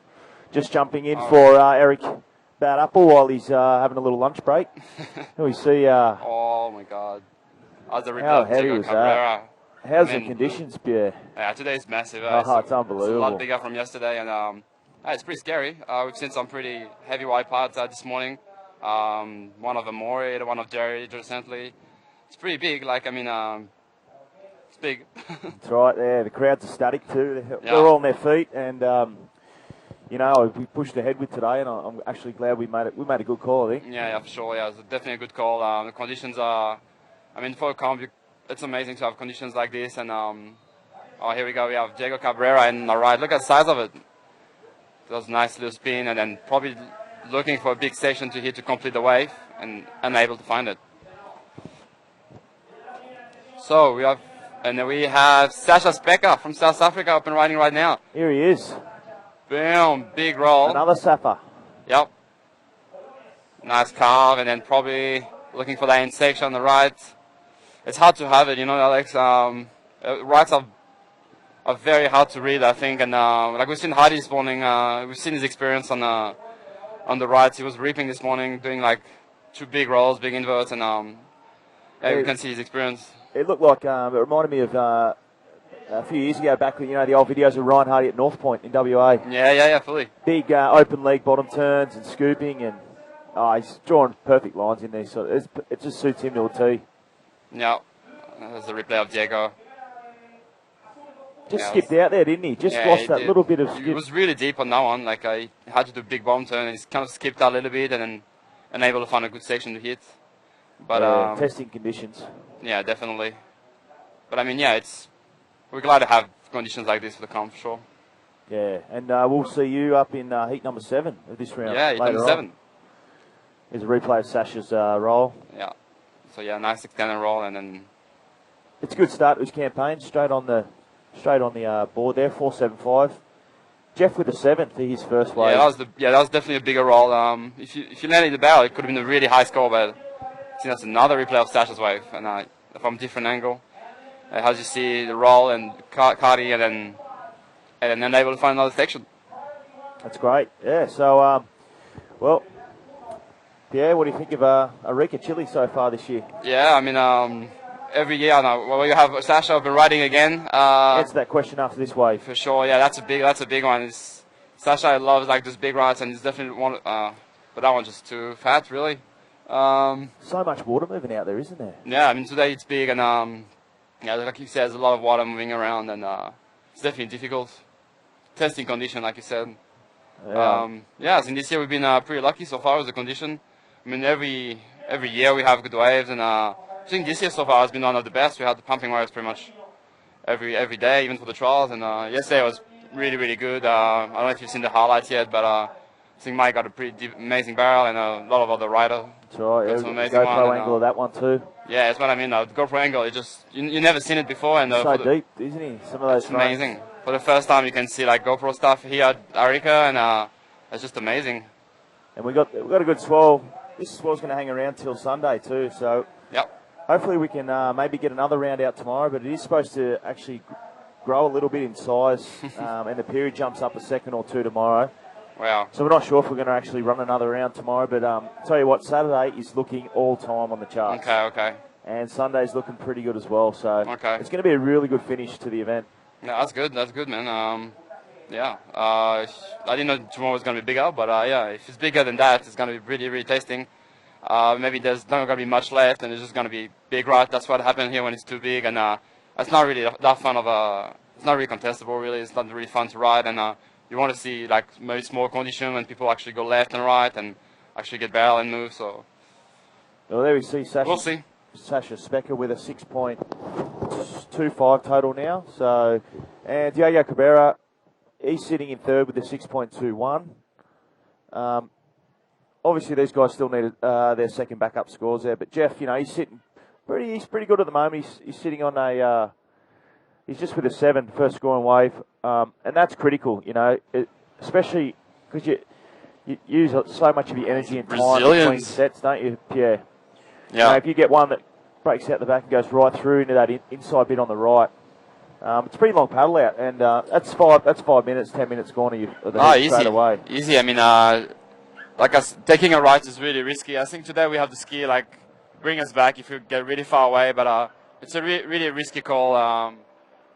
Because like you said, it's a long paddle back out, and it's a lot of time wasted. If you missed, if you didn't get a good wave, then and we can listen right now to Brazilian clapping the rider. That's right, yeah. Yuri and Guilherme made it the last hit, and in a pretty impressive hit, probably one of the best hits so far today, and they were ripping. Tamiga as always, just charging, and Yuri got some mental ride. Tamiga loves these conditions, doesn't he? He loves it. I was saying before, he's like a malnourished greyhound when he gets out there. He's just starving. He just tears it apart. Just so hungry. You should see his warm-up. I mean, it's the only one warming up like this. He was completely ready for Like for war. For war, yeah. That's probably what he calls it, eh? I think he treats a scaffold as though it's his trench at war. Okay, He's about to jump out of the trench. That's pretty impressive. We see the boys there, Tamiga with his stoked. Brazilian crowd. He's got 48 Brazilian trialists that came over this year, so he's got a big support group this year. It's going to be a big support for the Brazilian. And we have Yuri, we have Guilherme, I think we have Roberto Bruno, Edel Luciano, and Israel Salas from Brazil in the main event. Right, yeah. So, yeah, a lot of Brazilian. And Jeff Hubbard still sitting in first with his 7-point ride. Sasha Specker in second with a 4.75 and a 1.5. Only needed 2.26 to get the lead. And Diego Cabrera with a 2.38 and a 3.83. Needing a 2.43 to get second. So and you can see how the way the judges are actually, they're scoring these critical moves big time today. There's no, we see before, a lot of the safety moves aren't getting scored here's that Jeff high. going on the left. That's a big one. He's racing it. Is he going to hit it? Oh my God. Just go for a cardi. Set up turn. Is he going to find a section? He wants it. Just pulls out. Couldn't find it. They're really hard to read. Even if it's big and, no wind, it's still pretty, messy. And here you have Diego Cabrera. He's got a 9 this morning, so he knows how to ride out there today. He's going to hit this thing, I think. He's going to hit it. Oh, he's upset. Well, he's hit his board, hasn't he? Yeah. He's hit his board in that one. Could see him punching the ball, just his frustration on not being able to hit it. Capitalise on that section, yeah. Well, it's 20 minutes to go. Still plenty of time in this heat. Heat number 4 of round number 3. This is the Arica Chilean Challenge. Third stop on the GoPro IBA World Tour for 2013, and supported by Tomato Surf Shop and Municipalidad de Arica. It's the government of Arica here, and also some association sponsors: Science, Movistar, Land Airlines, and Pan American Hotels. Thanks for all the support. Thanks to all the sponsors to make that event happen. We're always glad to come back here because the wave is just amazing every year. The quality of the wave is just so good for bodyboarding, and we're just glad to come back here every year. And Pierre, what have you been doing training for Chile between here and Australia? Well, actually, I went to France. I went to help school called Ocean Route Surf Club. If you watch it live right now, saying hello.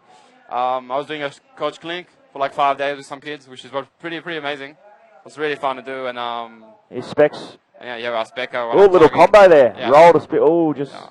Really similar to his first wave, like in the roll at the back, a calf, and once again, not being able to find the end section that he was really looking for. He's playing safe though, isn't he? See, that's why he's not getting the scores that. Hubbard, there, you really need to sort of, especially in this round, you got to break through. You got to be a step ahead of the other guys. Yeah, here we go. Here's the replay.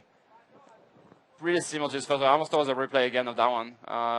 See, here we go. Roll at the back. He goes for a spin here. And, he just can't find the end section.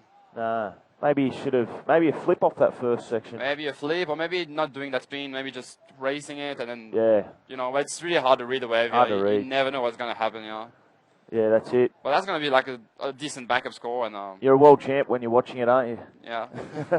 And he's got a 6 point, so it's a decent backup score. Yeah. It's better than his first one. Diego, down in trouble there in third. Yeah, in trouble. He's going to replace both his scores, actually. Yeah, he hasn't got a good one yet. He only needs a 5.81, even like that.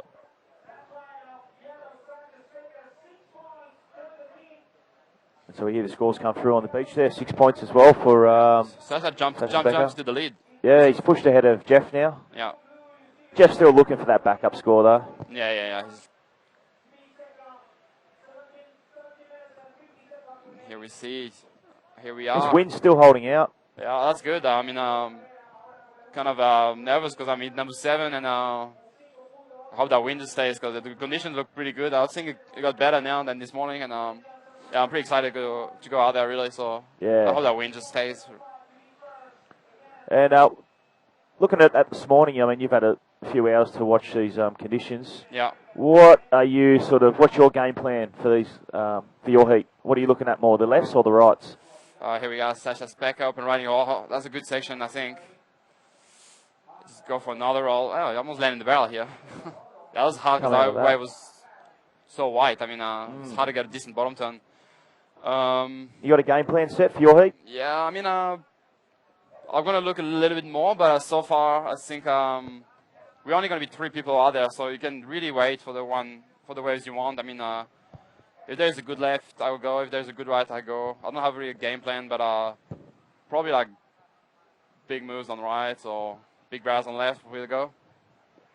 Oh, great. Well, you know what? Just hold that thought because we've got a beach interview with that last heat winner, Uri Valadao and Yo-Yo, so we'll throw it down to those guys. And here we are with the winner of the last hit, Mr. Uri Valadao. E Uri, tudo bom? Como que foi essa bateria, Uri? Pode me falar? I'm asking him to Uri, how was the last hit? Foi incrível. Na bateria anterior, lá repercagem, eu tava muito nervoso, assim, querendo correr muita rola. He's saying that in the last hit he was a bit nervous, that he was not able to catch so many waves. Pero consegui me acalmar e foi dramático. No final, eu consegui passar para o terceiro round. He said that it was like a big drama because in the last minute he was making through to the next round. Esta manga hora eu já estava mais concentrado, já tinha me adaptado mais às condições. In this hit he was already like concentrated and he was already like clear to cap waves. E consegui encontrar as olas melhores. Eu sabia que tinha que escolher muito bem a ola. And he was able to find the good waves and he knew that he has to choose the right wave to make it. Agora tem que manter o foco porque só está começando. Cada manga é mais difícil que outra. So now he has to focus on the next hit because he said that next hit and the next that are coming they're harder than the one before. Uri, a gente tem uma pergunta. Tu fez a virada de bateria no último minuto. Pode me falar daquela onda? I'm asking about the last because he made it on the last minute. I'd like to know what was going on this last minute, Yuri. Eu estava muito concentrado e ao final subiu uma ola muito boa e eu consegui fazer tubaço e com invert no final que ampliou a vantagem. He said that he was very concentrated and well, the wave was really good and in the end he was able to make the barrel and then the few maneuvers to make it through on the first place. Me gostaria de agradecer a todos, obrigado a todos os brasileiros que continuam torcendo. Tem muitos brasileiros na prova ainda, então a gente vai manter o foco aqui para tentar fazer o melhor possível nesse campeonato que está alucinante, altas ondas enormes. Valeu, galera. Obrigado, Yoyo. Muito boa vibra, grande amigo. Thank you very much. And he was just saying thanks to all the Brazilians that are watching at home. And well, here with Uri Valadao, we are back to you guys. Thanks. Yeah, thanks, Yo-Yo, for that interview, mate. Great to hear from you and Uri down there on the beach. And, well, you know, Uri killed it that last heat, didn't he? Yeah, he killed it. I got, here we have Jeff up and riding again. He's got his 2 waves now, so he's probably going to do a show right now. We all hope so. Let's bring the show, Hub. Let's see what he can do. Here's the section. Yeah, so while Yuri was interviewed, Jeff got an 8.75 on a huge invert. Yeah, as we were discussing that, Pierre, it looked like he went off the back. It looked like he was going to land off the back, but he actually, fully. It was big because he landed down on the front. Oh, it was massive. Was it that one? Is he going to replay with that one? Let's see what this replay is. Yeah, this could be it, yeah. Huge, isn't it? Full body. Wow. See, I thought he's going to go off the back, but he landed on the face. That was good. The angle was amazing. From this angle, you can see that actually he was about to land in the front. But that was big. That was really big. And 8.75. Here we go. Yeah, let's see the front version of this. Yeah, that's the version we saw. Good trim line bottom turn there. Yeah. Plenty of speed. I fully thought that he was going to be at the back there. I was like, and oh my God, that was huge. Classic Jeff Hubbard. Well surfed, Jeff. Yep. Yeah, currently in the lead now. He's got a 8.75 and a 7. It's pretty much 12 minutes remaining. Sasha Specker in second position from South Africa. He's in the yellow. Yeah. 4.75 and a 6. And Diego Carrera, we see Ben Player there, just about to jump off for the next heat. He'll be taking on Johan Florentin from Reunion and Jake Stone from Australia. Oh, that's going to be an interesting hit. Ben's there. He's jumping off at the key, and today it's been impossible to jump off there, especially with the high tide earlier this morning. Oh, okay. Looks a bit safer now with the Yeah, low tide. The conditions are better now, so. This morning the guys could not jump. Okay, Out there, they had to go around the right. But Diego Cabrera, he's down in third position. He's got a total of 6.21. I mean, he just didn't have a good wave yet. I mean, it's still pretty close for second place between Sasha and Diego. That's Sasha right. got that 6-point ride, but Diego got a 9-point this morning, and you know, I mean, you know, we are like Gringo. There's so many waves. He can get the score like the next second, you know. So I think I'll say that Jeff is in a pretty comfortable lead, and yeah, I think that second place spot is gonna be a fight. Yeah, it's going to be a fight, and we saw Diego in his first heat today. He got that screamer barrel on the left. Here we see Jeff here. Look at this thing. This is huge. Look at the bounce and everything. It's so big. There's no It's section too there. big, that one. Too big. So you're steamrolling through the lineup there, isn't it? Yeah, that's what happened when it's too big, and that's what could happen tomorrow if it's like even bigger. So yeah, we'll make a call tomorrow, I guess. But Yeah, it's saying it's going to be a little bit bigger, but I mean, it's been really hard to predict this year. Yeah. The winds especially. could be just more consistent, more perfect. You never know here. I mean, it's very hard to read the charts. And this swell, we predict this swell to come. It came from Tahiti. We saw how much energy was moving through the Pacific. Yeah. And I touched on this yesterday. That I mean, this place here, Arica, is just like they call it the funnel of the Pacific. Just everything funnels right into the end here, and it's just like we're sitting on a big magnet. Yeah. A swell magnet. I can see that. And I've been here plenty of years, and I've never seen it under 4 feet. Me too. I mean, it's pretty impressive that a place like this exists. You know, I mean, Yeah. if you want to go do a free surf somewhere, you want to get pumping waves every day. You just have to come here. That's it. Outside the competition, and you get no one else. Arica. Yeah, you got a great town. You got the locals will be super friendly with you, and they'll be actually happy to have someone to ride with because Plenty of culture too. Yeah. So we've got 10 minutes remaining. Diego. Yeah, it's still He's a lot of down in time. third. Still a lot of time. So. But yeah, he definitely wants a good wave, like to kind of enter the heat really, because he needs a wave to enter the heat really. Jeff is in a comfortable lead, like I said, it was 8.75 and a 7-point ride, and Diego's a wild card also in this event, Pierre. yeah, Diego is a wild card. I think we all heard about what happened to him last year during the free surf. He had to pull out of the event because of an injury. I remember watching it. He did a big air reverse at the ball and landed so far at the flat, and I mean he almost got knocked out, you know, and it's pretty scary. He had to go straight to the hospital. Yeah, talking about the wolf. You see Look at Diego. him. Boom. The man Nice of the roll. moment. They're going to like that because it's left, you know. And what's he got here, critical. Pierre? And boom, another big roll. Yeah, just going to love that wave. And here we got Sasha at the back and a really good one too. Wow. Oh, that's twice he's been caught up there, hasn't he? Well, he did get caught up, eh? Oh, my God. It's a hard bowl to hit, though, when you're coming around like that, because it sort of bowls out to sea a little bit. Yeah, and it also fully. slows up, doesn't it? Yeah, it's really, really hard. I mean, that wipeout is not what you want, you know. I mean, he's going to get soaked over right now and probably going to be washed like... Here we see Diego's replay. I love that wave, eh? Here's a critical roll. And then I didn't know he was going to have a section here, but he did. And he managed to do... Oh, my God.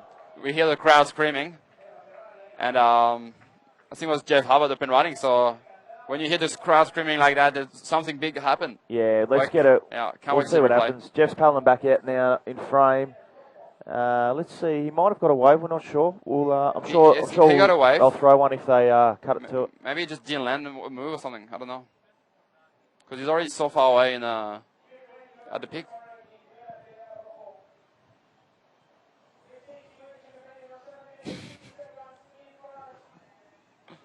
Was it bell? We'll wait for this. I believe that we may have some footage, GoPro footage, of your loop yesterday, Pierre. No, yeah, sick. So I haven't seen it. I've been cued that we might be pulling it up on the screen. Okay, cool. And after this, we'll just see what happened here. That's the replay of Sasha. Sasha. He wanted to do a roll here, but that leap was just so hard to hit, and it's just unlucky really to have that section because he did everything good, like good takeoff, good bottom turn. Yeah, and that's if you read in the dictionary, ragdoll, it'll have a photo of Sasha just then on that wave. That's a definition. Oh, Here we go. This Jeff. is one we're waiting for. What did he do has here? this bottom turn. Oh my God. What is he doing? Wow. What is that? That's big effort. That looked like Spider-Man in New York, just going building to building. Yeah, really. I thought you were. He just over-rotate, yeah. I thought he was going for that. Imagine that. Imagine putting a 720 F4 in a comp. I heard Jeff. Jeff told me he's been trying them, and it'd be sick to see one in the comp. Imagine that. Well, Pierre, I think we've got about to show that clip, that little clip of you yesterday. We'll just get you to talk over what happened, and we'll try and get up on your screen because apparently people say it's a pretty good angle. Let's have a look at this thing here, Pierre. That's a very good angle. There we are. That looks amazing.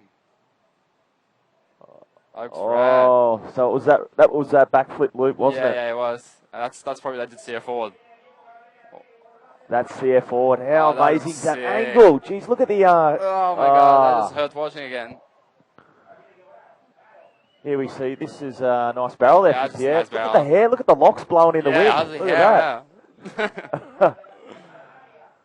Oh, looks cool. Yeah, that's the one. And there it is. That's a roll, was it? Yeah, was it? And there's the lovely Pierre Louis Costes. Yeah, I'm glad to see the GoPro footage. I mean, thanks to GoPro and then the boys for sure. hooking that one up. Yeah, I always wanted to do a loop with that GoPro on my back, and it looks insane. Looks insane, and the air forward looked amazing yeah, too. looks amazing. Diego Pereira, we missed So that wave. while we're watching that, Diego Pereira looks like Diego's got this wave. Well, that was nice barrel there. a little Look, pit. he's jumped up to second position now. Yeah, he must have, just because of the... Both two waves, 5.83 and a 5.58. Oh, okay. So, yeah, 2 decent scores. So, Sasha's Beckham was only need 5.41. And he's at the back. And probably 5 holds minutes remaining. priority too. Yeah, He probably holds priority too. There's your scores on your screen for all the viewers tuning in. I want to thank all the viewers from around the world tuning in as well.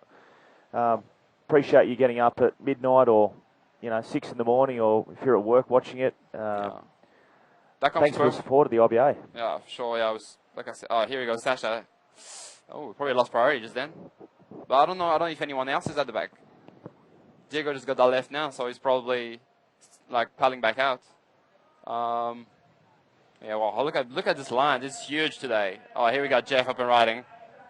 That's a mental one. Oh, he's gonna hit that. He doesn't have to. Nah. He already got an 8, 7, 5, and a 7, and yeah, well, he's putting on the show now. Specker, he's looking for a 5.41 to go into second position. yeah, that's a small score here at the Gringo, and let's see. There's less than 4 minutes remaining, and Sasha Specker is sitting in third, needing a 5.41. That's where we are at the moment. Okay, now we're coming down to the critical 3 minutes, last 3-4 minutes of the heat. All right, here we go. And here we go. Sasha Specker. He needs to do something big. Can he get on this thing? Yeah, he is. Oh, that's a good one. Nice bottom turn. He's scooping. He wants to hit that one. He has to hit that one, actually. Now he really is looking for... Ay. And unfortunately, that wave just didn't quite make it. Well, I mean... I don't think it's going to be a 5.41. It'll improve. It'll shorten his... It'll definitely shorten his gap now. Because he only had a 4.75 and a 6. So... Nah, it won't be better than the 4.75. No. So I couldn't see the 6. That 4.75 was a clean roll and a nice carve. So that one isn't gonna be in his top 2. But yeah, it's 3 minutes remaining. He's probably gonna have the help of the ski to come back out and 5.41. This is a small car here at Ringo. Sasha Specker from South Africa, who made it top 8 last year in the QS and qualified for this year. He's a really fierce competitor, always good in a lot of conditions, and we're glad to see him in this round.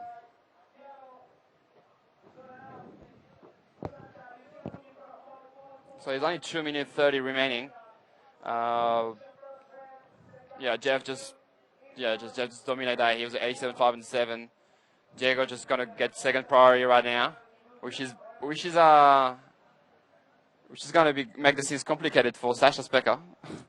Because if a good one comes, if Jeff doesn't go, then Diego will go for sure.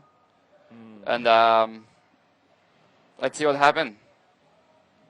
Here we see Tomate. Local event promoter, Tomate Perota. Yeah, and there's our priority box system. Yeah, if you don't know what is that box, that's the priority system. So when we are in the water and we don't know what's the priority, then we just have to see this. So they spin. Tell the people that are watching this, those boxes actually spin. They've all got different coloured faces. Yeah. And they reflect onto the rashi colours, obviously, that are in the water. Yep. And the top box is first priority. Second box is second priority. Yeah. Here we go. You got it now. Yep, and I'll tell you what, it's a good system. The ASP actually copied our system. Did they? Yeah. Well, I didn't know. Yeah, we didn't get. I don't think the IBA got much credit for it either. But you know, Mike Stewart and Chico, our head judge, and a few others, a few officials, you know, banded together and came up with this system. Yeah, I remember. It was really good for the sport. And here we have Sasha Specker looking for 5.41. Oh, here we go. They're going to find that second. Yeah. Well, time is running out for Sasha. 1 minute remaining. He's got a minute remaining now to get the... Looks like Jeff's going to win this one. Yeah, we might see South African getting knocked out of the event. Jerry just had a very tough hit on the last one. He got a sick one. He got a sick big roll, but he couldn't get a second wave, and he took on a big left, and it's probably the biggest wave this morning, and then it was so bumpy, just so hard to get into it. So he did a good performance, but just unfortunately it was against Guillaume Tamega and Yuri that are two of the most fierce competitors. And yeah, Sasha is now in a critical situation. 22 seconds remaining. I don't even think Sasha is at the back. So yeah, Jeff Harbert and Diego Cabrera seems they're going to advance to round 4, I guess, which is going to be a man-on-man hit this year. 4. And that is over for heat number 4. So we can already know the round 4 is like, so Winnie is going to be facing Magno Passos, and Jacob Romero is going to be facing Amaury Laverne. Then Tamega is going to be facing Jeff Hubbard. Wow. Tamega is going to be facing Jeff Hubbard in round 4, and that's going to be sick one. And Diego is going to face Yuri. That's going to be sick. You know what? Yeah, well, before we start this next heat, and we'll just throw to a quick ad, and we'll be right back after this. Yeah, sure.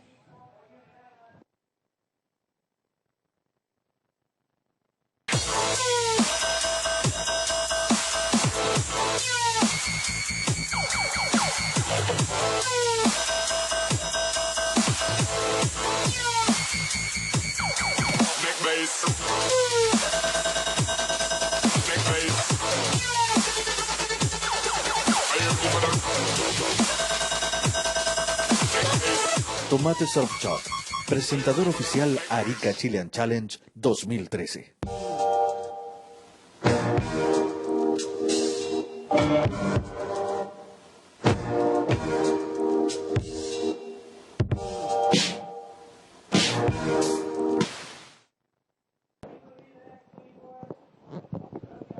And I'm going to give my spot to 2010 world champion, Amaury Laverne from Reunion Island. He looks so amped to commentate. Oh, he does. He is amped. So I'm going to give my spot and get ready for my heat, actually. So here we go. See you later. Okay, so we are on to our next heat.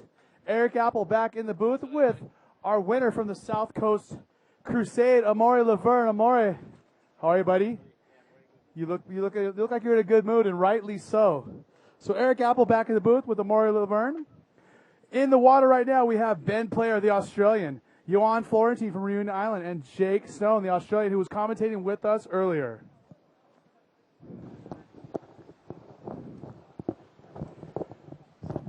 And Amaury's getting his mic set up. He'll be talking to us here shortly. Hi, Amaury. Hi, everyone.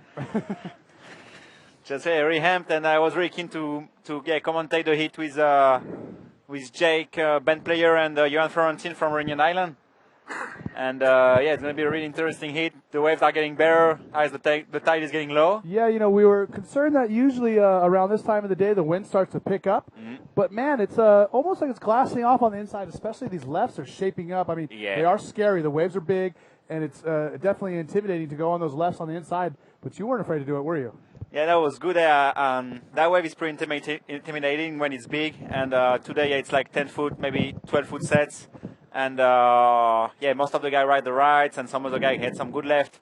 With the high tide this morning, it was really like so much water moving, and now it's hips better and hips cleaner. Yeah, it's freeman's heat too, so we get more space, we get more opportunity to choose the best wave, and yeah, we had some great show on the hits before. Jeff was ripping. Diego Cabrera made it just at the end, and yeah, stock for him too. He's came back fra. So here we are back in the booth. Eric Apple, your host for the IBA World Tour. Remember, this is stop number 3 of the GoPro IBA World Tour. This is the Arica Chilean Challenge, the 10th year we've done it. I'm joined by Amaury Laverne. Big roll right there for Johan. And this is somebody you know very well, isn't it, Amaury? Yeah, I grew up with him in Reunion Island, and yeah, he just qualified last year in like 3 weeks, and yeah, I'm stoked to see him on the tour, and he looks really confident and take off on this left. It looks pretty bumpy, but yeah, he found a good ramp. It's his first wave, and yeah, he had a nice roll, extended roll, clean landing. It's not really a big wave for the day, but it's a good start for him. And yeah, like now the sets are a bit less consistent. You have more chance to go a bit inside to find some good left. This morning was just so consistent, the set, and it was almost impossible to stay inside, catch this kind of waves. Well, would you say, Amaury, that the swell is becoming more organized? Exactly, more organized with the low tide. That spot don't like too much high tide. The waves are breaking really close to the rocks, and really so much water moving, and the white water from the sets are stayed too much. With the low tide, it's just yeah, it's getting cleaner, and as you said before, the wind is not there yet, so this is really nice, and yeah, we're gonna enjoy few more hits. What heat number is this one? We are in heat number 4 of round number 3. Okay, nice. Again, remember, this is the 3rd stop in the GoPro IBA World Tour, the Arica Chilean Challenge, presented by the Municipalidad de Arica, as well as Tomate Surf Shop. We want to thank Mike Stewart, Science Bodyboards. It's great to have a bodyboard company supporting our own event, their own sport. Movie Star, as well as Lawn Airlines. And, you know, like I said, it's great to have Mike support this event. You know, yeah, so much of the time it's hard to get people from our own sport to put money back into it. It's true. And it's awesome that Mike Stewart, I mean, the guy, as if he hasn't given the sport enough, now he's giving his money back to the sport. I mean, the guy's given his heart and soul and his life to the sport. Yeah, he's really famous here. He won the contest a few years ago when he was big, and yeah, he's amazing. Like yesterday, he had the best barrel of the day, and the GoPro footage is just amazing on that one. And yeah, it was his birthday like few days ago, and we had that small party at his hotel, and yeah, it was so nice, and we had that surprise party, and yeah, it was so cool, like to see GT and Mike together that day. Was just, yeah, I was really happy to be a part of it. Yeah, for sure. So GoPro IBA Arica Chilean Challenge. So number 10, it's a 10th event, 10 events organized there, and we always have some good waves, always get sometimes too big. Like, yeah, last year it was pretty small, but still rock some decent waves. And you know, a couple of the riders, pretty much everyone I've talked to so far, Amaury, said that this wave can maybe get maybe 1 or 2 feet bigger, and then after that, it's not going to hold it anymore. Correct? Yeah, you agree? Yeah, I'm agree. Yeah, today it's pretty much the max you can surf, and because the swell it's pretty south, it's all right. Sometimes you have some west-southwest swell, which is pretty much straight, and yeah, sometimes it's just too big and closing out. The first year that they organized this contest, it was like maybe more than 12 foot, and Hardy won the first edition. It was just really massive, like no left at all, and the guy was just dropping these massive rides, like 12-foot rides, and Hardy was the most comfortable out there. So yeah, really stoked to be here again. Amaury, tell us about the wipeout you had on that big left. You threw a forward 360, and it was in the barreling section. And you purled a little bit. I mean, tell us about how heavy. Tell the fans at home, how heavy are the hold downs out here? I mean, this is a very serious wave, isn't it? Yeah, you're it's a serious laughing wave. now. No, but I'm laughing because, yeah, but I was pretty scared when I nosedive and I free fall in that pit, body surfing, and and I had like 2-3 seconds in that pit body surfing and just realized like what's gonna happen. Yeah, that wave it's pretty heavy, like really cold water, really close to the rocks. A really powerful wave, like pretty much like from the Pacific. It's just coming from so far, and yeah, I take off on that wave, and I really want to do something about it. And yeah, I thought about the pit, and then in the bottom turn, I realized there was no barrel, maybe a big roll. And actually, the wave is just so big, so the time you're gonna go to the lip, you're just gonna lose all your speed. And I don't know, I just arrived there and just tried to do this spin and yeah, just improvising totally, and yeah, and I get flogged. Did you hit the reef? Did you hit the bottom? Oh yeah, I hit the bottom with my fins, but it was cool actually because it You helped stood me up to and pushed off? Yeah. Okay, So here we are in left. Ben Player. Ben Player with that nice left, And bottom turn. Look at the style pulling in the barrel, Amore. Very crisp, clean. Look at the barrel ride. Oh no! Oh, he went up Gets and knocked over. Yeah, it's pretty hard now. Like this kind of wave gets so much water moving in the barrel. You have to really sit inside. And we've got Jake Stone, the honster of Jake Stone, on the wave behind. Oh, you can see how powerful is the wave. Wow. Oh, he's going straight. The waves are just so powerful, Wow. boys. And yeah, so we had like Ben Player on that wave. Try to pull in and maybe get a bit too deep. And yeah, the lip was almost half top, so you can't really go too deep. And Jake Stone on the next one, bit straight. Okay, so yeah, we're gonna have the replay. So here we Ben are Player. again. Once again, Ben Player. This is the first wave. Great bottom turn. Look at him pull up in the barrel, and the trim is perfect. He's going fast, but the wave just didn't agree. Almost Yeah. like a little bump in the wave there. For sure, Go up and over. there was a bump for sure, and then that shockwave came with the bump, and he just lost totally his speed, and then gets sucked over. And then we're gonna have the replay of Jake Stone. Maybe, yeah, he just had a massive bump on his bottom turn, and he had to beat straight. And yeah, you can see how heavy the waves and how powerful it is. And you really have to put all your weight on your board and use your legs to control the speed you have on the bottom turn.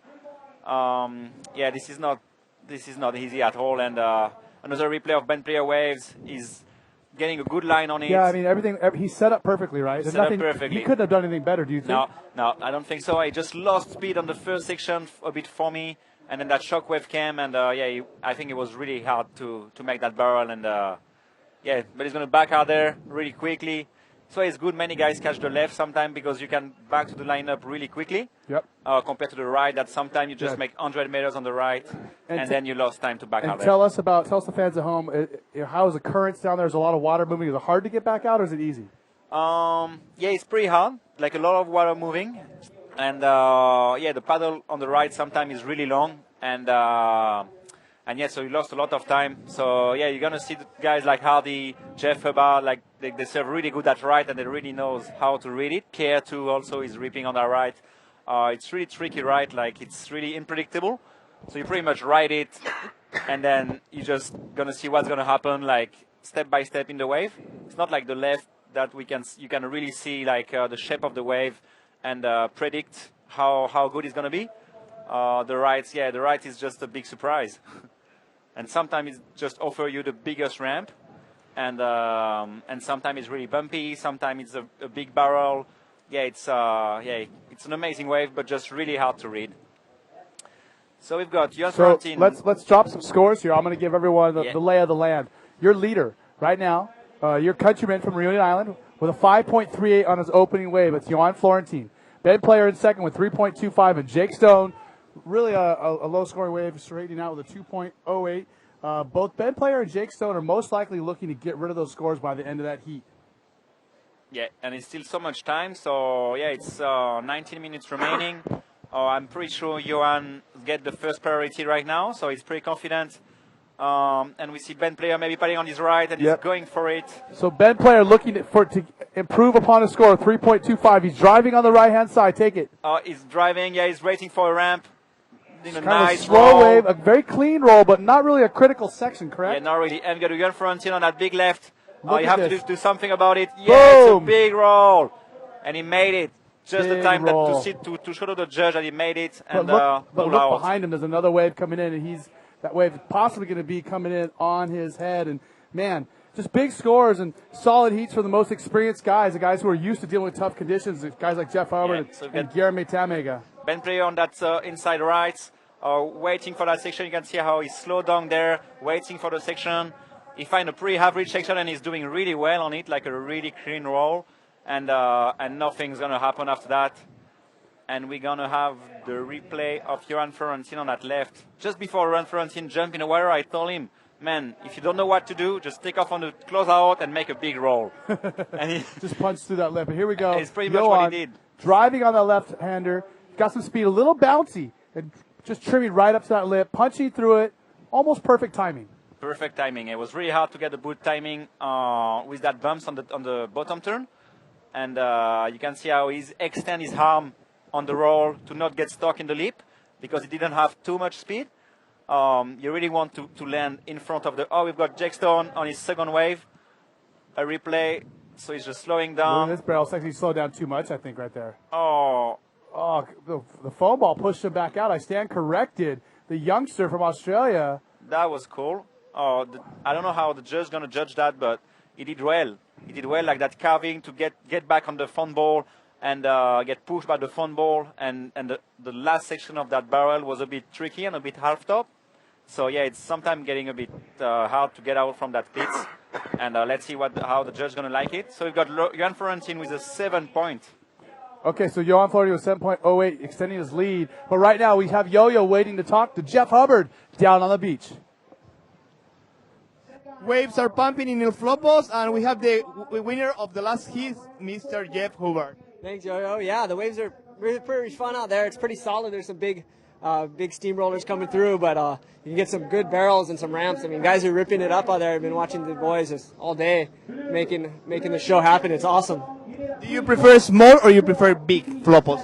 I like it bigger because it gives you more opportunity to do bigger moves, and and personally, it's farther away from the reef. You know, so you have the opportunity to launch high and not worry about the dry rocks. So when it's bigger, I think it's safer, even though it's bigger. Yeah. We're starting our winter. Is the water cold to you that you're coming from Hawaii to here? Yeah, it's really cold. I jumped in just for my heat and it was so cold, but then after I paddled out and ducked off some 8 to 10 footers, I was warm. Jeff, congratulations, and I hope you keep going like this. Very well, very congratulations, and I hope to see you here again. All right? Muchas gracias, amigo. Would you like to send some greetings to home? Yeah, I just want to say hi to my family and friends and all my sponsors. Thanks for everything, guys. Aloha. Aloha. Back to you, guys. You. Yo-Yo, you are the man. And catching up with two-time world champion, correct, Jeff Hubbard? Yeah. And the man who has a holiday named after him on his home state, the Garden Isle of Kauai. Amore, I mean, how long till you get a holiday named after you? That's pretty cool, though, right? Yeah, it's really cool, actually. And, it's hard to get to...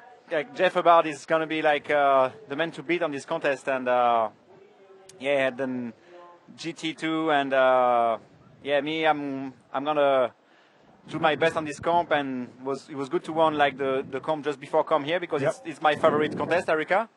And I'm coming here since 9 years now and always get some good waves. And, I really like this wave. And it's pretty scary, but when you get used to, I think, it's a really good way for bodyboarding. Well, we should mention it once again. I mean, it's a big accomplishment. 10 years they've had this event, which is, it's great. 10-year anniversary of this event.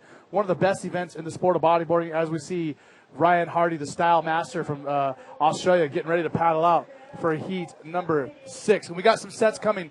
Look at these guys take it off. In yellow, that is Johan Florentine. Johan Florentine, nice takeoff. He's getting in that bird, not too deep.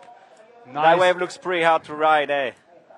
Great ride in the pocket, though. Yeah, great ride in the pocket. Possibly could have got a little deeper, but who are we to say what he should have done? It's pretty hard because that wave is just really straight, so he's thinking of the barrel, but thinking also of the next section.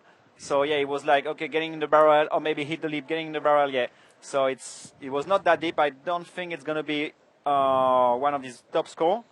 You can see the replay. He's stalling there, trying to get on that first pocket.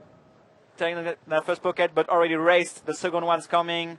Yeah, nice there behind the lip. Yeah, it was not really deep, but let's see how the judge gonna It's a big wave. wave. Like it, but it's it was a big wave. He got a barrel, so he should have a decent score. Yeah. He already has a 5.3 and a 7.08, so he has a pretty comfortable lead. Ben Player needs a 7.58. Jake Stone needs a 3.64 to move on into advancing position. So in just a minute, we will give you the score for Johan Florentine as we see Ben Player raising his hand to the judges, which means he is asking for the situation. And I want to ask you, I talked to Sasha about it before, but this is a pretty heavy wave here at Arica, El Gringo, and I want to know how you compare it to, look at this set. I want to know how you compare it to other waves on the tour, like maybe Porto Escondido. Yeah. Is this heavier? Is this a harder wave to ride? Is it easier? Yeah, the main difference will be that, we've got Jake Stone Jake on that Stone wave. going on the left. Inside one. He's looking for a big ramp for sure, and he's doing a nice roll clean on that roll right section. there. I'm pretty sure he was looking for a bigger move, but he just arrived a bit late on that section. But what that's going to do is that's going to get rid of his 2.08, move him up a little bit more comfortable position. Yeah. Also, exactly. just so everyone at home knows, Johan Florentine had a 3.55 in the last wave, so it's not really going to help him out. But let's go back to your answer, Maury. Talk about how you would compare this wave to Porto. So the main difference between Puerto Escondido and Chile will be like the bottom. So Puerto Escondido, it's a beach break, and Gringo, it's like rocks with so many shells on it, and it's pretty scary place. At the same side, I think Puerto Escondido is pretty scary too, because even if it's sand, it's just so much water moving, a lot of rips. It's hard to know when the next set's going to come. Sometimes it's come on the right, sometimes it's come on the left, compared to Gringo, which is pretty like ordinate, and the sets come pretty much at the same place every time. From my point of view, I prefer Surf Gringo, which is more consistent, and you have to sit at the same place and really get this right, left all the time. So Porto Escondido kind of offers different challenges in this way, different challenge, totally. But you have to be like at the same side. I think Puerto Escondido, it's more scary to surf like. You have to be in good shape and paddle fast and long, exactly. right? Yeah, 12-foot Puerto Escondido, there is not too many guys who will paddle there. Like the comp we had like 2 years ago, now it's like 10 to 12 foot. There was no one just almost paddling. Everybody was taking the ski to go on the lineup. I think it's more scary even if it's sand, because you can get under in the water, like get flogged so much. Gringo's still pretty scary, more scary than Pipeline, for example. Oh yeah, I think Pipeline's an easy wave. Yeah, it's not easy. Oh, look at this left. Wow, look at that barrel on the inside. And that's just showing how we talked about the lefts are cleaning up with the lower tide. And Jake Stone with a 2.65, so up to score a little bit. He only needs a 3.64 to put Ben Player down in third place. Maybe they count it like not landing that roll. Maybe land and then just disappear in the foam, and because it was a small wave. I believe it's a low score. Here we are in red. Ben Player. Set wave, like big bottom turn. He's looking for... setting up for a bowl section. Yeah, he was looking for a big roll on that one, but he's going to try the next one. So that's going to be a throwaway wave for Ben Player. And remember, Ben Player is currently number 2 on the tour. He loves these Gringo lefts. He does super good at waves like this, just like we're talking about Pipeline. It was just similar to these Ben lefts. Player, one of the best in Gringo. He's ripping on that wave, right, left, but he's really confident on his left. And I already saw him one day get close out in like a 12-foot wave here, and get out from the foam, like just right there on the rocks, like where people are jumping. Just make 100 meters underwater. So yeah, he knows the spot. He's really confident. He's a really good swimmer. He's really fit. And he's get so much experience in contests, and especially in big waves. Johan Florentine is a rookie. He's just his second year on the Arica Challenge.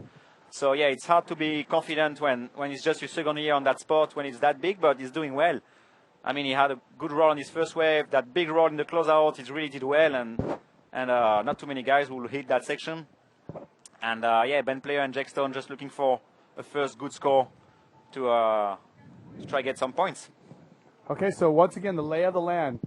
The man from Reunion Island, the other man from Reunion Island, Johan Florentine with a 12.46. Here he is, Ben Player, the man in second place. He's also second place in the points on the tour.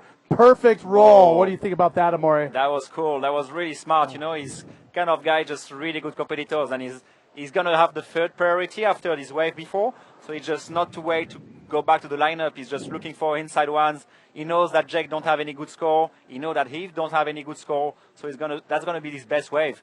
So I think they're going to compare it maybe to Johan's roll at the beginning of the heat. And he might get his best wave now, Ben Player, and secure a bit his second place. So yeah, I think it was really smart. You can see the replay slowing down on the takeoff. The wave is pretty short, and you got a nice roll. You see the heavy landing. His hand almost get out of his board, but he's under it. You know, I'm surprised that he didn't at least try one more maneuver on that wave. But like you said, I mean, wow, 5.93 for that one maneuver. So that bumps him up. He's a total of 10.81. He needs a 6.54 to move into first, but here he comes, Jake Stone, the youngster from Australia, and he's driving hard. It's driving hard. It's a white wave, really hard to get a section on that one. That right, it's already hard to ride, but when it's white, it's really hard. Oh, yeah, that was not a good wave to catch, but he didn't win too far, so he's going to back out there really fast. Jackie's skin is ripping. You saw how he was surfing at the South Coast contest. He's one of the best guys at the moment technically, and but it's what you can see during the contest. It's not just the technique. There is a physical aspect, and there is the tactical, mental. I mean, it's everything together make that you're going to make your hit or not. I understand. Now, you know, one thing we're seeing is Ben Player is sort of struggling. He has a 4.8 and a 5.9, but his scores are certainly beatable, especially with we know what Jake Stone is capable of 720s. Sure. He's capable of the stone flip. With a second-place rider on the tour, struggling a little bit, it could be a serious shake-up in the points if he's not able to get out of the seat, correct? For sure. If Jake Stone have a good wave, he's going to go for it. Jake Stone is kind of guy just going for it, so maybe he's going to try a big move, maybe not land, but if he land a big move, you have to have it in the mind now. That could put Ben Player in troubles for sure. Because Jake just need a 6.31 to back to the second place, and it's like 6 minutes remaining, so everything is possible. You know, Amore, I know that you had a very intense heat with Guillermo Tamega here in the past. Oh. And since you are both still in the contest at this point, you know, is it in the back of your head that you would like to have a heat with Guillermo and kind of pay him back? Yeah, I would like it. Nothing personal, but you just want, as a competitor, you want to say, hey, you got me once, but now it's my turn. Yeah, I would love that. But not too early, please. Just maybe a bit later in the comp. No, this guy is a machine. He's been my idol and he's still my idol now for many years. And to have this hit, like it was the best hit of my life. I had here. I lost it, and I was hungry to lose that hit, but just the feeling to see him fighting and when he told me after that hit, he was like, Emery, you see what I had to do to beat you? I had to make rolls in the rocks to beat you, so you can be happy. And that's true. And I really like how competitive he is because I am like this. And well, Guillermo is a very intense guy and somebody who never wants to give up. Yeah. Like in the water, he's like breathing like a bull, man. He's like, just hear him breathing, it just make you stressing. And he's not scared of everything of anything. And we're gonna have some serious waves gonna be riding that come for sure. It's gonna make some big rolls and going big and after doing that spin when I get wiped out on my hit before, I thought about Tamega because it's exactly this kind of maneuver it will try. Just improvise like a spin in the barrel. Now, I'm just laughing about you describing Tamega breathing. I'm also laughing how you thought about when you pearled and you were underwater, how you were thinking of Guillermo when you were hitting the bottom. Yeah, fully. Yeah, this guy is just a machine, and he's ripping at Ringo. He's really confident, and we can see the three guys at the lineup just waiting for the sets. The sets are getting a bit less consistent there. Yes, but they're still big. Yeah, I think it's because of the lower tide backing off a little bit, and I mean the swell's still supposed to pick up because we have our rider in red, Ben Player. Ben Player, nice ride, big bottom turn. He's looking for. You can see his highs. Yes. Looking for the first section. There it was. Oh, nice roll. He almost nosedive, but he finished it. He's got another section. A spin, and looking for another section, and it's manual hard out there. roll. But that's probably gonna be like his second best wave. His second best wave at the moment was a 4.88, so I'm pretty sure it's gonna be better. He lost a bit control on the landing of this roll. You can see replay. You can see his highs. He's looking for a section. Look at his head. He's looking for a section, doing that roll, and he lost a bit control there. Yeah, almost nosedive, but he made it, finally did a nice spin, really clean, and looking for another section. You can see how he's slowing down and doing like a pretty average roll, but so 5.28 for the last wave of Ben Player, so he's secure his second place, and Jake need now a 6.71. Okay, so with 3 minutes and 30 seconds to go, again, Johan Florentine in first, sitting pretty comfortably. Ben Player in second. And in third place, Jake Stone, who needs a 7.08 to move on to advancing position, or he's done until Antofagasta. Still, 3 more heats today. Heat number 18, 19, and 20. In our next heat, you are going to see 9-time world champ, the man, the myth, the legend, Mike Stewart, as well as Alan Munoz, the Chilean, and Ryan Hardy. After that, we have PLC from France, Edar Luciano and Israel Salas. And the final heat of the day, we'll have Alex Uranga, Dallas Singer, and the younger of the Hubbards, David Hubbard, coming up in the final heat of round number 3. And taking off right now, Jake Stone. He needs to do something. You need a 6.71. You need something. He's going to wait for a good wave. Oh, that was pretty good. Like, the section was really hard and he did well. But that wave's going to offer just this, and maybe it's going to be his best second wave, because for the moment his best second wave was just a 2.33, so I'm pretty sure he's going to get a better score of it, but it's not going to be like a 7.08, which is what he needs to pass to the second place. So take a look at the replay. This is a young Australian, Jake Stone. Yeah, you can see the section was really hard to hit, like just push him down, but he's doing really well and extending that roll. Really clean landing. He's still landing with a lot of speed, but the wave is not going to offer much. And the other guy of the next heat, they are already in the lineup waiting for the end of this heat. It's 2 minutes remaining. Jake Stone had a 4.9 on that one. So yeah, his best, second best wave. So his best wave, actually. That's his best wave. Okay, so 1 minute and 45 seconds to go. Your leader, Johan Florentine from Reunion Islands. Ben Player, the Australian, in second. He's second in the points right now on the GoPro IBA World Tour. His last wave of 5.65, so he has 11.58 total. And in third place with 9.4 is Jake Stone, the young Australian. Now, he can throw out a score of a 4.5. He needs a 6.68. It's certainly very possible for him, but time is winding down, and it's got to be in his mind right now, just a sickening feeling watching the clock tick down and not having the right waves. Oh yeah, it's hard he's paddling. Look over here. He's on the edge. Yeah, it's hard to keep like keep calm down when it's just 1 minute remaining and you need like a 6.68. It's pretty hard. Maybe we're gonna have a takeoff. Yeah, we got Johan Florentine on his left. Jake Stone looking to take off on the right. Nice barrel for Johan Florentine. Wow. And we can't see it. We can't see it right now, but Jake Stone on the right-hander. Yeah, okay, so we had Jake Stone. We apparently get Jake Stone on the right, and on the same wave we had Johan Florentine with a very nice barrel. I think it's going to be his best wave of the heat. Let's check it out. Yeah, look at this barrel. It was really tricky, like a first really deep section, and he almost nosedive. We can see right there, he almost nosedive and keep going in the foam, and finally made it. And it's so hard to push out through that foam because you can't see. You can't see the wave nothing. just gets messy. And let's see if we can see the right of Jake Stone, the right-hander. We'll see if we have a replay of that with just 10 seconds ago. Time is winding down.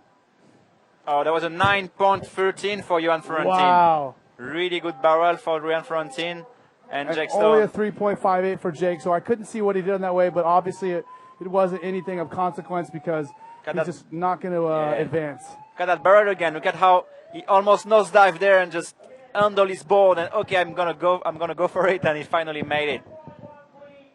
That was really good. So Johan Florentine with a really good barrel, and finished his heat first. Really stoked for him. If his parents are watching now, just say hello, Sylvette, Pierrot. On vous passe le bonjour en direct d'Arica. Super content pour Johan et qui nous fait une belle compète. Yeah, next we are hit switching on. it up, and we talked about it. The man who basically made this sport and dominated it for so many years in the heat in red. His name is Mike Stewart. He's from Hawaii. Alan Munoz, the local man from Chile who made it through the trials, as well as a perennial Australian contender and one of the best to ever come out of Australia, Ryan Hardy. So a stacked heat. Remember, the top two moving on to round number 4, but the loser is going home. And last heat, that loser, unfortunately, was a young Australian, Jake Stone, who's known for just doing so many crazy acrobatic maneuvers, but not able to find the waves that he needed to make it through. Exactly, yeah. There's so many stuff happening during the hits, and you just need the best wave, and he didn't find it. So the heat is on. Okay, so as we're waiting for the waves to get fired up here, in the 6th heat of round number 3, we are going to throw in a little commercial, get some words from our sponsors so people pay for this event, so check it out. We'll be back in a moment.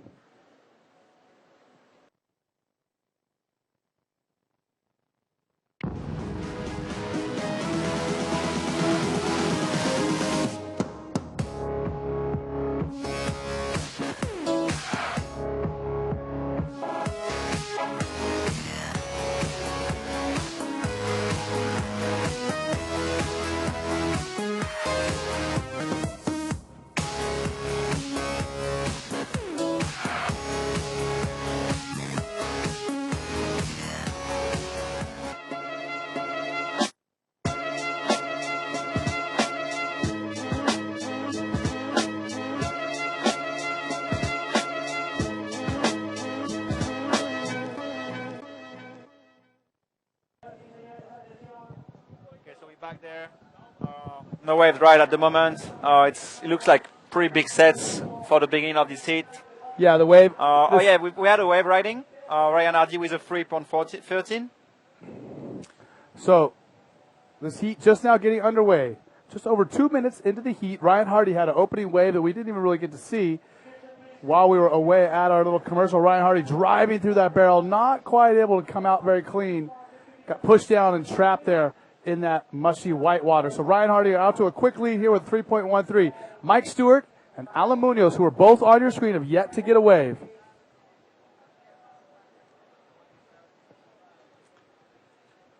So yeah, Ryan Hardy, just so happy to see him here. And Alan Munoz, the pretty much the most famous Chilean guy in bodyboarding, he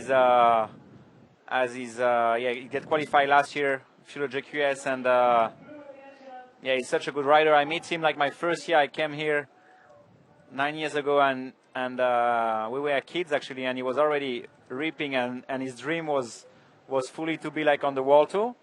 And you can see him, he's there, and you've got all the nation behind him, and yeah, he's such a cool guy, really mellow, really humble, and he's a really good bodyboarder. He's from the south of Chile, so yeah, next to Santiago, where the water is really cold, like really, really cold, like freezing, like in winter, maybe some 5 to 6 degrees water. So it's where he learned bodyboarding, so you can imagine when he's arrived here, or someplace on Mexico when the weather is really warm. And for the people at home who don't know how it works here in South America, they have what's called the Humboldt Current, which is a current that goes all the way around the southern sea around Antarctica, and it hits the very southern tip of South America, and it turns north. It comes all the way up the coast, all the way almost to Central America, brings that cold water from Antarctica.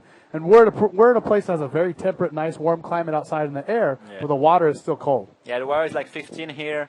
And yeah, we are in the driest desert in the world here in the north of Chile. Yeah, the water get really cold, and the camp we're going to have in Antofagasta next week, it's like 10 hours south, so it's like almost 2 degrees colder. And pretty lucky that we almost never surf with wind here, because if we had some like cold wind from the desert or whatever, it will be like, yeah, it will be really freezing. So pretty much everybody use some free twos and maybe some 4-frees during the free surf. Well, once again, here we are, Eric Apple, joined by Amore Laverne, and I'll tell you what, we are here at the third stop of the GoPro IBA World Tour, and we are so stoked to be here in Arica for the Arica Chilean Challenge, the 10th year they've run this event. It is presented to you by the Municipalidad de Arica, and of course, Tomate Surf Shop. Tomate, of course, just so integral and a big part of making this whole event happen, and it definitely wouldn't be going on if it wasn't for him. And the waves have delivered so far all week long for the trials, the women's, yesterday, today here in men's round 3, and we don't expect it to stop for the rest of the week. The waves are going to be here, and this guy right here is somebody who knows this wave. Here we are on the right-hander. That is Ryan Hardy again. Getting some speed, nice section. You arrive a bit late, but he's doing like a nice roll. Yeah, he's just so good, this guy. Just pretty much an impossible section, and he's doing a nice roll of it. He already have a 3.13, and he's going to have a second score pretty low, but still like maybe he had the option to catch some waves like pretty quickly. Some other riders really like to wait, like Mike Stewart, myself, a couple guys really like to wait a good wave. Like sometimes they wait like 10 minutes to catch the first wave. And you have this replay, like it seems like a really good wave. And as I said before, it's really unpredictable, the ride. And yeah, it could be like a massive ram, but you arrive a bit late and did a nice roll. And that's just an example of this wave being difficult to judge. And also, the wind is starting to get on it a little bit, so it's getting a little choppy and sectiony and weird and hard to deal with. But honestly, I think Ryan did the best he could with that wave. Oh, for and sure. the judges reward him with a 4.95, which is a decent score here, especially for that wave. For sure, for sure. To start the hit like this, just a 3 and a 4, it's pretty small score, but put you comfortable, and he's going to back to the lineup with the third priority. And we've got Alan Munoz with his GoPro on the back, just waiting a good wave. And Alan really knows that wave really well. He's been surfing there since years, and he's really good technically. We've got Mike Stewart a bit deeper, waiting for a cracker on that left or maybe a big right. And yeah, remember Mike Stewart barrel yesterday on that left was just unbelievable. And yeah, he's one of the best barrel rider in the world right now, and yeah, just can't wait to see him on that first wave. Okay, so Looks Mike Stewart like it. paddling right now. The 9-time world champion. He's done so well here in the past, stalling in the pocket. Look at this roll. Oh, perfect roll right there. I look for a nice spin roll. right here. And this, maybe another roll as well, or a reverse. Yeah, Man, he's keen. You can see he's really want to get some scores. And I'll tell you what, here's a testament to how amazing Mike Stewart is that wave right there. You could have pulled that out of a video from 20 years ago, and it is still a high-scoring wave in a contest today. Yeah, it's true. Right? Right. I mean, the man made the sport, and it's almost like he chose what was cool and what was good in bodyboarding. And there he is, the man in blue, Ryan Hardy, who's leading the heat. A roll right there, a little cutback, and he's really electing to go with his had rights. a pocket at the beginning of the wave, like a small barrel, and that roll. That's gonna be maybe his best wave. Gonna wait for Mike Stewart scores, which is gonna be the best wave of the heat so far at the moment. And look at the replay. He's going down, slowing down. You can see he's good, using his legs. Yeah, Mike's very famous for like hooking his legs or spreading his legs out to slow himself down. Really nice roll, and really using clean those vipers. spin. And yeah, that's going to be a nice opening wave for Mike Stewart. And now we've got Alan Munoz with the first priority, still waiting for a big wave. And we've got Hardy. So yeah, Hardy had a small pocket on the takeoff, and then racing, and then a nice roll. You can see there's almost no leap there, but just because the wave is pretty big, and he's using really like all the power of the waves, and he's doing well. So I'm pretty sure that's going to be his best wave. We see Alan Munoz paddling over a pretty big wave right there. Yeah, Alan Munoz, I'm pretty sure you really want to have a really good wave, and I think it's a good option to really to wait. So Mike Stewart with a 6.08 on this opening wave, so the best wave of the heat so far. And let's talk about Alan Munoz for a second, the local guy from Chile. Alan is the first rider from Chile to make the top 24 and be on the tour, correct? Yeah. And he also, the first time he ever saw bodyboarding was at this event. And he's taking off on that one. Sick left. Look at this barrel setting up perfectly. And the crowd loves him. He is a crowd favorite, and they're letting him hear it. That was cool. That was a really nice barrel. And so, once again, Mike Stewart, we have some scores dropping, but Mike, got some sort of is Mike maybe going to show Alan Munoz how to do it? Nope, cuts right out. So let's go real quick. Ryan Hardy got a 5.63 on the last wave, and he was really contending with some tough conditions on the wave, but still got a good score. And Mike Stewart's opening ride is 6.08, the highest scoring wave of the heat. Until this one, the replay. Alan Look at how Munoz. deep it is. Oh, that was nice. Very clean. Yeah, that was clean. And but Alan Munoz won more. You can see he's not claiming anything. He's not like screaming or something. He's just really humble, and he really he knows his potential, and he knows the potential of the sport. So he knows too that he's against Ryan Hardy and Mike Stewart, one of the best barrel riders ever in bodyboarding. Yeah. One of? No, come on. Yeah. The best. The best. I agree. Let's see on this right hand. There's another wave that Ryan Hardy got on the wave. right. Wow, look at this barrel. Oh, that was clean. Not too deep, but because he's thinking, And you see he was trying to slow down, digging his legs. So yeah, it's really interesting heat, and as I say, Alan Munoz is going to have his scores coming soon. Probably the best wave of the heat, and it's coming soon. So, and we just want to mention that Alan Munoz does have a GoPro camera on, and he knows this wave here at Gringo as good, if not better, than anybody. And I was going to mention to you that, Alan Munoz, the first time he saw bodyboarding was here. He came to this event, watched it years ago, and said, that's what I want to do. And he's out here competing with Mike Stewart and Ryan Hardy, which is an amazing story, right? It's a great story. Yeah, it's a really good story. I mean, and that's something you don't hear very often, where somebody just, looks at a sport and says, I think I could do and that. This guy, like and I said, do. he used to train like in beach break in like 5 to 6 degrees water, like literally, like south of Chile, winter, hook, gloves, for free. And now he's like traveling around the world and competing. And he had a 7 point on his first opening wave. So Alan Munoz with a 7 on his opening wave. That puts him into second place momentarily. Mike Stewart had only a 1.5 on that little wave. He dropped it on and cut out the back. So Mike is in second place with a total of 7.58, but he has a very low score, 1.5 to throw out. Alan Munoz with the highest scoring wave of the heat, carrying a 7. And Ryan Hardy in the lead because he has 4 decent waves. All those long rights doing all kinds of rolls and spins over there and getting some critical sections, some barrels over there as well. So Hardy doing a good job, remaining consistent. But be careful, my Stewart just in the 4.83. So, yeah, it's going to be pretty close. And 18 minutes remaining, so I'm pretty sure now my Stewart got an option to catch a wave quickly, but now I'm pretty sure he's going to wait for a bomb. I don't know about the priority, but it's probably my Stewart's got the first priority now, so I'm pretty sure he's going to wait for a really good wave. And yeah, hopefully, I'm pretty sure he's got the first priority. And it seems that Hardy's got the second one. Oh, it's really nice to be like 3 guys out in the water here. You've got a lot of time and a lot of opportunity to catch some good waves.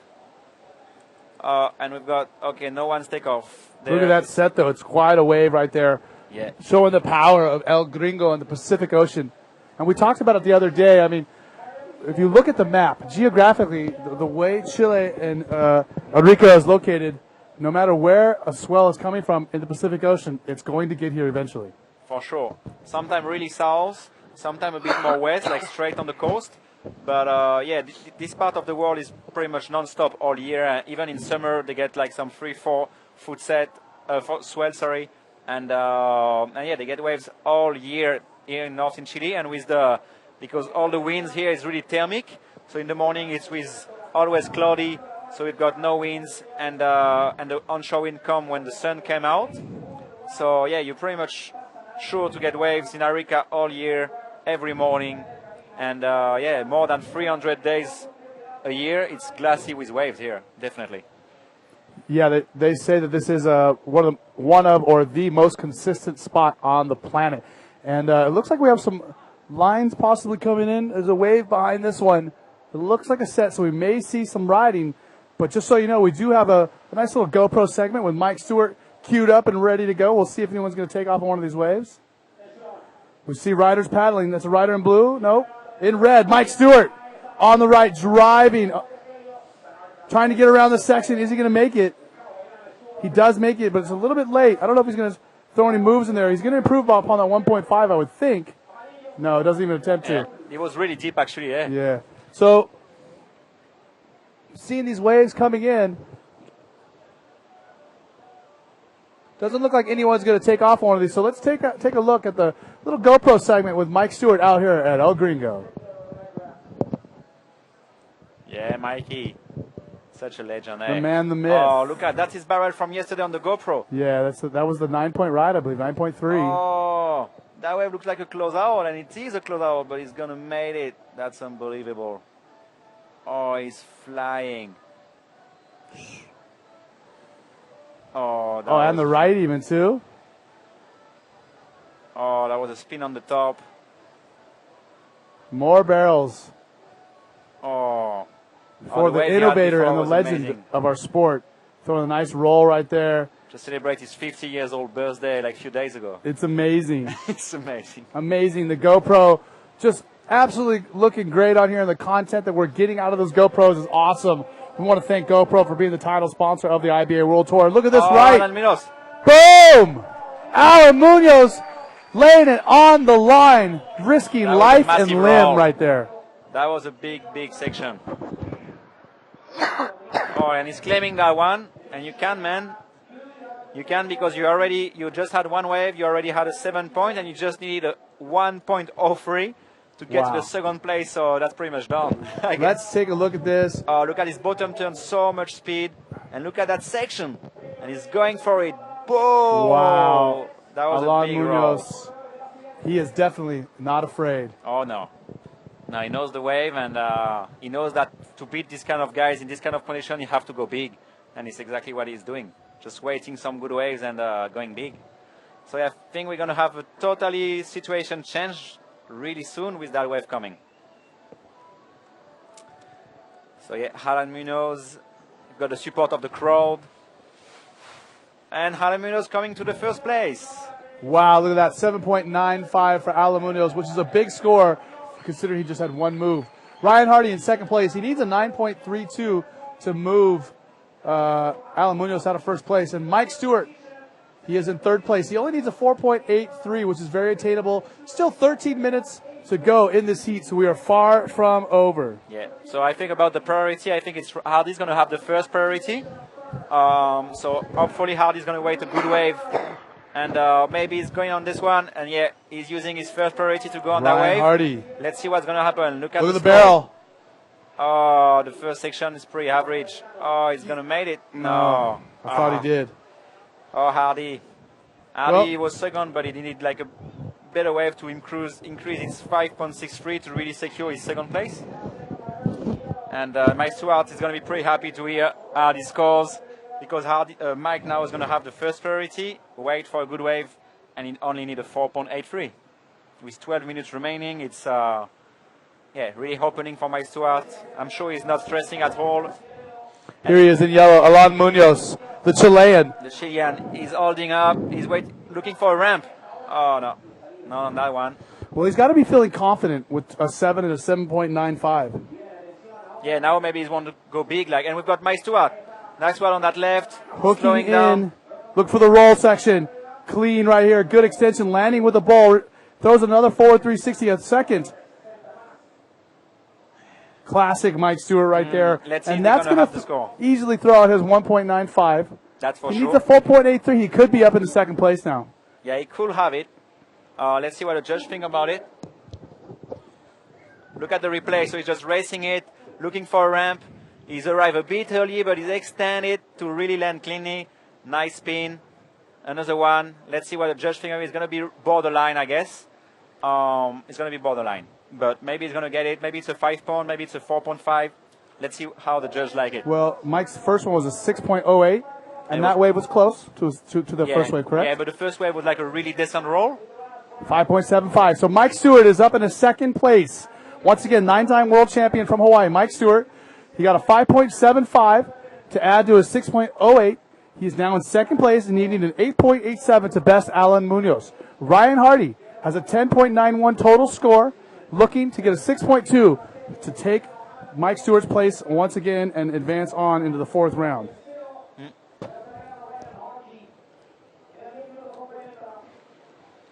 So Hardy's going to have the first priority now.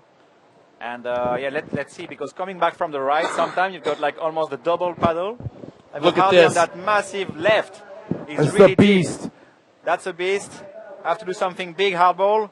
Ryan, going for it. Ryan waiting for a section. It just never materialized. Yeah. He was there. He had the speed. He had the direction. He had the motivation, but the lip never appeared for him. But the line too, it's kind of wave, it's pretty short. So if you don't have the good lines straight at the beginning, it's really hard to change it.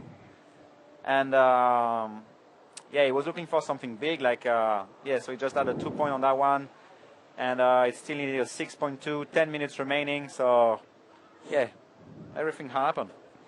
So, I mean, quite a story here for the Chilean crowd. Alan Munoz, the man from Chile, is in first place, beating Mike Stewart and Ryan Hardy, two of the biggest names in the sport. I mean, it's a great story to see a guy from a country like this that's not really known for bodyboarding and kind of off the grid as far as the sport of bodyboarding. It's far away from Australia and Europe and Hawaii, but Alan Munoz is dominating this heat at the moment. And let's see this guy. What's going to happen with this guy, Pierre Ricos from France, with a GoPro. And he's been ripping yesterday. He's really in shape. One of the best technically in the world at the moment. Remember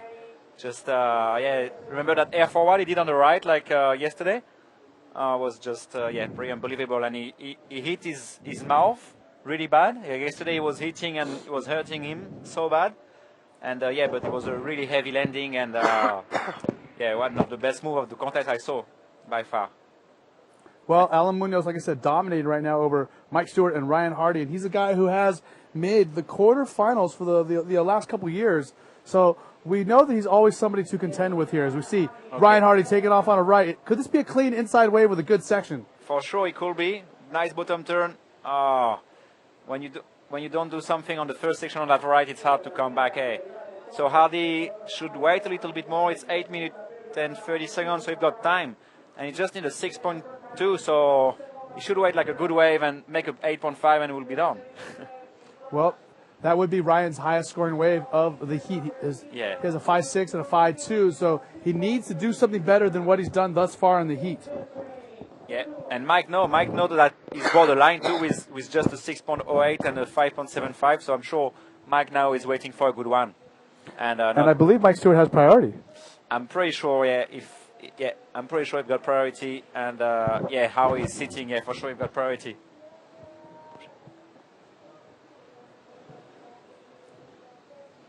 This is nice. Been a bit chilly here the last 2 days. Yeah, it's been cold for sure. Priority right there. Yellow has priority, and then red. So Mike Stewart doesn't have priority. Alan Munoz is sitting on it. But Mike Stewart just needs to worry about Ryan Hardy. At this point, doesn't need to really worry about Alan Munoz. Yeah. But it's hard sometimes to get worried about the other guy and at the same time just chasing a good wave. When it's like 2 minutes remaining, you can really worry about a guy. But when it's like 7 minutes remaining, it's hard to almost sit on a guy. So I'm pretty sure Mike Stewart is worried about Hardy, but he really wants to have another score to secure his second place, or maybe get the first place. But he needs like a 8.87 to get the first place, so he really needs like a cracker. Look at that big, powerful El Gringo right coming out of the Pacific Ocean, and this is the same swell that was absolutely rocking Tahiti last week. We saw all kinds of surfers and bodyboarders going absolutely crazy at Chopu, and this swell has arrived over here and it's been just going for a couple days now. And we've had some great surf, great contestable waves yesterday as well, Mark. Yeah, and it's almost bigger tomorrow, I heard, like 19 seconds. So they don't know if they're going to run the contest tomorrow. We're going to have a checking really early and see if it's rideable. It's pretty much always rideable here if you are keen for it, if you are motivated. But Saturday should be epic, and then if we're not competing tomorrow, they're going to finish the contest on Sunday. Well, it looks like we're going to be doing some toe-ins tomorrow out at El Bui. Yeah. Express sensation, toe-in express sensation. Yeah, it would be cool. There is a nice crew of toe-in guys, ripping that buoy. And I heard Paulo Barcelos almost died there one day, just trying to paddling there. Yeah, almost died, because there is no way you're going to touch the bottom there, but the water just going to push you down. It's like really, really big over there. It's really big and really powerful. Yeah, really powerful. And there is nothing to stop the foam. The foam is just going forever. So 5 minutes remaining soon. Alan Munoz still in first place with a total of 14.95. Mike Stewart really chasing for the wave. And we've got Hardy on the right. He's going to get some speed. He's looking for something big, maybe a big ramp. And he's going to have Look at this, big invert, and lands it.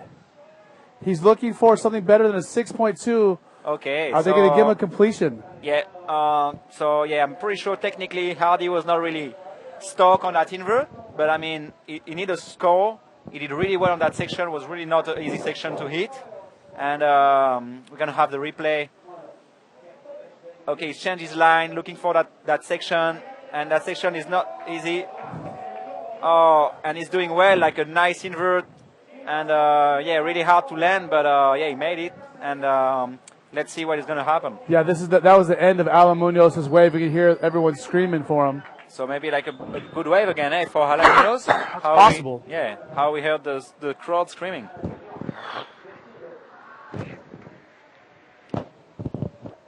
So let's see what the judge is going to give to Hardy. Not too many inverts today. It's extremely important, the score that comes in for Ryan Hardy. If it beats a 6.2, then Mike is going to have to do something different. Oh, we got a 6.65. Wow. We've got it. Oh, that's a big change, man. 6.65 on that invert. Let's take a look at the replay. This is Alan. Okay, Alan. So he's in the barrel. Oh. Yeah, coming out. That was a big wave, man. Lots of speed.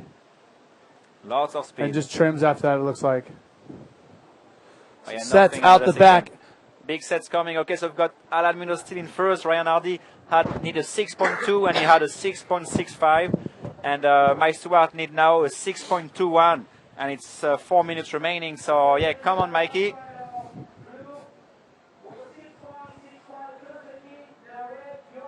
So, 3.5 minutes to go. And our 9-time world champion, Mike Stewart, the rider in the red, he is down, but he is not out. He needs a 6.21, which is certainly very attainable for him. I believe he probably has priority right now. He's the farthest guy out in the peak. But sometimes when you get priority, you just like to sit a bit inside sometimes because you don't really care about what the other guys are sitting, where they are sitting. So it's a red. Red has priority, like we said. Alan Munoz has second priority. So that's good as far as Mike Stewart's concerned. Ryan Hardy has last priority, and that's what Mike wants. Remember, just under 3 minutes to go. Mike Stewart, 9-time world champion from Hawaii, is in a bad position right now. He needs a 6.21 to survive here in the Arica Chilean Challenge presented by Municipalidad de Arica and Tomate Surf Shop. And all we can do is watch and wonder. Remember, Mike Stewart is the veteran of all the veterans. He knows what he's doing. He has strategy down better than anybody. And whoa, we have a priority change. No. Okay. They were making a mistake there. So red still has priority. Yes, Mike has 2 minutes. 2 minutes and 10 seconds to go. Because you can lose the priority just to almost watch a wave. So you really have to take care of what you are doing when you watch that wave, or if you are ready to paddle, really like not show to the judge that you're going to paddle for it.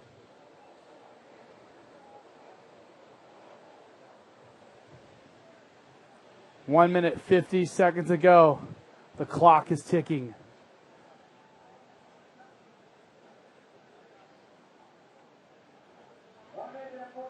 And Ryan Hardy is right out there next to Mike. He's close to him. Minute 30 to go.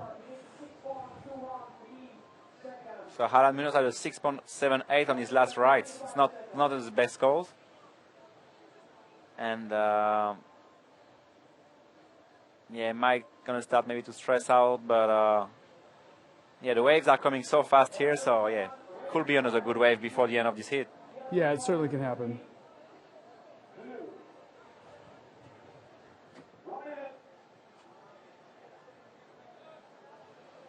I've got Mike Stewart on that right. Look at this. Inside ones is scooping, maybe waiting for like a nice ramp. Nice Forward spin. 360. He needs a big score here, 6.21. I don't think cover up. Look at Mike. Oh, if he gets a roll or a big move here, he might get it. That could be it, Amore. That could be hit. He got a 360, a roll, small barrel, small barrel, and then like an invert. And then like a project, I would say, but Ooh. That was close. It's going to be very close, I think. It's going to be really close. Wow. That wave was small, it but was a smaller did like wave, but he rode it moves great. on it. And we've got Alan Munoz on a big left. What he's going to do, sounds like a massive ramp, but no, he knows like he don't really need to do this. So Okay. Mike Stewart, that's going to be really interesting. The wave was pretty small. The barrel was not deep, but I'm pretty sure that invert at the end just surprised everybody. Yeah. Look at the replay. That's the replay of which wave? Maybe last That was wave of Ryan Hardy. I believe. A roll outside. Just 5.75, not enough. No. That was from before. Oh, you reckon? Yeah. That's not his score. But I'm pretty sure I hear 5.75, no? That was a mistake. That was his last wave from before. Because he still says he needs a 6.21. So we're still waiting for a score. Look at Mike Stewart right here, dropping in the bowl section. The wave was really hard to Forward ride there. He's 360. just forward. And I don't know how he find a barrel there, but that's Mike Stewart. He's Mike So Stewart. great, yeah. Finds a barrel in the whitewater, And the then he had bumpy this- section. And look at this ramp. invert. Yeah. Yeah, it was an invert. Yeah. That was cool. He needed a 6.21. I think he got it. I mean, I'm not a judge. My opinion doesn't matter, but if I had to look at guess, his claim was he just claimed it. really He was cool. like, see, I worked it. Okay, let's see what's going to happen. Oh, this is time to bite the nails for Ryan Hardy and Mike Stewart. And let's take a look at the replay of Alan Munoz on that big left.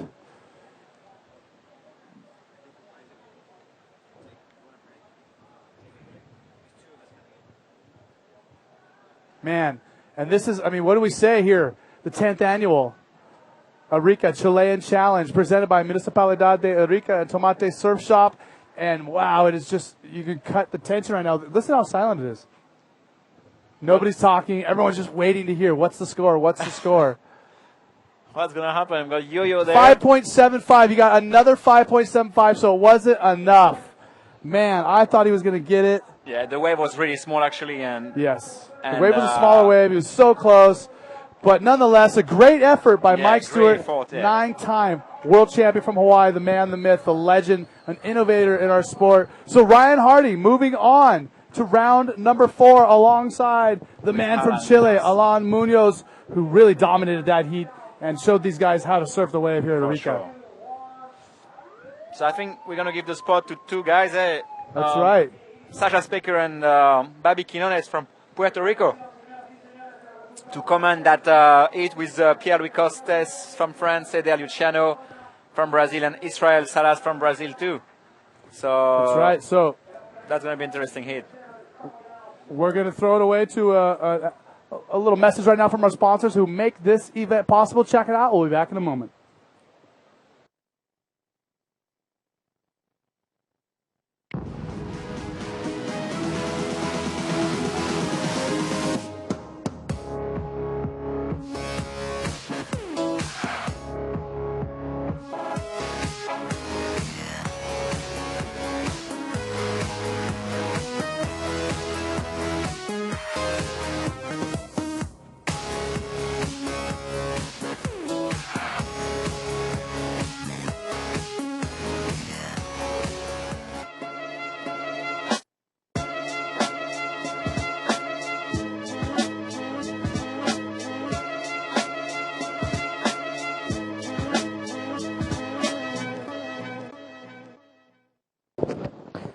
All right, we're back, and that's just Ryan Hardy coming in.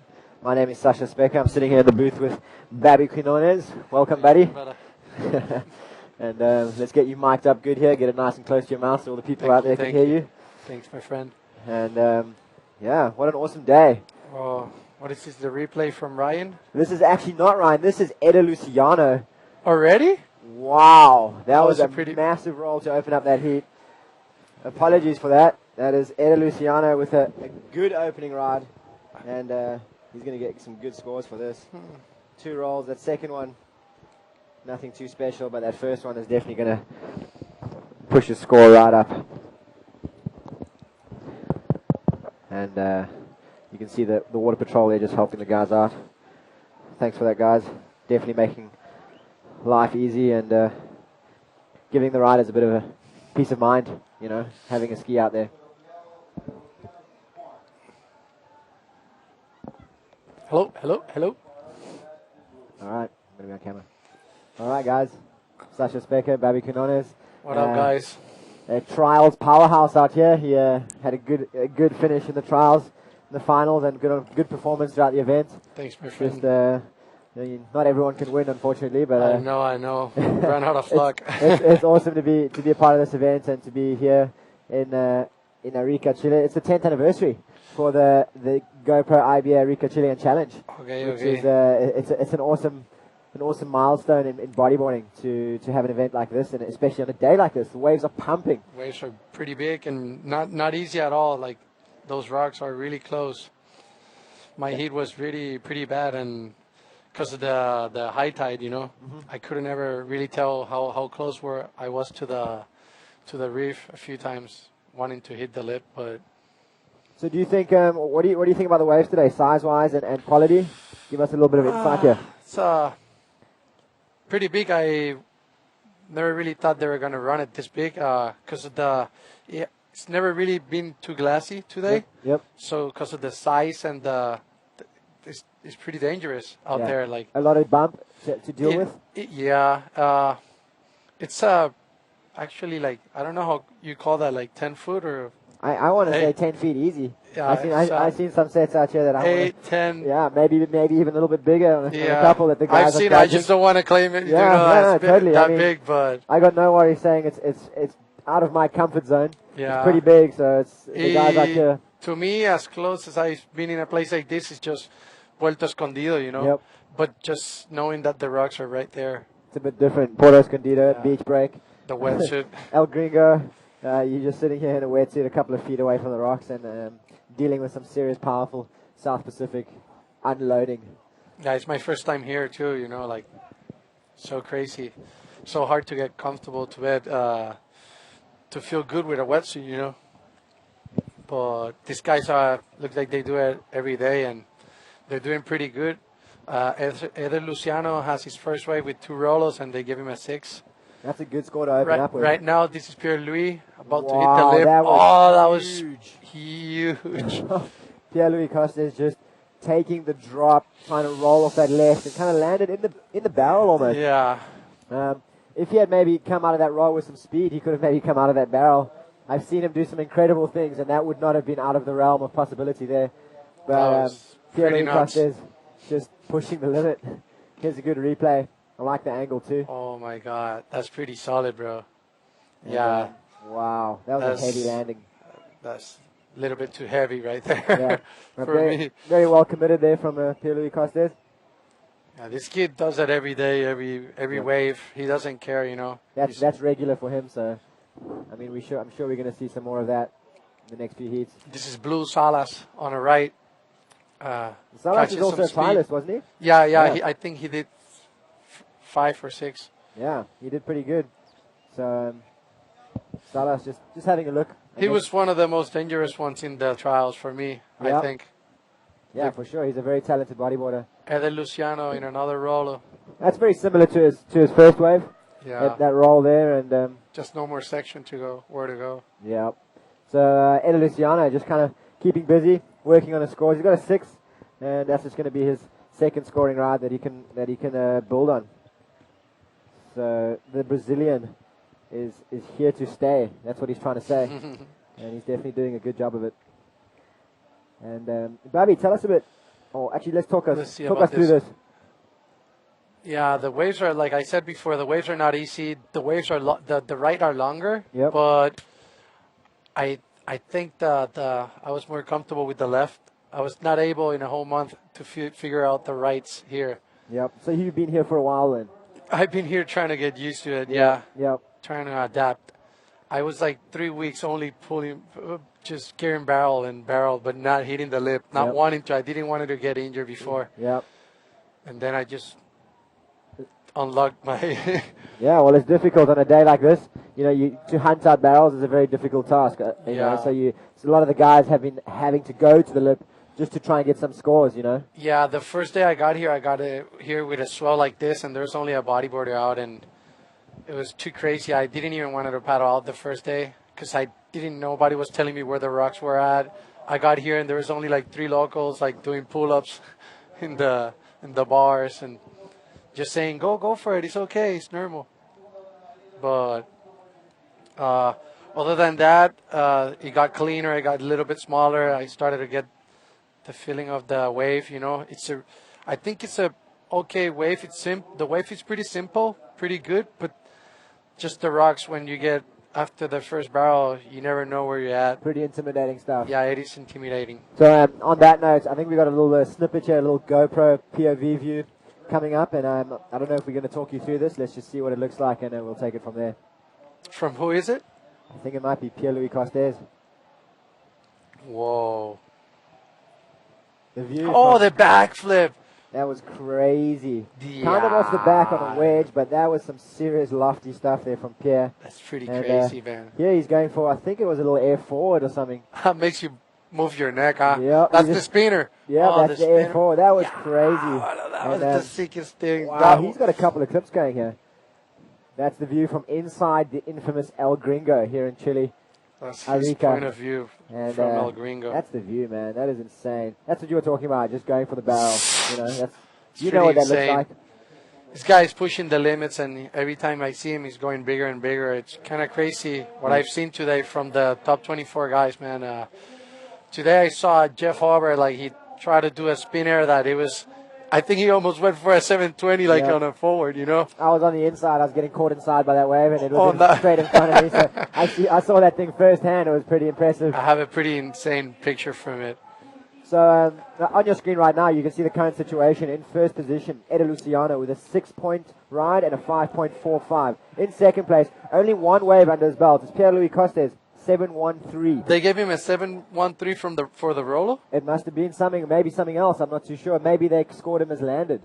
I don't Wow. know. That is the score that is locked into our system. I trust the judges. These guys have been doing an excellent job throughout the week. That's good. So I think that is I think they're rewarding. That's how they say it. They rewarded him like for the hitting at such a big lip or something. Is that how you guys call it in English? So that is exactly what it is. It's being rewarded for that score. And I mean, the judges know what they're doing. They For you sure. know, I leave this job in their hands. We're here to commentate. They're here to judge. For sure. Good job, boys. And, Israel Salas, he's only opened his account with a 2.75. Something just to put on the board. I know he's going to want to replace that later down the stage.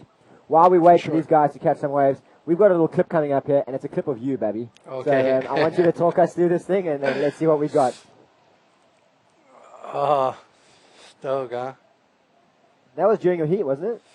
I don't use the GoPro today. A previous heat, yesterday? Yeah, from the trials, I think. Sick. Or yesterday, maybe. Yeah, what was that, round one? This That was is yesterday. round one, This was yeah. yesterday. Yeah. Look at you've had so many barrels, you don't even remember. I'm trying to remember because of the lycra, like the color of the vest, you know. Yeah, you look pretty stoked after that one. That was a pretty good heat. Oh, you had. man, I'm always stoked to be in the ocean. Good stuff, man. Yeah, that was amazing. I want- Personal view from Bobby Quinones. I'm stoked to have a sponsor, like having a sponsor for the IBA, you know, with the GoPro. I use them a lot, and it's a really big company that I think is sponsoring the IBA for the whole year. Yep. And hopefully they keep supporting us. That's why we're all trying to use it as much as we can.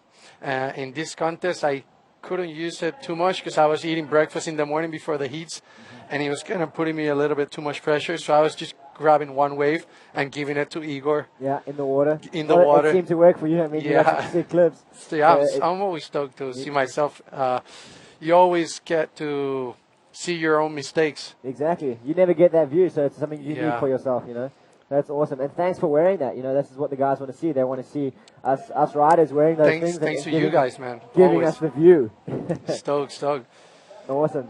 So nothing's really changed out there. That's the situation that you can see. Excuse me. And Eddie Luciano is still in the lead, and Pierre-Louis Costes is pretty hot on his heels here with a 7.13. I think once he gets a second score in, Eddie Luciano is going to have to go back to the drawing board if he wants to stay in first position. Eder Luciano is a really, really good competitor. Yep. From every contest I see him, he always gets to manage to find a good lip to hit the backflip and an ARS. He's always. very dangerous. Yeah, he's a very really dangerous. opponent. Yeah. And this is I Pierre think- Louis right here, dropping in. Let's see what he's got. Looking for the lip. He does a pretty big backflip, and he lands it. Wow. That's gonna be a next good wave for him. Okay, so as I said, Pierre-Louis Costes, he has a 7.13 already. After this backflip, once the judges have locked in the scores, I think he's going to be in pole position. Let me tell you something. I just noticed that he has a GoPro on. Yep. His first roller, we're gonna see something pretty crazy. I think so too. I think that first roller, you're going to see POV vision inside the barrel once he's landed, at least for a second or two. Look at that backflip. kid He is pretty lands crazy. so hard. And I don't somehow know how he manages- always lands it. Yeah, I don't know how he manages to He's ride like out a of that. rubber, piece Yeah. of rubber. So that was pretty impressive, and I'm sure the judges are going to like that. And on your screen, you know, these waves, they might not look that big, but if you notice, the lip is falling pretty slow. It's pretty big out there. And this view is a little bit elevated, so you're kind of looking down on the waves, and it doesn't quite do it justice. But if you're on the inside, and one of these big ones is kind of standing up in front of you and you know, marching in out of that South Pacific, you know all about it. You've got your head down and you're paddling for your life kind of thing. And I remember this. Sorry that I interrupt. I remember this morning my girl telling me like, "Let's go, boy. You know what you got to do. You know you like the good waves, the big waves." And I'm like looking at her like, "Oh, baby," like in my mind, like thinking like, I don't know if I feel that secure. You know, like these waves are pretty big. It was so high tide that we couldn't even paddle by the keyhole. The keyhole. I saw it was hitting the wall on the inside here. Yeah, we had to go through by the channel of the right. Like we had to 10-minute paddle, 12-minute paddle. Like wow. I was looking those things by the channel. I'm like, oh my god, I don't know where I'm going to.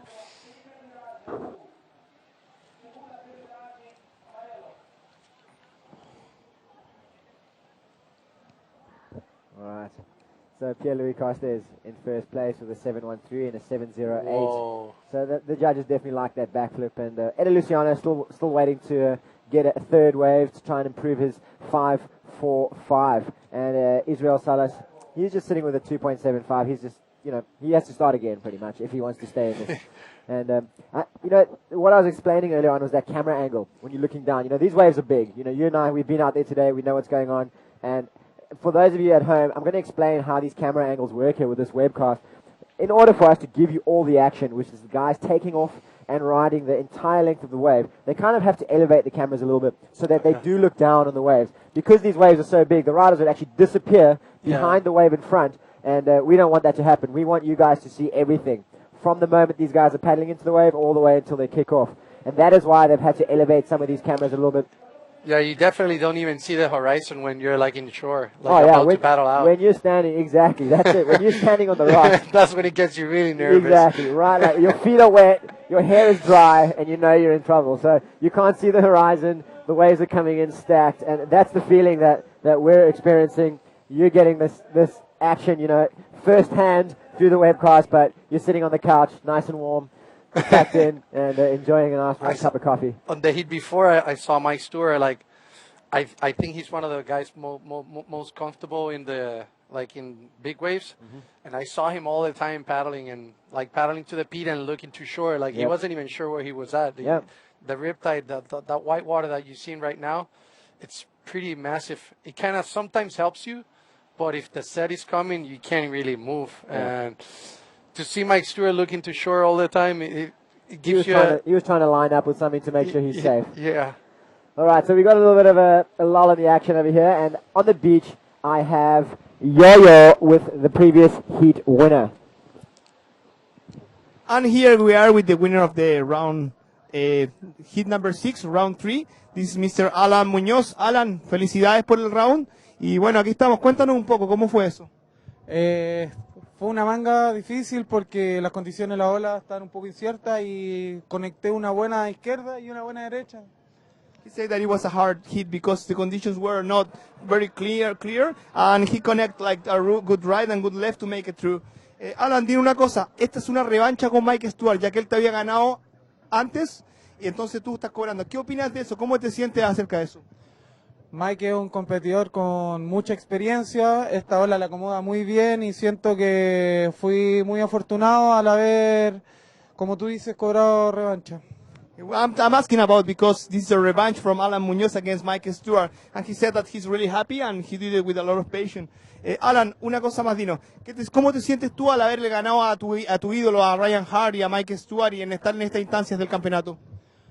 Muy feliz, pero hasta todavía no hay que celebrar, hay que mantener el foco y tratar de que la siguiente manga sea aún mejor. We were just asking like how he feels, because it's Alan Idols and he's in this instance of the comp. He said that he will be relaxed and is not celebrating until the end. Alan, well, congratulations, felicidades, and I hope to see you here again, ¿no? Te espero ver acá de nuevo. Gracias. ¿Querías mandar algún saludo a casa? Sí, a todos los amigos que siguen apoyando y que vienen aquí a ver a no sé, a todos. Feliz Alan, felicidades, congratulations Alan Espinosa. We are back to you guys from the winner of the heat number 6, Alan Muñoz. Gracias. All right, thank you guys. That was Yo-Yo with Alan Muñoz. Congratulations to Alan Muñoz for an excellent performance in that last heat. Yeah, that was a pretty big heat, really hard. He had two of the best surf bodyboarders in history, Yeah. Mike Stewart is a legend, so the kid was stoked to beat him because he felt like he lost in the last competition against him. This kid has a lot of talent. Like a week ago, he heard about there was a big swell going to La Cosa. This is a story I heard about the local photographers from here, and the kid just went all crazy to that place. They drove from here to Iquique, which is a few hours from here. That wave I saw it, I didn't even paddle out, not even once.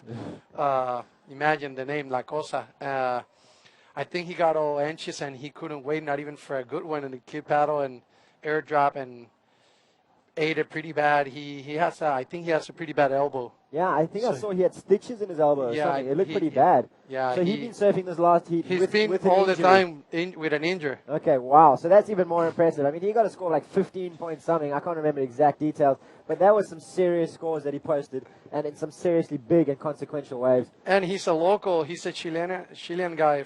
So all the people from Chile must be really, really happy for him and try to keep cheering him up so he could keep advancing. Yeah, I think it's amazing that the local crowd and the local supporters are down here, you know, spurring on those local guys like Alan Munoz, who are definitely representing Chile in a big way, and they're flying the flag very high. So I know it feels pretty good. I felt it before in Puerto Rico, so Aki must be really, really happy. yeah, right good for now. him. I love seeing that, and you know, taking down some big names. Well done. Is he one of the top 24? Alan Munoz has qualified for the top 24. He is on the top 24 GSS this year. Wow. And yeah, he was in Hawaii and he was in Australia. He's a fierce competitor, man. When you get him in a heat, he's pretty on. He can do just about any move on any wave. I saw the highlights that you guys had from him before starting the contest. This is Pierre. Sorry about that. Pierre-Louis just coming into a bumpy one here. Oh, he's gonna go for off it. the bottom, little reverse in the pocket. Insane, man. That's maybe a safer option just to go off the back. I mean, that thing did look like it was going to close out. And this is Saras right here on the right, kind of medium wave, pushes into a rolo. Nice big roll, just a speed check turn. He's looking for another section here. Nah, he's getting Not nothing. too lucky, yeah. So, well, I mean, he's definitely improved the situation. That'll be better than a 2.75. Yeah. I don't know what he's going to get, but definitely improve on what he has. And he hasn't even got a second score, so he's definitely looking to build from here. And this is the second last heat of the round, is that right? This is the what? The second last heat. It's number Yeah. 7. So we've got Pierre-Louis Costes, Eda Luciano, and Israel Salas in this heat. It's heat number 7 of round 3. And then the final heat will be Alex Uranga, Dallas Singer, and Dave Hubbard. I think this is going to be the final heat of the day. Okay. I think this wind is starting to show, but I will get the confirmation on that from the event directors in the next couple of minutes, and I'll fill you in. And Bobby Quinones and myself are going to be standing in for this heat, and I'm pretty sure that you'll have your anchorman Eric Apple back here for that last heat, and give you a little rundown and unwind you from this day of action. Let me ask you something. Yeah. How does the points? How's the criteria for all of these different type of waves that you see today? Because you see some medium ones barreling, you see some bigger ones kind of bumpy. I saw Jared Houston on a massive wave. I was filming. I had to replay it like 3 times. I thought he was going to get killed. He did the scorpion before falling. I seen that. I saw that firsthand too. I really want to understand. I'm part of. I really don't know how they're doing it. On my first wave, I thought I had a pretty good score. They scored me like 6.5. So I'm still kind of rookie, even though I've been in a few contests of the IBA. I really would want you to try to tell me how they reward maneuvers, if it's in the beginning of the wave, if they reward you when you finish with a rolo or in a last move in front of the rocks like Guilherme did it 2 years ago. Yep. I think the criteria is if you want to, in a simple version maybe, is to definitely keep the most technical maneuver in the most powerful and critical part of the wave. Okay. And execute it with control and flow. Okay.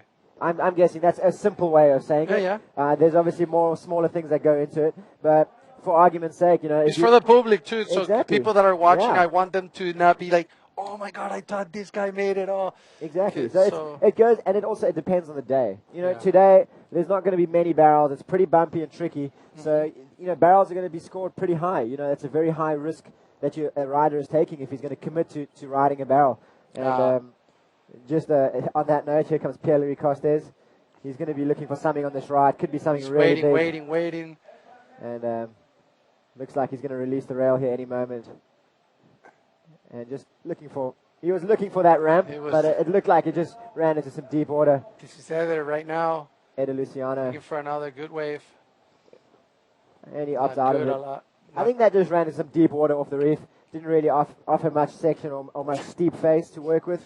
So it would have probably been a good call, especially with 6 minutes and 15 seconds left. That is a good time to just test the waters one last time. And then from now, I think he needs to just hold tight and try and get a good wave Yeah. in those last few minutes. You know, That's exactly why I don't go for rides. I don't know what they're up. it takes time, man, to get back after a long ride. I know. And it's pretty easy to get caught inside or get caught off guard after one. So I've just seen after my heat or 2 heats after, I started seeing the jet ski helping a few guys on the ride. Yep. So with the priority system, the jet ski has been amazing because they're able to take the guys back into the lineup and they can still establish who has priority from who caught the last wave. So it just gives the riders more time to surf, the viewers more time to see action, and everyone gets a better chance of riding. But it only happens on the right. Yeah, well, you could get really caught inside in the left, and no one can help you out. Well, and that's the choice you got to make as a rider. That is up to It's true. everyone's own abilities and own decisions to make. And I've just been told that the final heat of the day, which was meant to be heat number 8, is not going to run, and that means round 3, heat number 8, is going to be the first round of the next day of competition, the first heat of next day of competition. So stand by for that, guys. That is going to be what we're going to open up with next time. This heat that you're watching right now, Pierre-Louis Costes, Eder Luciano, and Israel Salas from Brazil, is the last heat of the day. And I have Eric Apple back here in the booth. I'm going to give him back to you right now because he's going to give you the rundown here of what's going to happen and what we can expect for the next couple of days. Thank you very much for listening to me, and thanks, Babby. I'll see you around, buddy. Yeah, good to see you, Pa. See you too, buddy. I'll see you in the ping pong table again.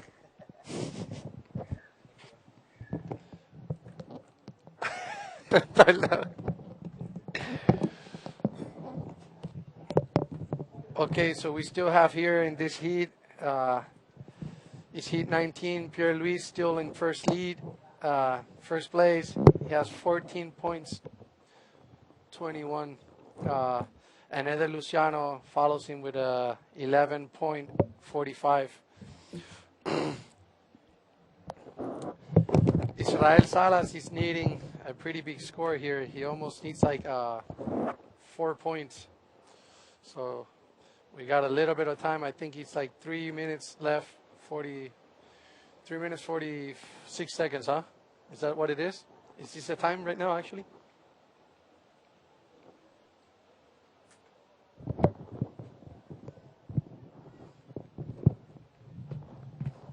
We got Apple getting his stuff already. All right, so I am back in action. Eric Apple, once again, your host for the IBA World Tour. And this is most likely going to be our final heat of the day. And who is this taking off in blue? Israel Salas. Looking for a lip to hit. Hasn't been really lucky at all.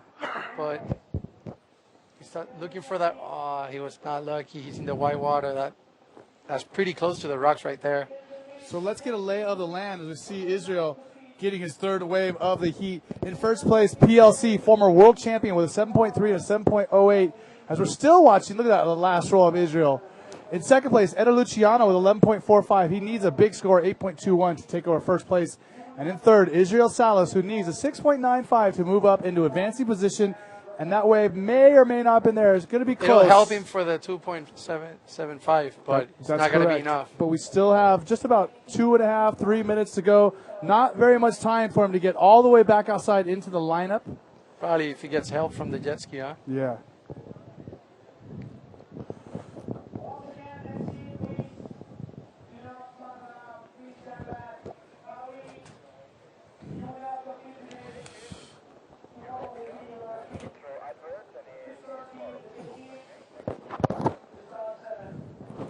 Okay, so just to give you guys a little bit of an idea of what's going on here in Arica, Chile. Now, the swell is predicted to get even bigger tomorrow, so we might not even be having the contest. So we have in red, Pierre-Louis Costes, PLC, former champion. He's winning the heat, and look at this right-hander, setting up for something. Is it going to get steep enough for him to do something? Probably looking for a reverse. Bobby, it just didn't do it for him. But with a minute and 40 seconds to go, now he loses priority, and look who else on the wave.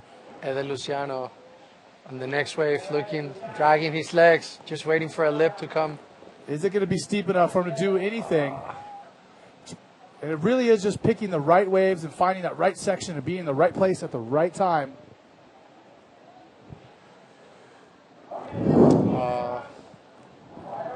Time is counting down for Israel Salas, the Brazilian. He needs a 6.95 if he's going to survive here Oh, my God. at the Arica Is he already in the Challenge. peak? Is he already in the peak? He's getting close. He is out there at the peak, actually.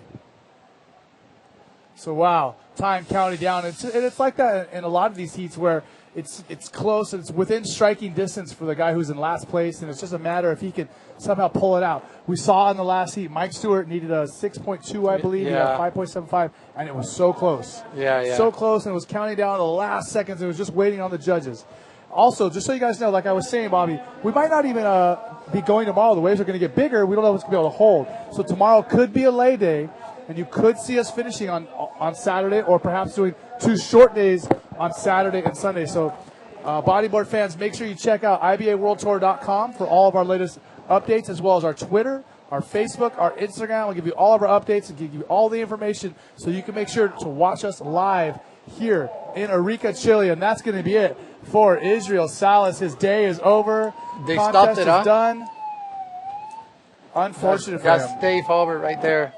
Unfortunate for him. So They we stopped the see, contest because of the conditions. Edwards just looking to get a ride in. So that's going to be it for the day. We still have one more heat in round number 3. It's going to be Alex Aranga. Are they going to hold? No, not today. Okay, because that was Dave right now paddling for that. Dallas Singer and David Hubbard are still coming up, the last heat to go in men's round number 3. Then we will jump right into the 4th round, the quarters, semis, and finals. So it's great action to come still here at the 3rd stop of the GoPro IBA World Tour here at the Arica Chilean Challenge, presented by the Municipalidad de Arica, as well as Tomate Surf Shop. And we have to thank, of course, Mike Stewart Science, for sure, Movie Star, as well as Lon Airlines for supporting this event. So, guys, make sure you stay tuned. Check us out, all of our social media and our website, IBAWorldTour.com. This is Bobby Quinones, the Puerto Rican sensation. I'm Eric Appley, your host for the IBA World Tour. We have some messages for you right now. We will see you maybe tomorrow, maybe Saturday. Check back with us. We'll give you an update. Woo!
Tomate Surf Shop, presentador oficial Arica Chilean Challenge 2013.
Hey.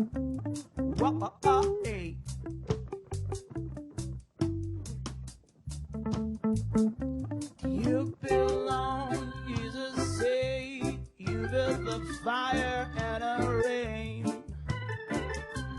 You came along, you've been whispering all that songs. Heaven is my dance and heaven is my holy side.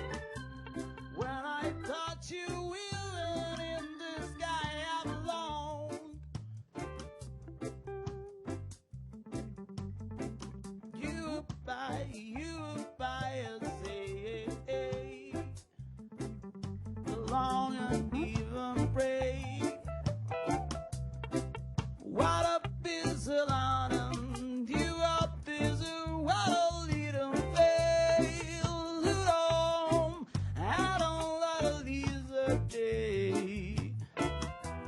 You just say long, get out long, and I picked your eyes, and I fool is, and I think I hear the paradise. I hear the boat at lane. You belong to that, and getting all the sea, and if I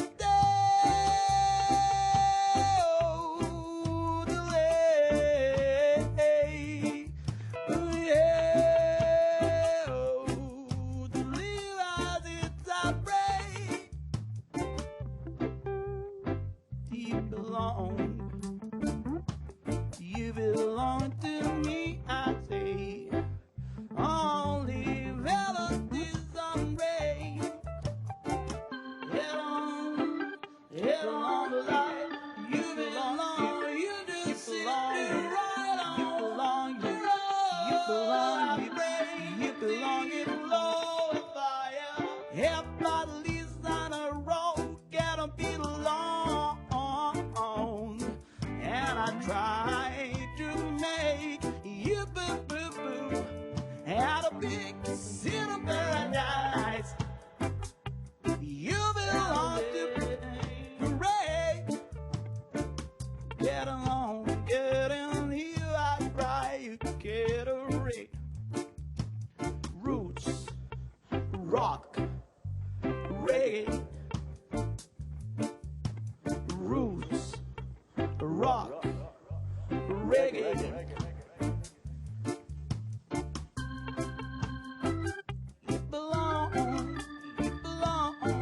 You belong, I fly happy.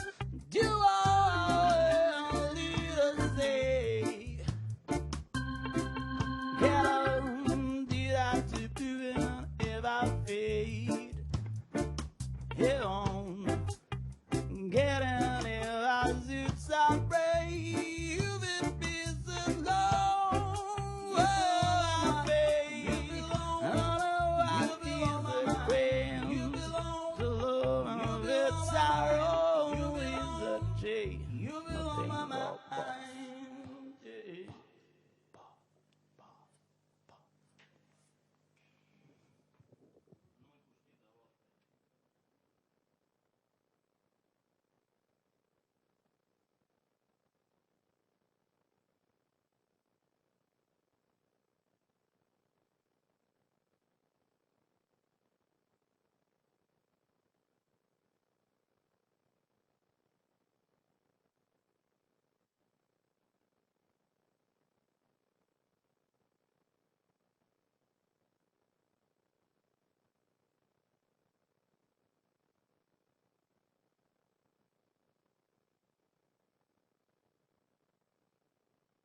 Hey.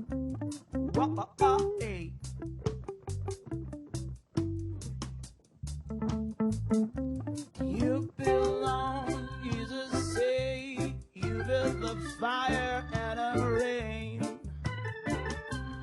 You came along, you've been whispering all that songs. Heaven is my dance and heaven is my only desire. When I thought you were in the sky, I belonged. You by say, long and even pray. What a busy London, you are busy, what a little fail. I don't like to leave the day. You just say long, get out long, and I picturize, and I foolish, and I think I hear the paradise. I hear the boat at lane. You belong to that. And getting all the sea, and if I delay,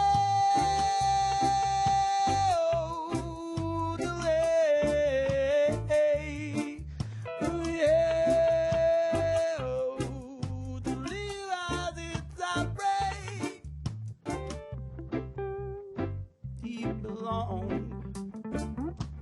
You belong to me, I say.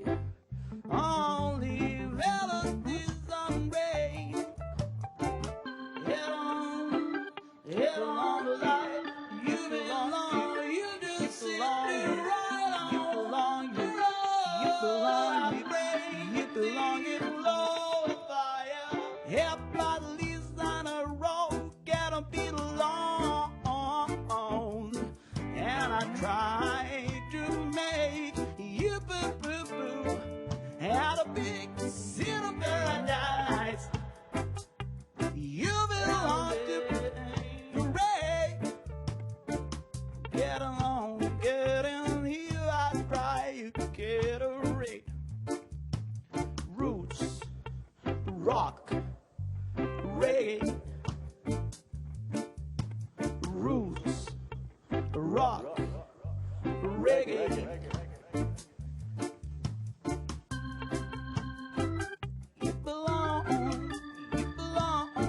You belong, I try out, babe. You only to say, get on, do that to do it. If I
Ay, ay, ay, ay, ay, ay,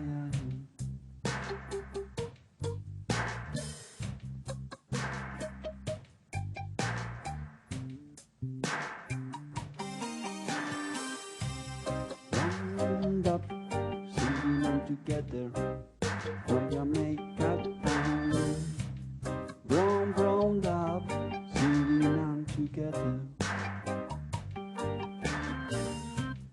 This is the brown up, singing from Jamaica.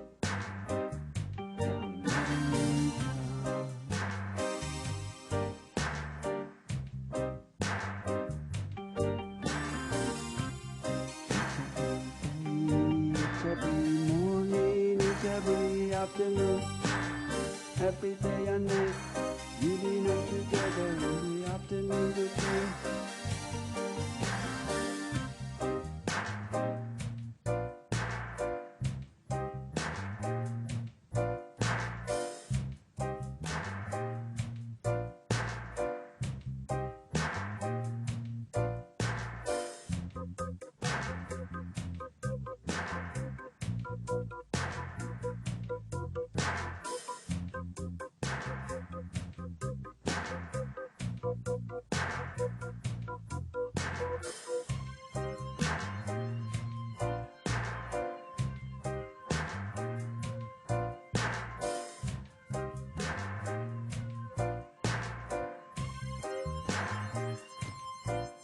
Brown music,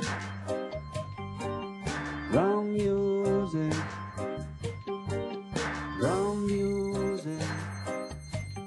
This is the brown music, brown music, brown music, brown music. This is the brown music.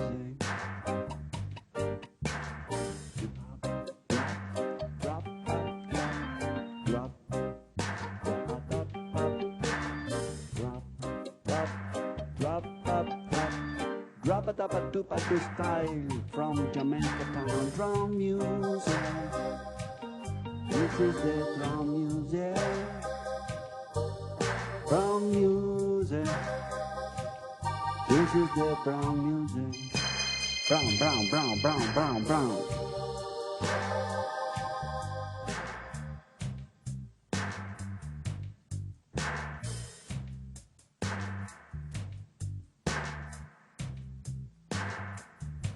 Brown music, this is the brown music. Brown music, this is the brown music.